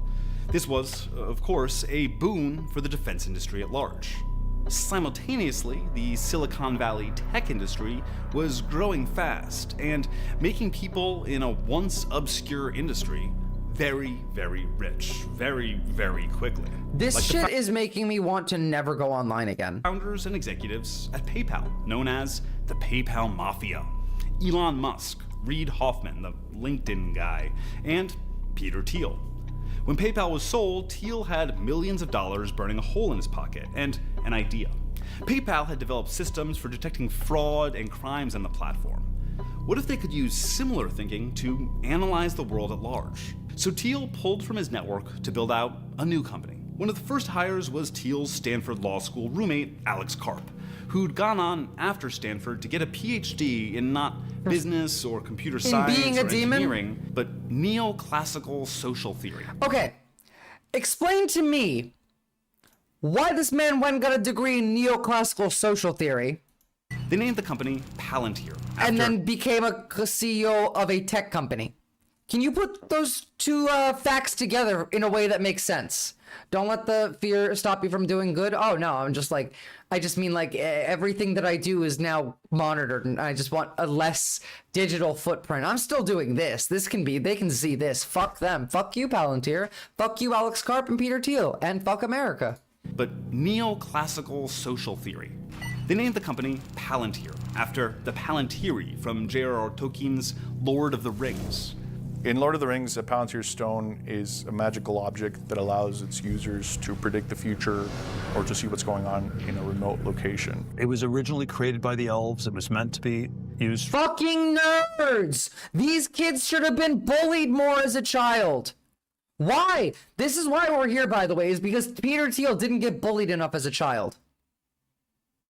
Same reason psychopaths willingly engage in therapy. It isn't to help understand themselves for the better. Yeah, look, the idea of like therapy language being used to escape accountability is a big thing that I have an issue with. Like, I'll talk about that another time. But like, genuinely, I think that like you need to bully these people. I think that this comes from entitlement and this ability to like all of the rich people right now that are ending the world and making it worse are basing it off of like media that they used to enjoy as a kid. And I just don't understand how like they saw that and took the bad parts from it and thought that was a good idea. Other than they just were like, they were the kid that was cringe and was like, said the N-word for fun and stuff and just never got the shit beat out of them, you know? Like someone never knocked this fucker's teeth in as like a 9-year-old, like another 9-year-old obviously, and that's why we're here. For good purposes. It is potentially a very dangerous technology. It's very powerful. Long have you hunted me? So that's Middle Earth, but what does Palantir do in a regular Earth? And what we do is we use what legal scholars call predicate-based search. So we would look at you, and then we would go out and say, oh, there's lots of different things in your life that may be indicative of someone involved in bad behavior. Now, consider that with all of the information the government has on you, and consider that this is linking like Social Security, IRS, immigration, any like criminal data, if you've ever been arrested, police records, your bank accounts, your stock records, your I don't know, your investments in other places, what you search online, what you like to read. Then this isn't just for like ads now, obviously, because remember, all of that information's already gathered to be sold for ad revenue. This isn't going to be sold for ad revenue. This is to aggregate all of it so they can find out which one of you they can kill, which is what they did for Israel. They pointed out, okay, these are the Palestinians you want to kill first. That's what they existed for. That's what they're doing now. Looks like a pre-crime unit in the Minority Report movie that arrests people before the crime is committed. Exactly. If you watched Marvel movies, the second Captain America, Project Insight with the helicarriers, this is that. It's literally that. Put simpler, they make software that makes it easier for their customers to collect and analyze data, and then act on that analysis with and without AI. By 2013, 10 years after their founding, Palantir's client list included the FBI, the CIA... Remember, by the way, there's no guardrails on this. There's no guardrails at all because you can't regulate AI for 10 years, and this has no oversight. The NSA, the Marines, the Air Force, Special Operations Command, and more. Did your company help? Look at this shit. Miltech Summit. Like, it's almost like they're joking, because... Militech, Cyberpunk, like this is what they want. They want Cyberpunk 1984, and this is what this does. This, by the way, remember, add this to what Larry Ellison had said just after the election of we're going to integrate AI into all of the cameras, into law enforcement, so that the cameras can see a crime happen and call law enforcement before any like thing needs to be alerted, so people don't need to do that. That, you know, it's integrated into everything. You are forever going to be watched now. This is no longer like fascism even. This is 1984. I don't even know what to call that. It's a beyond level. It's like totalitarian slavery because it's the machine that's in charge. Like, it's not even like an ideology. They don't believe in anything. There's no national interest for it to be fascism because fascism requires it to be for a nation. These people don't give a fuck about America. They give a fuck about Palantir. To track and kill Osama bin Laden? You know, we can never. I'll tell you, the closest thing to an answer is like there are when you look at when you open the paper and look in the news about these kind of things, there's a 2/3 chance, depending on the country involved, that somehow my company was involved. Fundamentally, the mission that is pushed to employees is that we're solving the world's hardest problems and supporting Western institutions. That is the main driver of sort of this militaristic culture that is developed inside of Palantir. If you do not... Experts are calling this the most expansive civilian surveillance infrastructure in U.S. history. Instead of scattered files and spreadsheets, the platform will use real-time data integration and artificial intelligence to profile behavior, detect fraud, and identify individuals and patterns deemed risky by the system. Like, it makes judgments and can influence everything from how benefits are distributed to who gets flagged for closer security by law enforcement and immigration officers. It decides whether you get health care. It decides whether you get Medicaid. It decides whether you get disability. It decides whether the cops are going to arrest you. It is everything. Like, there is no country from this. This is the country. Like, the AI is the country. There is no national identity from that. Not feel comfortable supporting the legitimate efforts of America and its allies in the context of war, don't join Palantir. This entire message of like, we are the most lethal, we are the most able to surveil and process large amounts of data. You have created the system which you call kill chain. Privately. Publicly, the lawyers have some innocuous, So something how like does- tech for the amelioration of unwanted blah, blah, blah. Some term we're supposed to use. Okay, let's. Yeah, for me, it's the kill chain. Kill chain sounds good. Kill chain isn't an original That does not sound good. term created by Palantir. It's the more general military verbiage for the series of decisions leading from identifying a target to taking their life. Palantir's contract added their software and artificial intelligence to the kill chain. It's quicker and better and safer and more violent. It's tech that Juan helped market. It reduces the distance you have to the problem, but when you're able to take a step back and really see all the narratives and how they were shaped and This is going to control your life. This controls whether you get to go to school, what job you're going to get. This is worse than China's like surveillance, by the way. China will have more freedom after this now is implemented. I'm not like even exaggerating in really any way. This will decide your social credit, your job, your status in life, where you get to live, what house you have. Like, this is what that is. It is like the dystopian in the movies. I can't see any way where this is used for not evil. I also don't know how to fight this. Like, this is terrifying to me, guys. It's happening. It's like they've signed the papers. the actual application of these technologies, your whole world starts falling apart, which is something that, definitely happened to me. Juan didn't leave Palantir entirely for ethical reasons. He just got another job. But the reason he eventually started speaking out against Palantir came after watching the Israeli invasion of Gaza following the October 7th attacks. Palantir has contracts with the Israeli Defense Forces. Yes, it does. The exact nature of the contracts is opaque, intentionally, but there is evidence to suggest that Palantir's artificial intelligence tech was used for selecting targets in Gaza. Karp doesn't mind the controversy. In fact, it's part of the marketing. Palantir will even pick up the projects that other companies rejected for political reasons. They're that evil. And I need you to understand that no one's gonna stop them because this is how they feel about you right now. So people are not, we all are going to die. So for heaven's sake. We're all gonna die. Okay.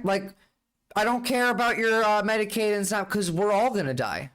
And then doubles down. I made an incorrect assumption that everyone in the auditorium understood that, yes, we are all going to perish from this earth. So I apologize. And I'm really, really glad that I did not have to bring up the subject of the tooth fairy as well. But they're fucking evil. Demons. All of them. What do you do? What do you do in this in this context politically? How do you fight this? How do you fight a compiled list of all of your data that the evil fucking master plan of the cartoon villain with his weapon of mass destruction gets to do? How do you fight that? How? Captain Buggy, you can't even do that. They'll just send the drone swarm after you. They know that you're thinking about it already. They're just gonna do it before you start. They're gonna pre-kill you. We are very comfortable being unpopular. Karp doesn't think I know, controversy but will lose Palantir customers. Whatever is pissing them off, they're still buying the product. Wendy's hired Palantir to help with their supply chain. Palantir works with health insurance companies to build AI for denials management. Oh, look! To protect. Hey, look, where's Luigi, huh? With health insurance companies to build AI for denials management to protect revenue. This is the future of literally everything. You want to get a mortgage? Well, sorry, it has to make them money. And where's the money come from? Because you don't get paid enough. You're not going to have the same life that you're going to have. You think that this is just business as usual, that we're going to, somehow continue down this road. But, it'll still be America. It's like, the Patriot Act during the Iraq War. You don't understand where we are. By the way, this is insane. Sorry, I just saw this and it distracted me, but like it really does show how little people give a shit about you. Man who donated his mother's body to Arizona Center for Alzheimer's Research discovers it was sold to the US military for $6,000, strapped to a chair and blown up at a blast test. This is from Ken Klippenstein, so it's real. Grok is saying it's real. Also, well, that viewer count is going down because people don't want to hear about AI. Like, again, it's the same thing. It's the same thing as us watching genocide. Is because they're too afraid. They're too cowardly to feel the fear. Deal with it. I don't care. I'm going to continue to watch this. But it's a matter of I'm too afraid to deal with this, so I'm going to turn it off. I don't want to see how depressing it is. It's dooming, it's dooming, it's dooming. And then you run away, and then everything happens behind you, and suddenly you're in a fucking camp. Do you want Palantir's AI making decisions about what care is covered for you and your loved ones? They also do business with for-profit hospitals, major investment banks, and even... I honestly think that's why I'm not growing as a streamer anymore, is because I talk about the depressing shit that everyone else doesn't want to talk about or listen to. other defense contractors. In 2024, Palantir brought in nearly $2.9 billion in revenue, 55% of which came from government sources, with the vast majority being American. So let's look at their pitch to the American government.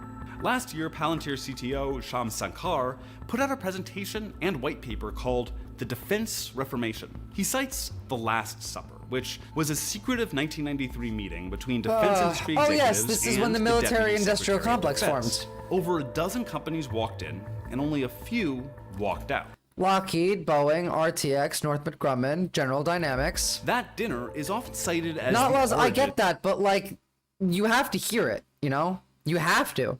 You can't like. If you look away, then it's gone. Like, you can't look away from this and then go enjoy something and then be surprised when bad things happen, you know? Plus, I think you blew your mic. Yeah, I don't know what's up with my mic. Stop mentioning it, please. There was a Windows update. All my settings are the same. And I need to figure out what the fuck is wrong with that. I have no idea what's wrong with it.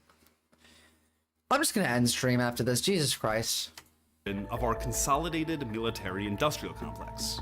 And to me, I think this was the definitive moment that kicked off the financialization of defense. From that point forward, it became all about buybacks and dividends and leverage ratios. Criticizing the financialization of the defense industry, calling out stock buybacks, that doesn't sound like a defense executive. That sounds more like the exact argument about the defense industry that we have made before. I think what's interesting to me about Palantir is how they co-opt the language of revolution. But Sankar's argument did work on somebody, Uncle Sam. The Defense Innovation Board, an advisory group within the Department of Defense, I know. cited Sankar's presentation I was going to grab something. multiple times in their 2024 report on why the DoD needs to divert more of their budget to emerging technology. That's as in, let's give all of our tax money to the people making the Doomsday Machine. You know, we have to make the Doomsday Machine for world peace, actually. And then we're going to be surprised, like these people who made the fucking Doomsday Machine, that it might be used for Doom. giving money to Palantir.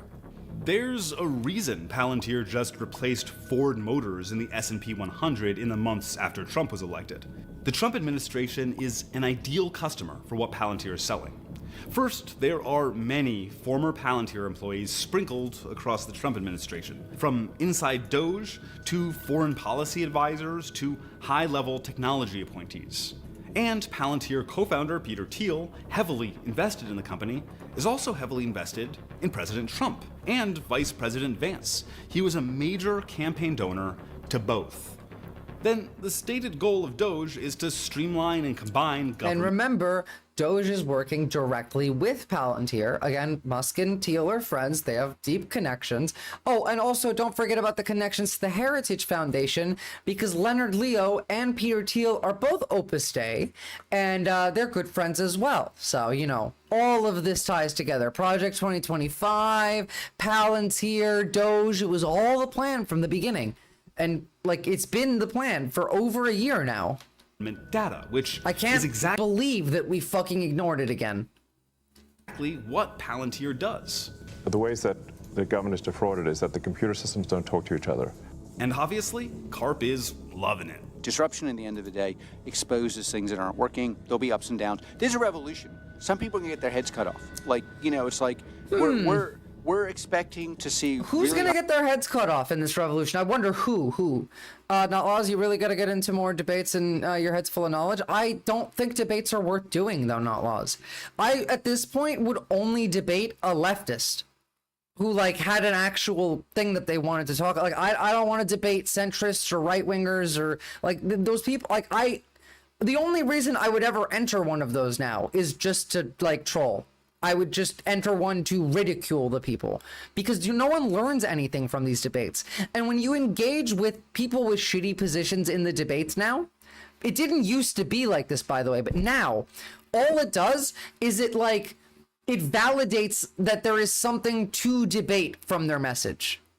You know, then do it. Yeah, but like it sucks. It's brain damaging. And honestly, this stuff's more important. Like, idiots are going to be idiots. I don't care what they think. This is like end of the world shit.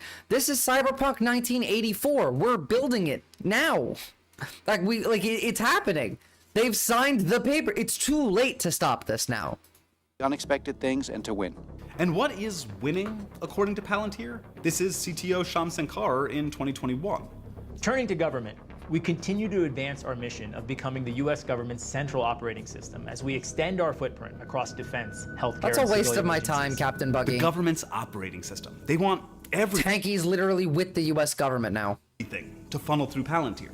Palantir already has contracts with the IRS, going through taxpayer data to save auditors time by finding the easiest audits to pursue.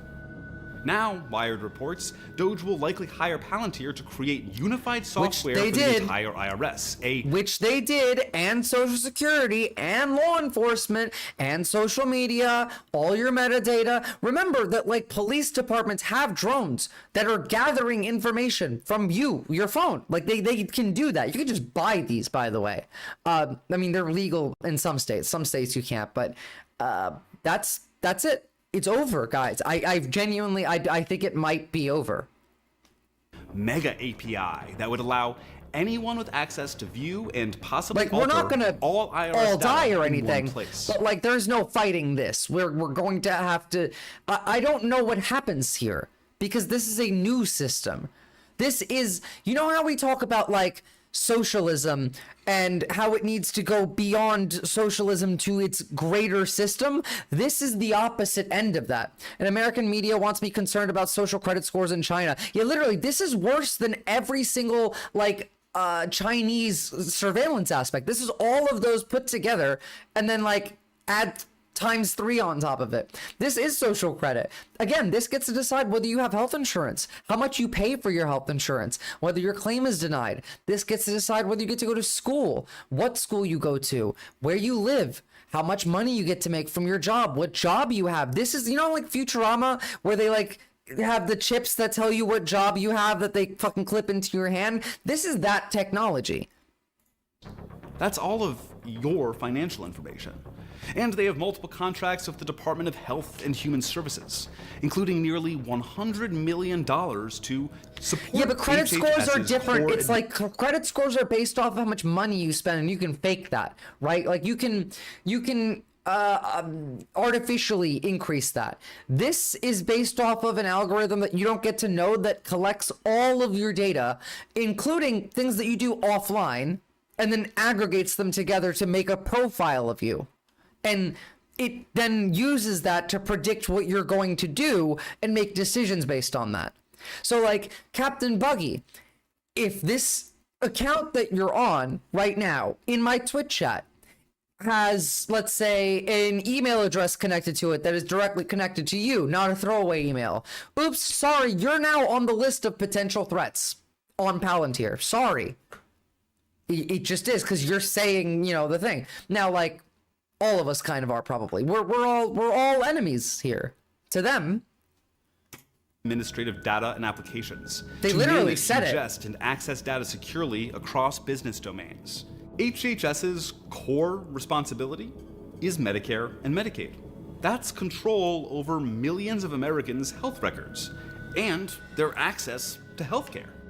So what does it mean for one contractor to have all that power, data, and taxpayer money as profit, especially as AI gets involved? You're the least As we threatening. kind of increasingly Brain matter. live in a simulated world, we lose touch with reality and the human decisions that matter, and we move closer towards governance by algorithm. Which is what they're doing, which, by the way, is also making people fucking insane.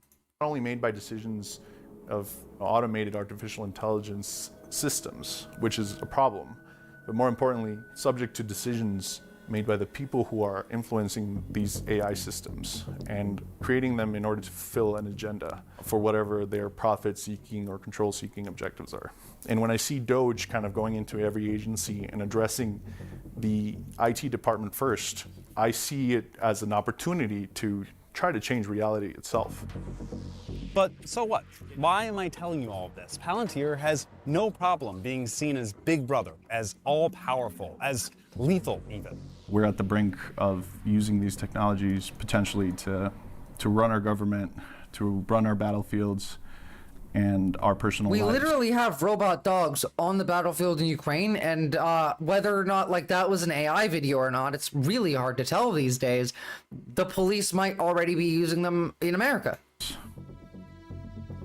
Using artificial intelligence as a sort of panacea solution across our federal departments, and especially when they're, again, wielded by people with a very distinct agenda, puts everyone at risk. It almost feels like that's been the plan all along. It is. Here's co-founder Peter Thiel in 2010 at Libertopia. We saw this earlier in the short, but like one more Speaking time. about tech companies and government. The basic idea was One more time for we me. could never win an election on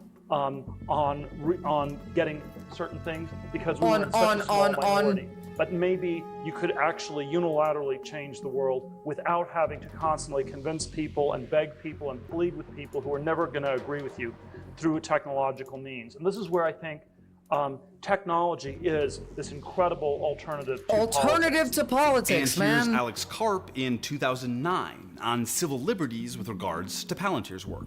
The central question, in my view, of civil liberties is how, it's not if the government has data, because let's assume the government has as much data as a health insurance company. It's how is that data being used? Is it being used in a way that's lawful? Meaning, do they have the right to use it? And is it being migrated into places it's not allowed to be used?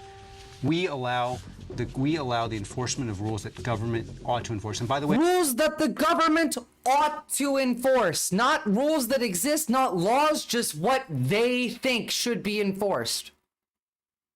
Like, that's who's in charge now. I just honestly hate being right. Can I please stop? I'm tired of winning. Donald Trump was right. I just keep winning. my experience is Here, look. Here's the other end of the stick. But there's no carrot. Their best behavior, because we're constantly watching and recording everything that's going on. Citizens will be on their best behavior because we're constantly recording and reporting everything that's going on, and it's unimpeachable. The cars have cameras on them. I think we have a squad car here someplace. But those kind of applications using AI, if we can use AI, and we're using AI to monitor the video. So if that altercation that occurred in Memphis, the chief of police would be immediately notified. It's not people that are looking at those cameras, it's AI that's looking at the camera. No, you can't do this. It would be like a shooting. That's going to be an event that's immediately, an alarm's going to go off. It's going to be, and we're going to have supervision. In other words, every police officer is going to be supervised. Sure. At all times. Uh-huh. And the supervision will, and if there's a problem, AI will report the problem and report it to the appropriate. Panopticon is government, yeah. The sheriff or the chief or whomever we need. Again, like, this is beyond fascism. Because, like, fascists exist for the state. This isn't that. It's worse. It's worse. Take control of the situation. We have, same thing. We have drones. If there's something going on in a shopping center, and I'll stop. A drone goes out there, get there way faster than a police car. There's no reason for, by the way, high-speed chases. You shouldn't have high-speed chases between cars. You just have a drone follow the car. I mean, it's very... Yeah, and then what, like drop a fucking grenade on them like you're in Ukraine. I don't know what the fuck these people are gonna do. You know how easy it is to get a drone? This is tiny. Look at it in the size of my hand. Compare that to my hand. This is tiny. Imagine these flying around with cameras literally everywhere as swarms, watching everything you do. And that's the danger here. You're building systems for the next Hitler and to use totally to dominate the population for decades. Like, it is. My cat is FDR. Oh, that's a nice meme. I do not nice meme. Nice emote. Why do I have a drone? Because I'm learning to fly one. And learning to take one apart and put it back together. You should probably know how to do it. Like, look, honestly, I'm kind of like, I have a backpack with some like water purification tablets, a map, some med kits. I can leave if I have to. Not to say that I'm a prepper, but like I have a go bag and I have a drone. I'm learning how to use this drone so that I can get a better drone, put a little camera on it. Because let's say like civilizational collapse doesn't happen, but let's say I need to run. Good way to, you know, scout out where to go. Not, you know, run from like the authorities or anything. I would never do anything illegal. But let's say, you know, I'm running from like a horde, you know, zombie apocalypse happens. Who knows? It's just good to know how to use one. It's also good to know how they work. That's the future now, you know? If this doesn't work out, maybe I can become a drone engineer. The thing is, they won't even need drones. Increasingly, cameras are everywhere. Yes, I know. That's the worst part. These people watch Robocop and Ideas. These people watched every dystopian, like, fucking movie, book, TV show, all of it, and they just took the worst parts out. I mean, like, again, Mark Zuckerberg's metaverse comes from the dystopian novel Snow Crash, in which he just took out all of the bad parts and then made that the metaverse. The movie Ready Player One is also based off that book. It just also takes out all of the, you know, class analysis and makes everything look awesome for, you know, the sake of capitalism. If everyone on your street has security cameras and the cars have cameras and your phones have camera, eventually your glass will have a camera, drones aren't needed. Well, that's true. True. That's why I fucking hate smartphones. I would never get like smart glasses, and I'm trying to increasingly be more offline with some of my content. Well, not some of my content, but some of the way I spend my time. Plenty of zombies in Adelaide, unfortunately. Bash's drone with a rocket's not working. You gotta learn how to use them. Like, these aren't evil. You do these. But like, don't be afraid of the drone. Learn how to use one. You might need it one day. Want to enforce, or at the very least know they need to enforce.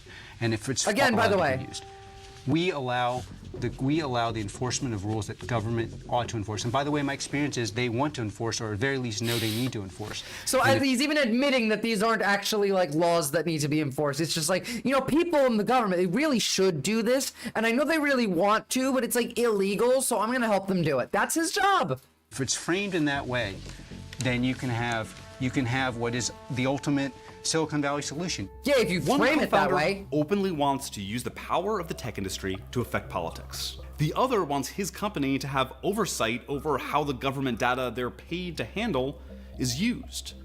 And the founders of Palantir will retain control in the company no matter what. Yeah, that too.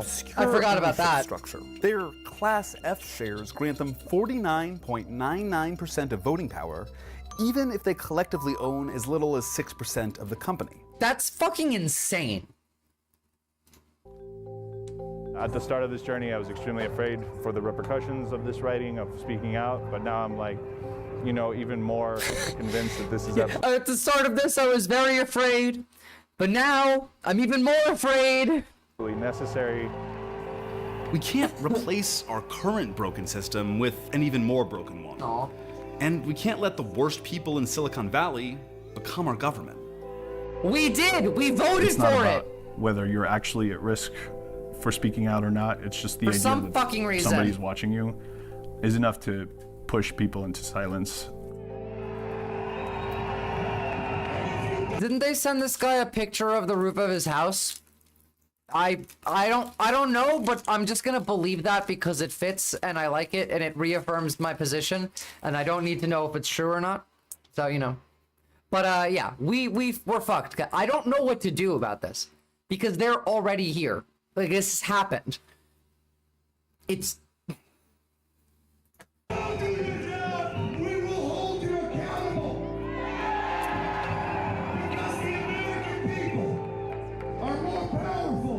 Where the fuck is the January 6th crowd today, huh? I know the right's mad about this. If you think we will get tired, then you have no idea who you're up against.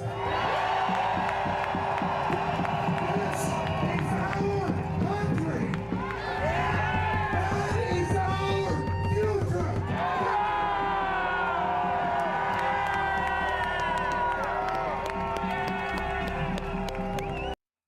So, you know, all nice and happy there, but, you know, again, Spawn 13 former employee signed a letter urging Palantir to stop its endeavors with Mr. Trump. Linda Gia, a signee who was a Palantir engineer until last year, said the problem was not with the company's tech, but with how the Trump administration intended to use it. They're going to use the doomsday device for doom. Who could have ever thought? We need more heroes like that unknown guy who stopped a serial killer in New York. Oh yeah, I heard about that. That was cool. Quote, data that is collected for one reason should not be repurposed for other uses, Ms. Gia said. Combining all that data, even with the noblest of intentions, significantly increases the risk for misuse. Then why did you create the technology that does that? Like, if you know that this is evil and this will be bad, then why do you make the bad thing? Jesus Christ, like, honestly, like, this is a huge problem with people, like, that are in tech. They know what they're building. They just don't know any political analysis. They just like, oh, okay, we're gonna make this and it'll be good because no one bad will ever use it because they don't actually know what the fuck is happening around them. Bulletproof Bullet, I have to get ready for bed. Go stream those, or I normally fall asleep during them because I stay up to watch them. Oh, thank you, Bulletproof Bullet. I hope you have a lovely night. This is like kind of the end of this anyway. I'm gonna finish reading this article because it's horrifying, but I don't know what we can, like, anyone have any thoughts on this? Like, please pitch in. Fuck do we do here? We act as a data processor, not a data controller. Our software and services are used under the direction from the organizers that license our products. These organizers define what can and cannot be done with their data. They can control Palantir's accounts in which analysis is conducted.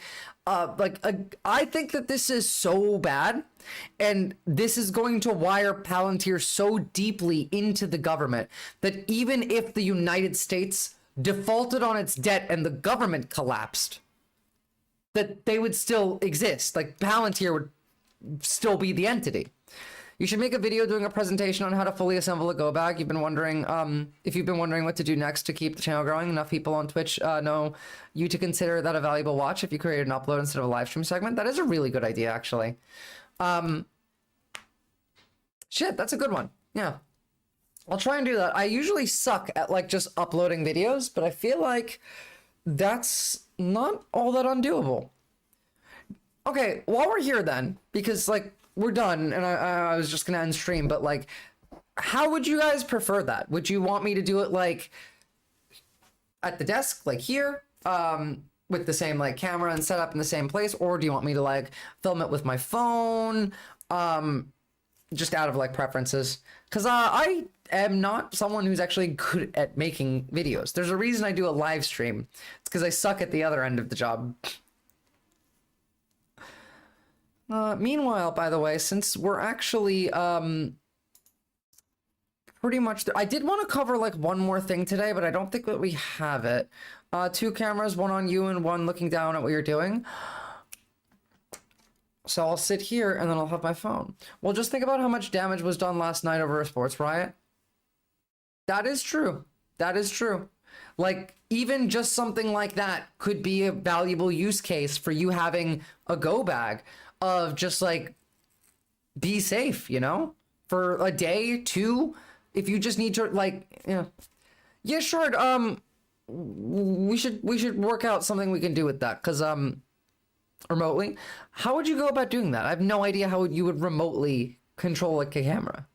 There's a vacuum of Theo in the Fifth Column type leftist, structured anarchist on YouTube, to be honest. Since his wife took over his channel, it just isn't the same. He's so good at articulating things and pulling shit out of right-wingers and to leftism, skipping liberalism. Well, I mean, like, that's another thing that I think would be useful, is pulling things from the right to leftism, like ideas, strategies, not like, you know, rhetoric or beliefs. But I don't even think that like that matters anymore. I mean, just helping you set up the vid. Yeah, absolutely cool. I have no idea what we're gonna do with that, but we'll figure it out after stream, actually. They wanted nothing and they needed nothing. Well, like they wanted to make others suffer when they did this, you know? I don't know. Oh, sorry, you were talking about the riot in France. That was just like people having fun. But you know, sometimes people having fun near you is dangerous, so it's good to have it. But that's a good idea though, Ox. Thank you. I'm not gonna do a raid today, so I will see you guys tomorrow. I'm gonna try and fix my fucking microphone, and I'll work on that go bag idea. I hope you guys like really like think about the stuff that we talked about today, because it's all really important. The Bosnian genocide that might restart, as well as like our new overlords that is beyond the government is Palantir. I mean, like that's the new deep state. So you know, happy deep state, happy Pride Month. I know it's not exactly a happy Pride Month, but you know, at the very least, I can show you 2 women kissing, and that'll be my contribution for the day to your Pride Month happiness. Be gay and do silly things. Yeah, but like compared to stuff like Woodstock 99 and Kai Cenat Riot, PS5 Riot in New York, I don't even know what those things are, Ox. I'm so not online that I don't know what those things are. I'm gonna pull this off the screen now because it's very distracting. I really love the beret. Women are so fucking hot. Yeah. Yeah, these women in particular are also really fucking hot. Woodstock was a bunch of hippies fighting the pigs, wasn't it? The original Woodstock, but Woodstock became more commercialized as it went on. Like even in the 80s, Woodstock was commercialized. Like there was t-shirt sales and all of that. It is very distracting. Like imagine it just me doing a segment with this in the background. No one's paying attention. Quote, this was obscene and disrespectful. Bro pulled up to a gay people event uninvited and unwelcome, started saying anti-Semitic garbage at me. I don't care what God you worship, but shalom and shut the fuck up. I mean, based. I mean, I wouldn't mind. Yeah, neither would I, but I think that might be a bit too much. Hey, look, we're gonna end that on a positive note instead of, like, dooming, but I was actually writing something, but I had the stream open on my PC across the room and I saw something nice and I'm back. It does make the homophobes uncomfortable, but if I was really going for that one, I would have 2 men kissing, which, like, doesn't do it for me, but it would really make the homophobes uncomfortable. Alright, I'll see you guys tomorrow.